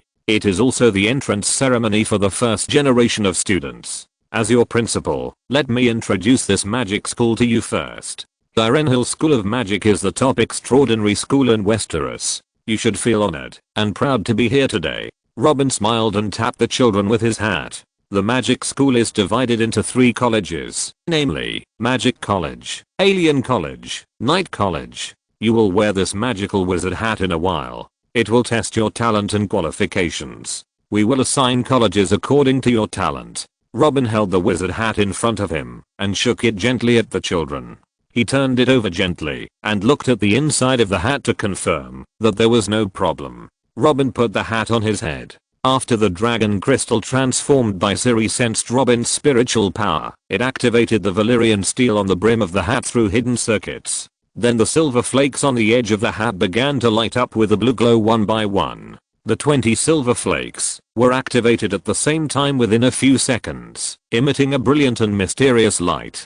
Then, the fish beamwood leaves on the tip of the hat also emitted a soft crimson light. The 9 leaves seemed to have life, swaying gently. The little guys in the audience looked at this magical scene with little stars of admiration in their eyes. Robin's 2 talents were both the limits of mortals, with a maximum of 20 points of mental power and 9 points of mental power. In fact, he had already experienced this hat, and this time he was just showing these little guys its function, and how to use it. "Do you see the silver flakes on it?" Robin asked. Araya smiled and nodded her head vigorously, her eyes bright and excited. "The metal silver pieces represent the size of your mental power. It is related to your talent for becoming a magician. Ordinary people generally have 5 points. Below 5 points, 5th class talent. This is the worst talent, and you will be isolated from magic in the future. Above 5 points, and below 10 points, 4th class talent. You have the possibility of becoming a magician, but the probability is very small. Above 10 points, and below 15 points, 3rd class talent. The probability of you becoming a magician is good, and it is mid-range. Above 15 points, and below 20 points, 2nd class talent. You have a very high probability of becoming a magician. Above 20 points, 1st class talent. You are born with extraordinary abilities, just like our vice principal Siri. This unique ability may not be found in one person among millions of people. Dear students, don't worry if you can't remember it. Robin pointed to the stone slab under his feet. The talent level table is engraved on the stone slab in front of this stool. Yalan walked forward and stopped the children who wanted to come forward to watch, signaling them not to be too anxious, and they could watch in an orderly manner after the sorting. The leaves represent the strength of your mind. 3 leaves, weak. 6 leaves, moderate. 9 leaves, strongest. Okay, let's ask Deputy Dean Siri to preside over the sorting ceremony. Robin turned sideways and nodded to Siri. Siri nodded slightly, holding a list of students, stepped steadily up the steps, and came to the side of the stool. Robin gently placed the sorting hat on the stool, then turned around and sat back on the throne. Siri raised her hand and unfolded the list in her hand. She said to the children, "When I call your name, you come to the front." She twisted the sorting hat with her left hand. "I will put the sorting hat on your head and assign you a house." Siri held the wizard hat while looking at the list in her right hand. She glanced at the back. She shouted to the children, "Jon Snow." The voice was clear and bright. Jon took a deep breath and tried to suppress the nervousness in his heart. He bit his lip and walked up the steps with firm steps. Theon turned his head to Daenerys in the crowd and said, "I tell you, this guy has some problems with his brain." After saying that, Theon pointed to his own head. Jon sat on the stool and Siri put his hat on his head. The silver pieces on the branch of the branch lit up. Siri took a glance and was shocked. This child named Jon only lit up a piece of Illyrian steel. The difference in mental power was really shocking. The children below laughed instantly. The difference between Jon's 1 point and Robin's 20 points of mental power was really hilarious.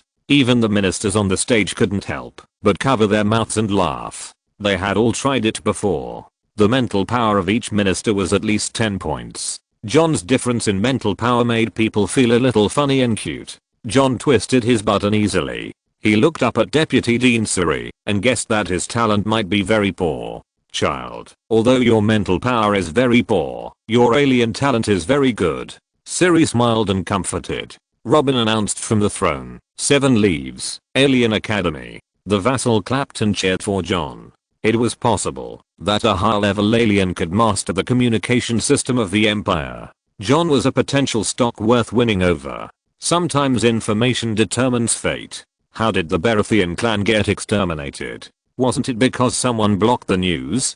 Jon bowed to Siri and jumped down the steps. He walked to the long table under the curtain with the heart tree emblem hanging and sat down, pinning the heart tree emblem on the chair to his chest. The first student of the Alien Academy was born. Daenerys Targaryen. Siri looked at the list and continued to read. Daenerys smiled at Theon, holding the hem of her robe, and stepped onto the steps. She and Robin on the throne looked at each other, and Robin nodded slightly in encouragement. Little Dany smiled and sat on the stool obediently. Siri glanced at the little girl who lived next door to her and couldn't help but mutter in her heart, "The fresh beat that the devil is thinking about." Gently placing the sorting hat on Daenerys' head, the silver pieces on the brim of the hat lit up one by one. 5, 10, 15, and up to 20. A whole circle of Valyrian steel pieces flashing dazzling blue light. Robin murmured in his heart, this talent is not just the level of a second-class magician. The light on the silver piece of little Danny is much brighter than mine, and it is obviously far more than 20 points of mental power. It can only be said that it is unexpected, but reasonable. Genius. There were constant exclamations in the hall. The 7 gods bless the Empire. First-class talent. The Queen of Thorns clapped her hands and nodded slightly. She certainly knew what such a talent meant. When Robin discussed the prospects of the Magic Academy with the Imperial Council, he clearly pointed out that future magicians will enjoy a privileged position in the Empire. With the revival of the magic tide, Robin will develop magic with the whole country's strength. Magicians will master more powerful power than knights. They will rise rapidly and become an important pillar of the Empire. This is an undoubted trend. First-class talent Magic Academy. Siri announced. A future star of the Empire. The Queen of Thorns commented on Daenerys.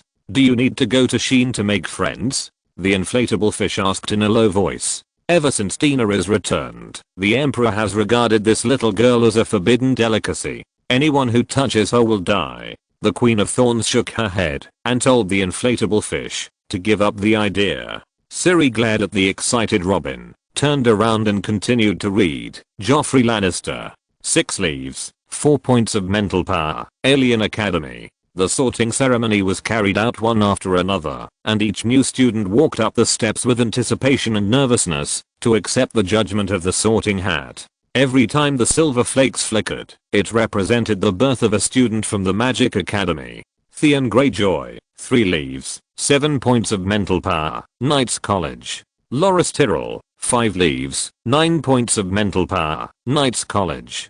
Jojen Reed, 9 leaves, 12 points of mental power. Alien College. Sansa Stark, 2 leaves, 19 points of mental power. Magic College. Arya Stark, 6 leaves, 15 points of mental power. Magic College. Myrcella Lannister, 1 leaf, 17 points of mental power. Magic College. Bran Stark, 9 leaves, 18 points of mental power. Alien College. Elias And, 3 leaves, 11 points of mental power. Magic College. Tristan Martell, 1 leaf, 5 points of mental power. Knights College. Viserys Targaryen, 7 leaves, 1 point of mental power. Alien College. Demeric Bolton, 1 leaf, 4 points of mental power. Knights College. Ramsay Snow, 3 leaves, 9 points of mental power. Knights College. The sorting ceremony continued and finally ended after a long half an hour. Hundreds of children from noble families in Westeros, under the age of 15, basically entered the Magic Academy. Even those who had no talent for magic and aliens would be automatically assigned to the Knight Academy to receive the baptism of the Seed of Life and practice breathing techniques from an early age. Siri, with a dry mouth and a dry tongue, returned to the seat by the steps with the sorting hat, looking a little tired.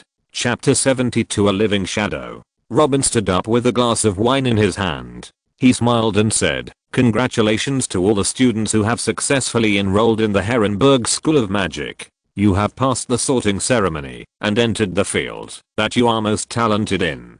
This is an important step in your growth path and a new starting point for your pursuit of excellence. I hope you can cherish this opportunity, continue to study hard, explore your potential, and contribute to the development of the Empire. Your excellent grades in school will be recorded as credits. These credits can not only be used to exchange for contribution points, but also play an important role in the statistical ranking at the end of the year. In the end, the students with the best credits will be rewarded by the Empire. This is the best reward for your hard work." Robin raised his glass to the hall, his face filled with a warm smile. The students and vassals followed closely and raised their glasses together. Robin shouted loudly, "Cheers to all the new students and the future prosperity of the Empire." The vassals responded in unison, "Cheers to the Empire." Their voices were loud and firm, full of loyalty and love for the Empire. The little carrot heads were not to be outdone. Their childish voices shouted in unison, "Cheers to the Empire." Then it was time for the students to eat. They happily enjoyed the food and talked about their future study and life. After the students finished their meal, they left and returned to the dormitory of Harrenhal. Robin left the minister of the court, the guardian lords of the 7 realms, the admirals of the army and navy, and several university scholars for a meeting. They came to the study of the Burning King Tower together, and sat around a large oval table. On this special day, I have another important thing to share with you. Robin's face returned to calm, and his voice became serious. This matter is of vital importance to the Empire. The vassals all looked at Robin intently, waiting for the Emperor's next words. The study was quiet in an instant, and only Robin's voice echoed in the hall. Deputy Principal of Irenal School of Magic, Princess Syrah's hometown is not in this world. Robin's words surprised the vassals. They couldn't understand the meaning of this sentence for a while, and they were a little confused. Then they all looked at Siri. Faced with the gazes of the crowd, Siri could only shrug helplessly, pick up the wine in front of her seat, and take a sip gently. Then she glared at Robin, with dissatisfaction flashing in her eyes. Robin nodded slightly to Siri, then he turned to the people in the hall and said, "I'll give you 10 minutes to digest this news." After that, he leaned back on the chair with his hands as pillows, and motioned to Olin to help him fill the wine glass. Robin, lying on the chair, looked at the vassals looking at each other, their faces full of confusion and surprise. After a moment of silence, they began to talk in a low voice, discussing this shocking news, trying to understand the deep meaning of Robin's mentioning it. The Queen of Thorns did not expect that the female guard she had taken in before had such a magical origin. She tilted her head to Siri and asked, "Princess Siri, so the mental meditation you teach children is the magic of your hometown?" Siri gently pulled the corners of her mouth, outlined a faint smile, and then nodded slightly. "Then how did you come to this world now?" the Queen of Thorns asked. Siri looked at Robin, her eyes flashing with helplessness and resistance. She didn't want to respond to these questions. She felt very uncomfortable being questioned. If Robin hadn't been there, she might even choose to leave directly. "Let me explain." Robin sat back up. Princess Siri has a very powerful supernatural ability that can travel through time and space. She came to our world accidentally. Siri's eyes flashed, and she found that Robin did not reveal the news of the wild hunt. "Does your majesty want our army to explore other worlds?" Lando thought of Robin's intention and asked directly. Robin nodded to him. Princess Siri's country was destroyed in her world. After the magic tide returns, Princess Siri will regain the ability to travel through time. We have to help her restore her country. Princess Siri's country will be integrated into the administrative system of our empire, and will advance and retreat with us. And Princess Siri will also guard the territory of our empire with honor as the guardian of the 8th realm, just like the guardian of the 7th realm. This is a reward for her careful teaching of our warlock cultivation method, and allowing us to use her ability to travel through time. But if Suri closes the door to travel through time after restoring her country, the inflatable fish said, still speaking to a female guard. The Queen of Thorns twisted her son's thigh hard, and the inflatable fish immediately shut up. Siri stood up and walked out the door resolutely. She swung it hard, and the wooden door of the study was slammed shut, shaking the entire study. Crack. With a crisp sound, the foot of the crystal cup in Robin's hand was instantly crushed by him, and the fragments flew. Seeing this, Yalon hurried over to clean up, and then placed a glass of wine in front of Robin. Robin rubbed his eyebrows, glanced at the inflatable fish, and explained, "Now the princess has given birth to 3 children for me, so we don't have to worry about the problem of crossing the gate. This matter must be explained clearly to these important officials of the empire. Otherwise, if they have doubts, they will not be able to devote themselves to the battle of the other world." The inflatable fish's thighs trembled a little. He was frightened by Robin's eyes. He looked at the Queen of Thorns for help. The Queen of Thorns sighed in her heart, wondering whether she should find an excuse to transfer her son away from the center. Otherwise it would be sooner or later that she would cause trouble. "I agree with your majesty's plan. The battle of the other world is imperative." The Queen of Thorns stated her position and attitude. In order to save her son's life, the Queen of Thorns fell to Robin without hesitation. "I have checked the resource bills needed to feed the evil thoughts, and the consumption is equivalent to the tax revenue of a guardian territory. There are currently 26 dragon eggs in the empire, and the resources needed for the growth of these dragons are a huge expense. Considering this, going to another world to plunder seems to be a good choice." Robin laughed in his heart when he heard these words. Queen of Thorns, you have changed. This reason is still a little weak. The Valyrian Free Fortress has successfully raised more than 300 dragons. The Queen of Thorns' algorithm is to let the dragons be fed artificially. In fact, if the dragons are free range, dozens of dragons are not a big problem. I'm willing to serve as a pioneer for the Empire and charge in the front. Landeo solemnly expressed his support. I also support pioneering and fighting for the future of the Empire. The Red Fox responded with a firm tone with a big belly. The Tars family will obey your command and serve you. The Tars chief respectfully expressed his loyalty. Father, this time I want to make merit in the first battle and win glory for the Empire. Garland slammed the table hard with his giant hand, his tone excited. Robin glanced at Garland and couldn't help but feel a little worried. The child's personality seems to have become a little irritable and crazy after the limb was reattached. Everyone. Robin put down his wine glass, crossed his fingers, and pressed his elbows on the table. The most important task for us to go to the other world is to obtain the other side's magic technology. In Princess Ciri's world, the power possessed by the top warlocks is beyond your imagination. They can destroy the entire city with just one spell. If we can master this technology, then we can also train such powerful wizards in Irenal College. Randall thought about Robin's true eyes. He may need those technologies to advance his big plan. Isn't it that even the dragons can't be resisted? Oakenshield asked doubtfully. After all, there are only a very small number of top warlocks, and they cannot have a decisive impact on the overall situation. Robin shook his head and explained patiently. So, I hope you, the pillars of the Empire, can understand. When the magic tide returns, we will obtain the magic technology of the other world, and the importance of magicians in the Empire will become more and more prominent. They will become the most powerful force in the Empire in the future, and their weight will be equal to that of the Dragon King family. The ministers were thoughtful, and those vassals whose children entered the Magic Academy showed even more joy. The rules of the political game in the Empire have changed. In the past, strategies were planned with brains, but now it is whoever has the bigger fist who has the final say. Originally, they thought that the knights currently dominated the Empire, and the Empire would be dominated by the Dragon King family in the future. However, to their surprise, the power of magicians suddenly appeared, breaking their expectations.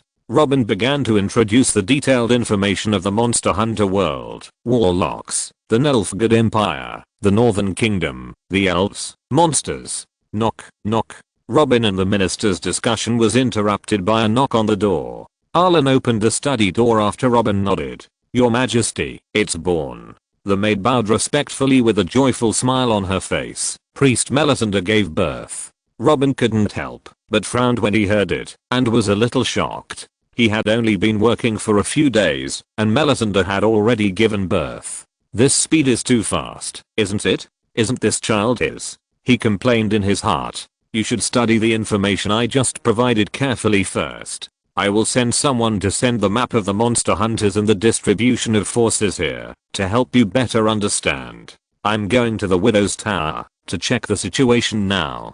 Robin stood up, and left the conference table. The ministers nodded to show their understanding and there was no problem. Let's go. Robin left with the maid. There is a stone bridge connecting the Widow's Tower and the Burning King's Tower, forming an aerial corridor. They crossed the slender corridor bridge, and came directly to the 8th floor of the Widow's Tower. Then they went straight to Aunt May's room. In the room, Aunt May held her newborn baby, and meditated in a trance. She found that the shadow she gave birth to was different from the shadows of other shadow binders. The shadows created by other shadow binders were just a tool, without soul and life source. However, the shadow in her arms seemed to have a unique vitality, as if it had a real soul. Is there something special about Robin's spirit? She couldn't help but fall into deep thought. Click, the door of the room slowly opened. Aunt May saw Robin coming to visit her and her son, and a happy smile appeared on her face. She held the black ghost in her arms, and came close to him, saying gently, "Look at our child." Chapter 73 Black Emperor. Robin looked down, and could not help but frown slightly. The creature in Aunt May's arms exuded black hair all over, and the dark surface of its body was constantly fluctuating and flowing like liquid, giving people a weird and uneasy feeling. Since the shadow seemed to be sleeping, its face was pitch black, and no facial features could be seen. "Are you sure it's our child?" Robin tentatively touched the shadow's forehead, but felt a cold feeling like touching mercury. He has his own soul and life source. Unlike other bound shadows, he is a brand new life. Aunt May nodded to Robin affirmatively. However, before she finished her words, the shadow's face suddenly began to wriggle, and a huge half-moon shaped eye slowly opened on the shadow's face. Robin was startled, and involuntarily took a half step back, and ended up bumping into the maid behind him. The half-moon shaped giant eye almost occupied most of the shadow's face, which looked particularly abrupt and eye-catching. The moon-shaped single eye slowly turned half a circle on the shadow, and the eyeball finally looked at Robin, as if looking at him. The look of this crescent-shaped eye seemed both strange and terrifying, and the half-smiley expression made people shudder. The atmosphere in the room became tense, and black particles began to emerge from Robin's body. Just as he was about to condense a ghost, a childish voice emerged in his heart. "Father." Robin's pupils suddenly shrank, and he stared closely at the black shadow in Aunt May's arms, his expression becoming extremely solemn. At this time, the black shadow had climbed up half of its body and stretched out a small hand emitting black air to Robin, as if a baby was asking for a hug. "Who are you?" Robin muttered in his heart. "Father, hug me." His voice was relatively subtle, but extremely clear. Robin took a deep breath to disperse the black particles on his body, and then stepped forward to look into the crescent eye on the black shadow's face. This eye gave people a very discordant feeling, as if it did not belong to any normal creature, but more like a two-dimensional abstract painting. Aunt May smiled and handed the black shadow to Robin, and Robin opened his hands and carefully held the black shadow in his arms. He felt that the shadow's body was unusually soft, as if it were a piece of colloid, giving people a very fragile and brittle feeling. "Since you can invade other people's minds and speak, my child," Robin acknowledged his son and said softly, "Your name is Mordekaiser." The darkness seemed very happy, and a crack appeared on his face again, revealing 2 neat rows of fangs. This crack-like mouth was curved and smiling. "Mordekaiser can't make a sound." Aunt May stroked her son's big eyeballs with pity. Robin put Mordekaiser on the bed, but found that her son melted quickly like snow water, soaked into the quilt, and disappeared without a trace. "What's going on?" Robin turned to look at Aunt May. "Bound shadow is the evil thought in the sea of dark consciousness. Staying in the real world for too long will damage its origin," Aunt May said.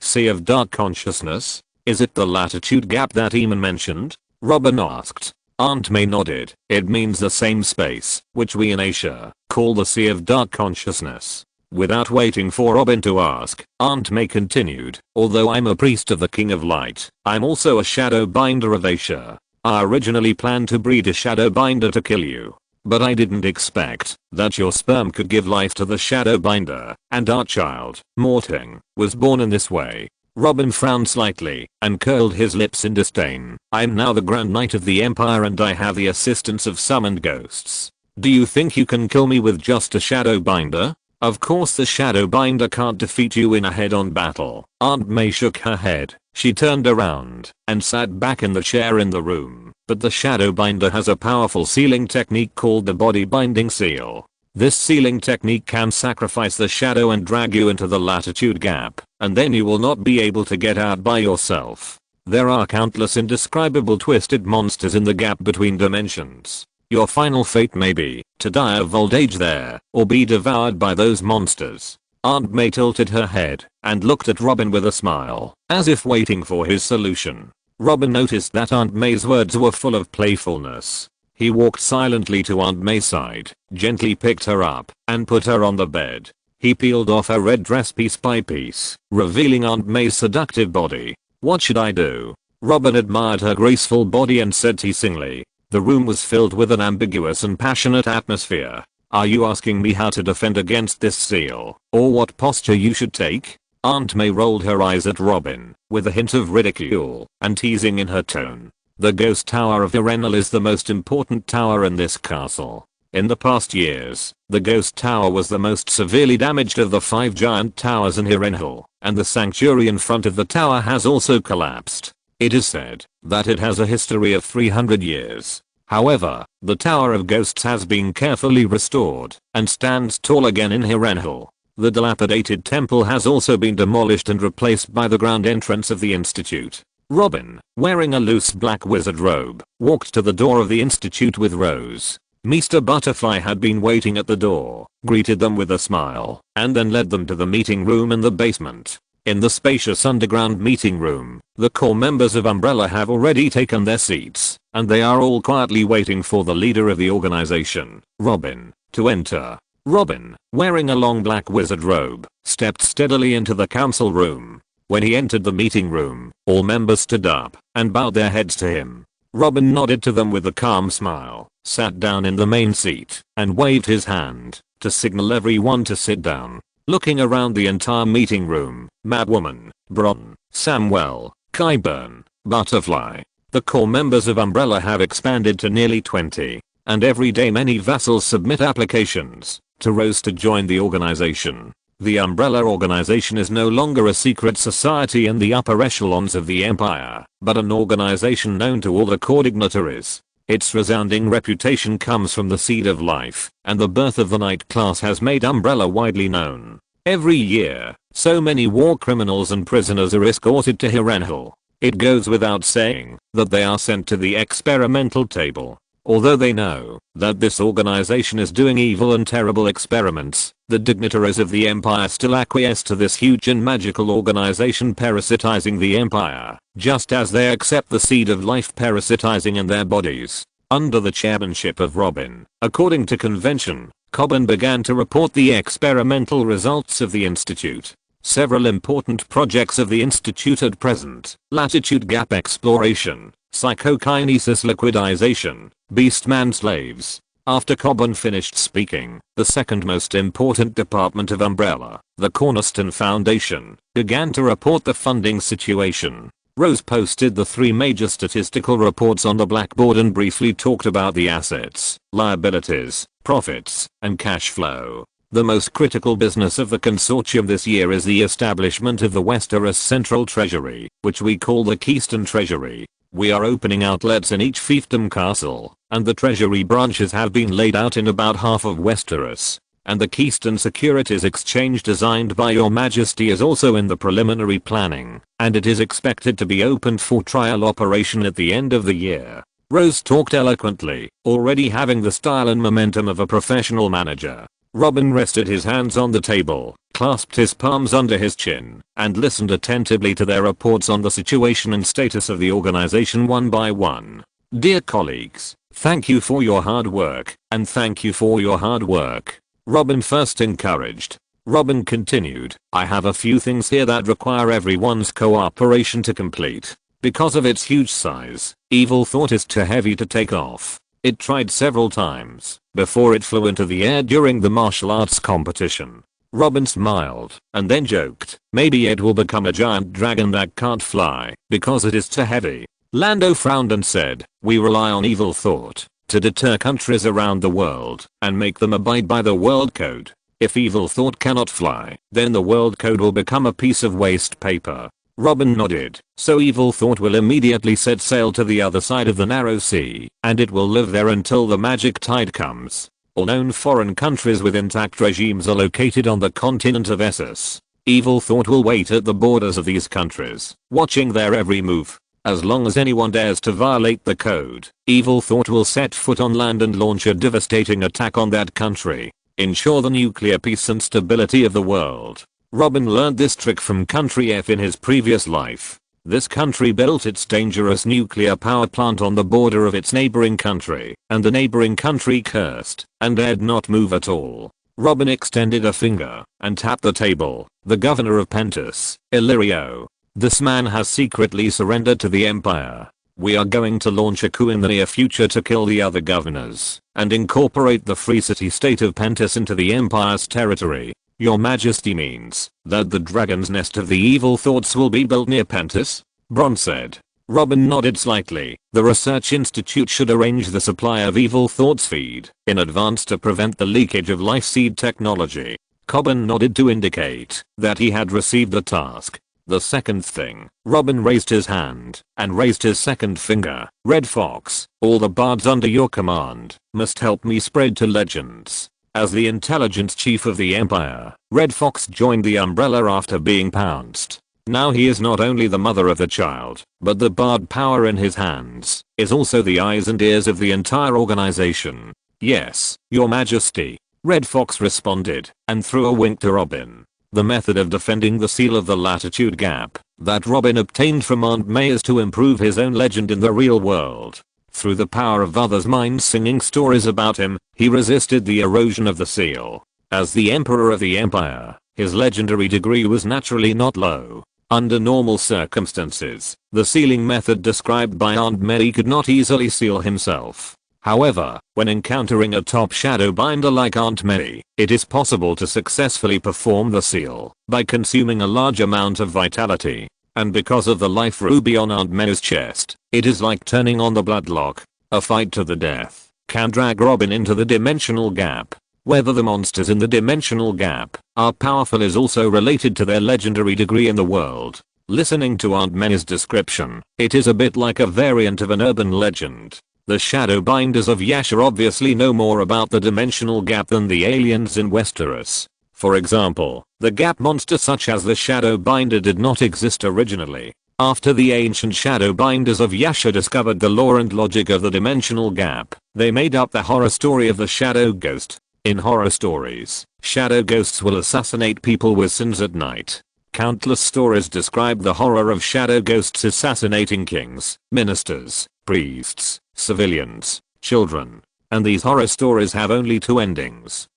1. The shadow ghost assassinates successfully. 2. The shadow ghost is subdued and driven by a mysterious person called Shadow Binder. Under the control of the ancient Shadow Binders, horror stories spread. Countless people in Asia prayed to the Shadow Binders in the wild, and countless sinners came to the door in fear of the shadow ghosts. After a long time, the shadow ghost was born in the gap between latitudes, and a group of people who use the power of consciousness to control and create shadow ghosts appeared in the world, Shadow Binders. The two stories that Robin asked Red Fox to spread are called Eternal Nightmare. This story tells that the Emperor Robin of the Empire created a one-eyed black shadow in a flask because of an experimental accident. It has no material form and no emotions, and is only loyal to its creator father. It is the physical embodiment of fear and nightmares. The Emperor named this new son Morting. This horrible monster broke the flask one day and escaped from the laboratory.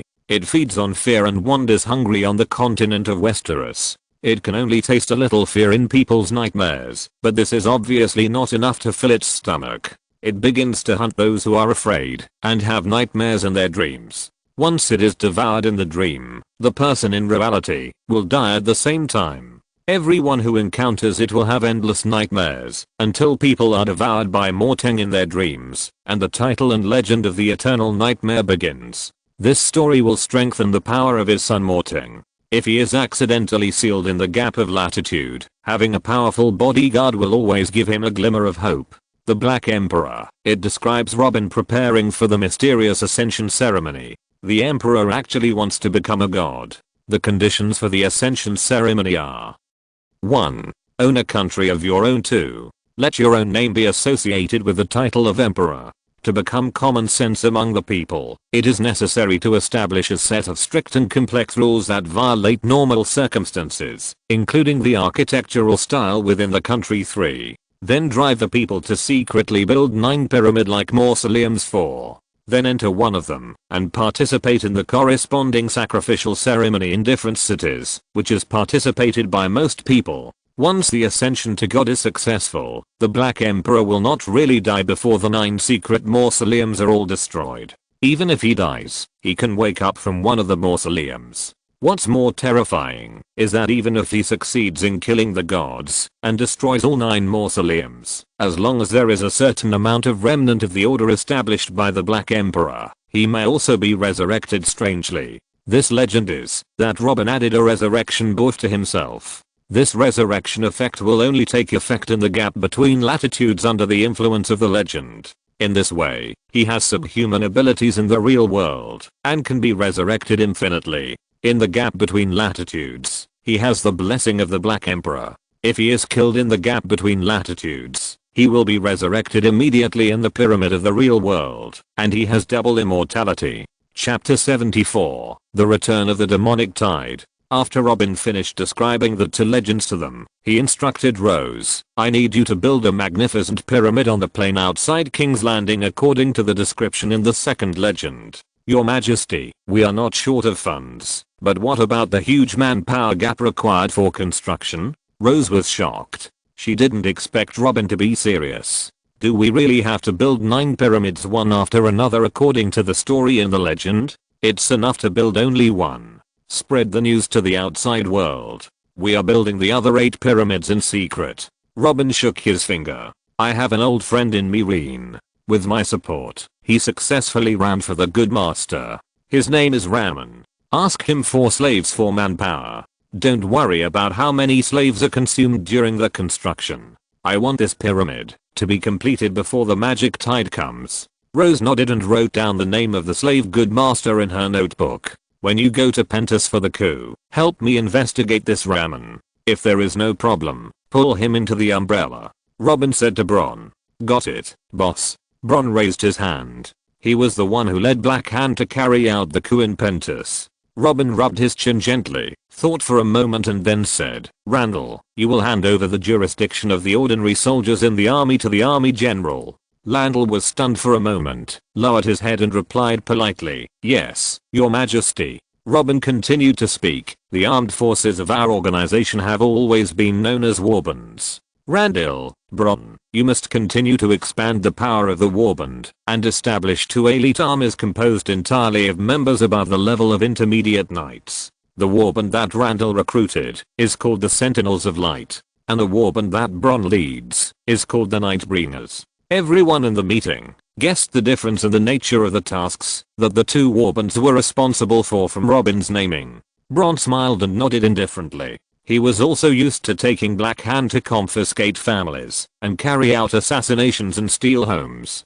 It was not in line with his style to let him lead the army to confront head-on. Understood, your majesty. Randall responded seriously. After Bronn takes Pentus, plant the fishbeam trees as soon as possible. I'll wait for your good news. Robin stood up and spread his hands.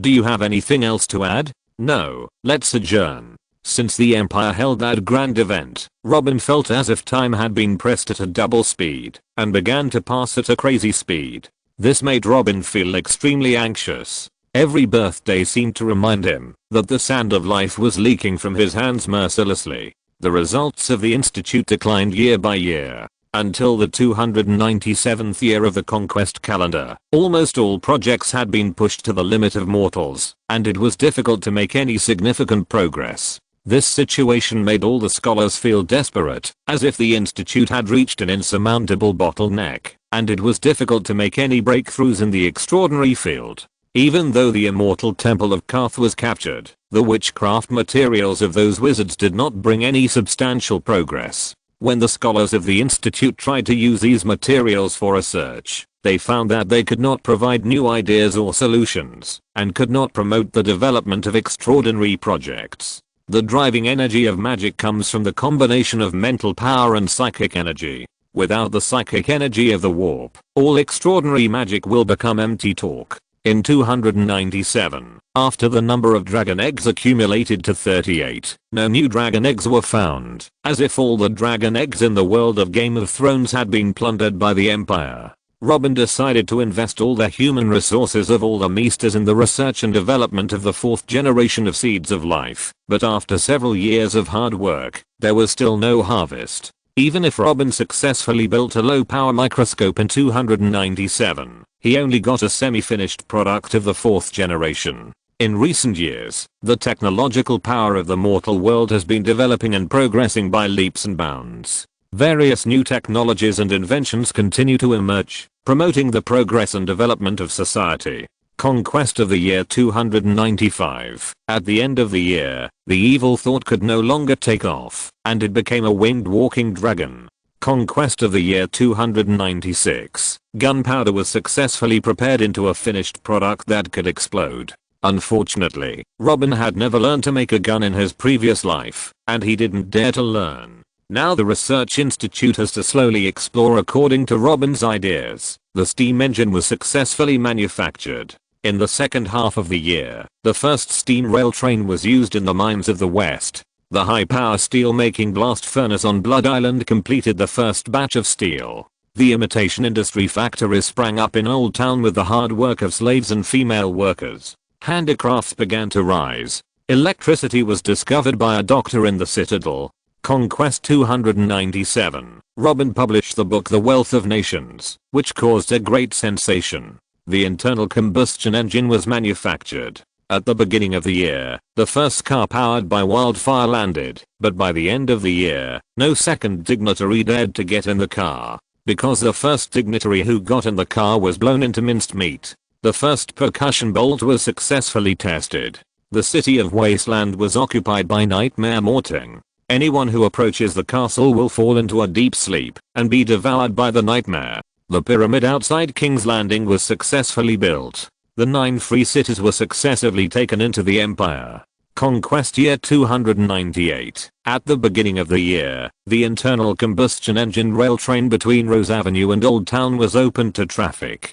Time quietly came to the middle of 298. All the nobles in the empire were looking forward to the return of the magic tide. They were looking forward to the moment when the dragon eggs would hatch. Among the 38 dragon eggs, 33 had been exchanged by the vassals of the empire. The other 5 were sealed. The magic students in Irenal were also eagerly looking forward to the arrival of the magic tide. Among them, those gifted students had already raised their mental power to the limit of human beings through the meditation taught by Siri. They longed for the arrival of magic, and looked forward to soaring into the sky in the magic tide and successfully transforming into noble and powerful magicians. Siri also looked up at the sky from time to time. Most people in the empire did the same as her, making this move frequently. They were all waiting for the appearance of the red comet predicted by the emperor. Ash. Haha. Robin's cheerful and doting voice came before he arrived. Look what delicious food your father has brought you. Father. Father is here. Ash screamed, and then ran to Siri in the house. Mom, run. Hide quickly. He's going to bully you again. Ash, don't let your mother cry. Siri picked up Ash with an embarrassed look, and walked out of the room. She glanced at Robin who had just entered the door. Once, Siri was doing something with Robin, and was secretly seen by Ash. Hey, your majesty, why don't you go find your little Danny, but come to me? Siri teased. She has a slender and well-proportioned figure with beautiful curves. She is wearing a pure white corset skirt, which makes her look more graceful. This skirt has a unique design, no sleeves, and the hem is split from both sides, showing her white and slender legs. Siri's every frown and smile reveals the charming style of a young woman, which makes people's hearts flutter and their appetites move. Robin chuckled. I thought you didn't care if I played with others after we had fun together last time. He put the cakes he brought for the 3 sisters of Ash on the table in the yard. The chaotic battle scene emerged in Siri's mind, and her pretty face flushed slightly, looking a little shy. She spat in a low voice, secretly cursing Robin's green hands. Where are the 2 sisters of Ash? Robin opened the cakes. She gently slapped away Robin's naughty hands on her, and said to Robin, Lysandra and Sejuani were taken out to play by Draven. Robin gently picked up his daughter, and gently fed her a bite of cream cake. Is it delicious? Delicious. Ash nodded happily, with a bright smile on her face. The little girl has silver white shawl hair, standard willow leaf eyebrows and oval face, fair and delicate skin, and a particularly innocent and cute smile, revealing a kind of innocent innocence. Interacting with his daughter greatly relieved Robin's anxiety. He smiled and scratched little Ash's nose, then picked up another piece of cake, as if at this moment, all his worries were thrown behind him. Father. Ash widened her eyes, and looked at the sky, her face full of curiosity. What's wrong? Robin asked gently. There is a star in the sky. Ash said in a childish voice. Can I make a wish? Robin looked up at the sky, and the smile on her face froze instantly, and her face became as gloomy as ink. There is indeed a huge comet in the sky, but it is not red, but a dark purple evil comet. The long tail it drags can almost illuminate most of the sky, and the light it emits is even stronger than the sun. After hearing Ash's cry, Siri also looked up at the sky. She raised her hands, and the ancient blood in her body began to surge. Suddenly, her hands burst into a dazzling silver-green light that made it impossible to look directly at them. The magic tide is back, and I can feel the energy of the subspace again, Siri said happily. Robin was silent for a moment, then turned to Siri and said, "Are you going back to the demon hunter world now? What are you thinking about? You haven't lent me the army to restore my country yet," Siri said with a smile, then stepped forward and gently kissed Robin on the forehead. The kiss was full of love and tenderness. Robin smiled and nodded, and the two of them kissed each other affectionately. After a long time, they smiled at each other, and Robin said, "Take out the dragon egg. I'll ask the maid to find Lysandra and Sejuani." "Yeah." Siri turned back to the inner courtyard of the courtyard. Robin looked up at the purple comet again, and the feeling of uneasiness in his heart became stronger. He took a deep breath, and then sighed heavily. A moment later, their family sat around the round table. In the middle of the table were 3 dragon eggs the size of a human head, which were white, blue, and brown respectively. "Father, what should we do?" Lysandra asked quietly. Robin thought about the process of hatching dragon eggs, then raised his hand to gesture.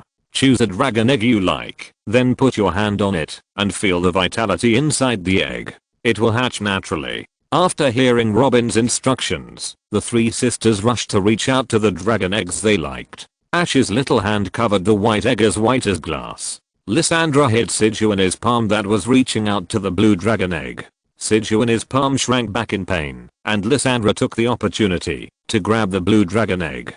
Sejuani's little face was filled with tears and she started to cry. Seeing this scene, Robin and Siri glared at Lysandra, but little Lysandra made a naughty face to her parents. Her face was full of smug and naughty smiles, as if she was provoking her parents, which made people feel both cute and helpless. Siri was about to lean over to comfort Sejuani, when suddenly there was a cracking sound on the table, and the dragon egg broke. A crystal clear white dragon poked its little head out of the white egg, its clear and flawless eyes curiously looking at the world around it. Then, the azure dragon egg next to it also cracked, and a cute blue baby dragon came out. However, the moment the blue dragon came out of its shell, it discovered the little white dragon next to it, and it fiercely bit the white dragon. But the white dragon dodged the attack with amazing agility. Sejuani cried even harder when she saw the blue dragon come out of its shell. In the vast territory of the Targaryen Empire, the lords of castles in various places almost at the same time, in awe, gently placed the dragon eggs in front of the blood of the Dragon King.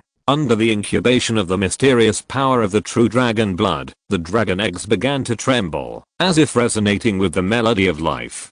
Dozens of baby dragons broke out of their shells with tender oars, their brand new scales sparkling in the sun, their wings vibrating, their heads held high to the sky, and they flew high. Their appearance announced a new era, the era of the great Dragon King. Chapter 75, Slaanesh. The purple comet dragged a dazzling tail across the sky.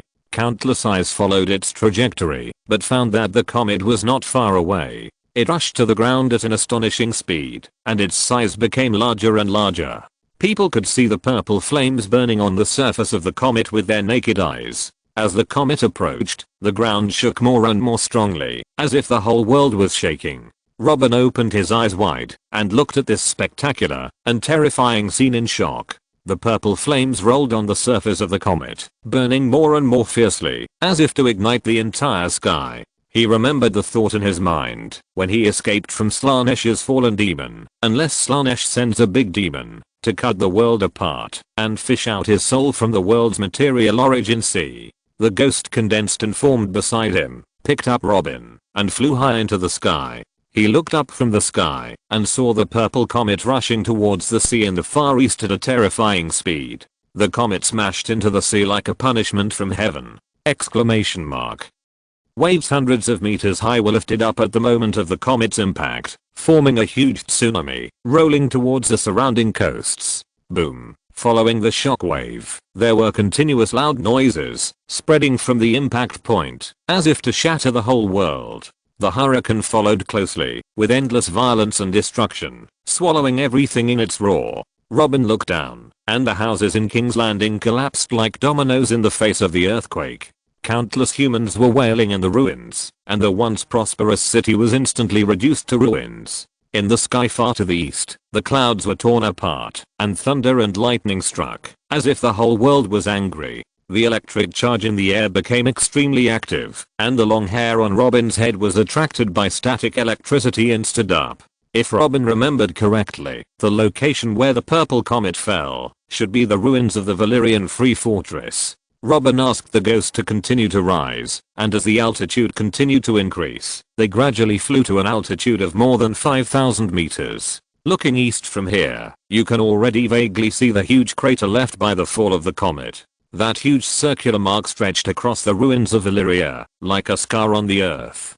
Boom, purple flames circled above the crater, dancing like a ghost. A monster as majestic as a mountain stood up from the crater. It stood between heaven and earth, taller than Robin's current position, at least tens of thousands of meters tall. Robin could not estimate it with the naked eye. Humans were no longer ants in front of it, but bacteria smaller than dust.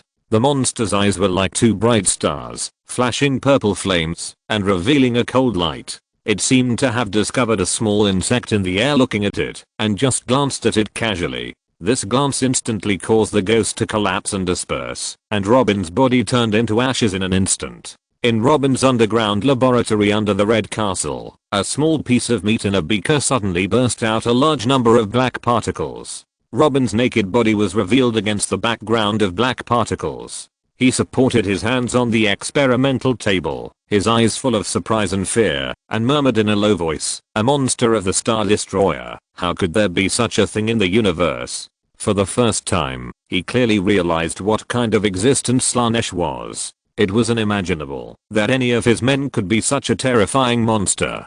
Valyria is a long destroyed city and an amazing city. It was once the capital of the Valyrian Freehold Empire. Its destruction was caused by a catastrophic event called the Doom of Valyria. The city is located on a peninsula in the eastern continent. It is also the birthplace of the Targaryen family, the Celtiga family, and the Valyrian family. The peninsula of Valyria was destroyed into an archipelago by the Doomsday catastrophe. The city of Valyria is located in the center of the largest existing island, surrounded by cliffs. At this moment, a terrifying monster stands on the main island. Her hair is long and black, like a nebula in the night sky. A pair of curved black giant horns on her head add a bit of weirdness. On the frosted obsidian shoulder blades on the back, there grow a pair of sickle-shaped secondary arms. On the purple chest, a breast as huge as a mountain stands upright, revealing a mysterious and attractive beauty. The name of this Slaanesh demon, Shalaxi Demon Disaster.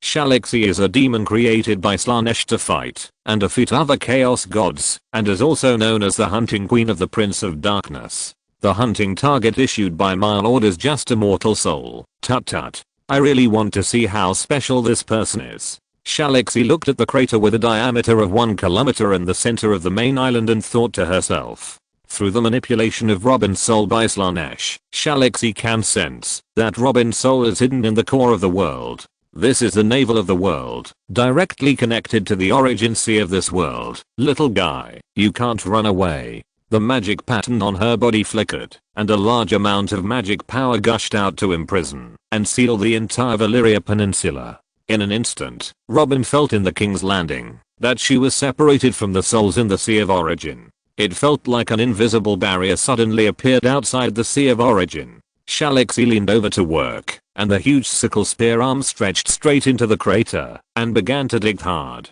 4 strong arms worked together, and large pieces of magma were dug out, rolling with heat waves. With her hard work, the crater on the main island of Valyria was hollowed out, forming a huge bottomless abyss. The guardian of this world seems to have been killed by those guys of Valor, which saved me a lot of trouble. Shalaxi smiled in her heart, not feeling humiliated at all for being sent to be a miner. She stretched her head to look down at the abyss, with a greedy smile on her face, and stretched out her snake-like tongue to lick her lips. Heart of the world. In the eyes of the Slaanesh demon Shalaxi, there was a colorful glass-like ocean at the bottom of the abyss, which was beautiful. The ocean was slowly rotating and flowing under a layer of world will, full of mystery and charm. The energy of the material origin wrapped in the middle of the world's will is the heart of the world. It is the material source and core of the entire world. Several thousand meters long purple blades of light suddenly emerged from its two sickle spears. Then it slowly extended the sickle spear into the abyss, aiming at the soul wrapped in the protective film of the world's will.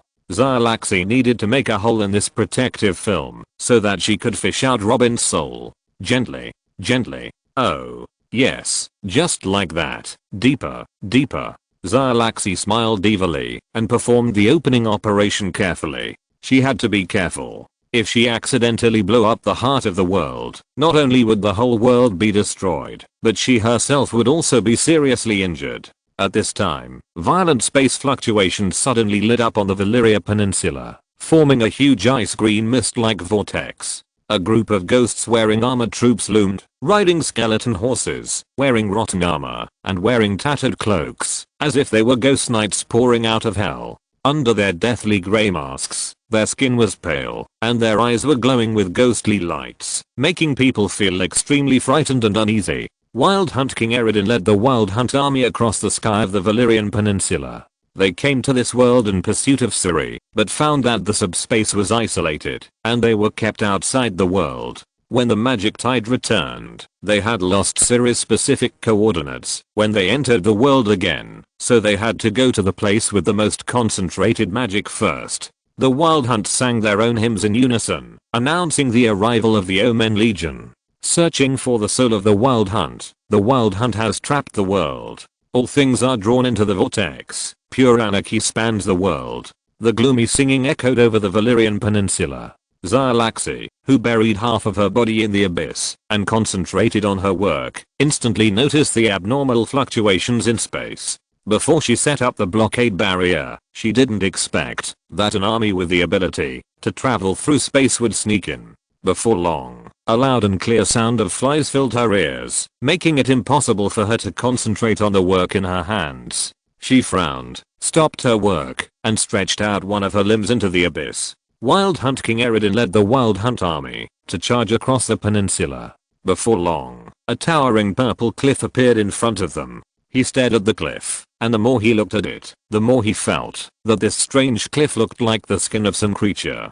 The cliff was a deep purple, smooth as jade, and covered with mysterious patterns. Eredin became interested in the cliff, and just as he decided to get closer to find out, there was a sudden roar of a hurricane above his head, and a huge purple sickle spear that covered the sky, and the sun smashed down on the Wild Hunt army. The air was squeezed by the pressure of the giant sickle to create a sonic boom, deafening, as if the whole world was shaking. The Wild Hunt army was pressed to the ground by this powerful air pressure, unable to move, as if they were firmly bound by an invisible force. Faced with this sudden attack, they were unable to resist, and could only watch the giant scythe fall, their hearts filled with endless fear and despair. Bang! The main island of Valyria was hit hard by the secondary limb of Xylaxy, and a corner instantly shattered, turning into countless gravel and dust. At the same time, the Wild Hunt on this land also suffered a devastating blow. They were beaten into powder and disappeared in the world along with the corners of the main island. The world once again returned to peace, as if the Wild Hunt that frightened many worlds had never been here. Xylaxy also returned to her work, with a smirk on her face, and continued to open holes in the heart of the world.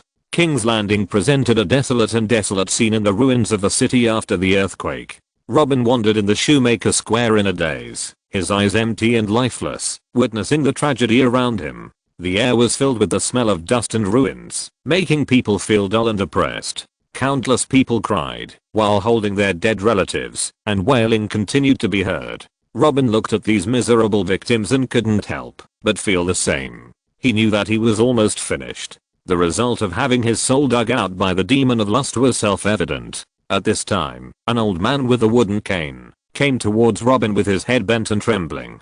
Robin hurriedly grabbed the old man, hesitated for a moment, and asked, "Beats can live without souls, but can people live without souls?" End of this chapter. Thank you very much for reaching the end. Don't forget to like. Looking for more exclusive content and immediate access? Subscribe to our Patreon. Remember, every like, subscription, or donation encourages us to continue. Thanks to everyone. See you in the next video.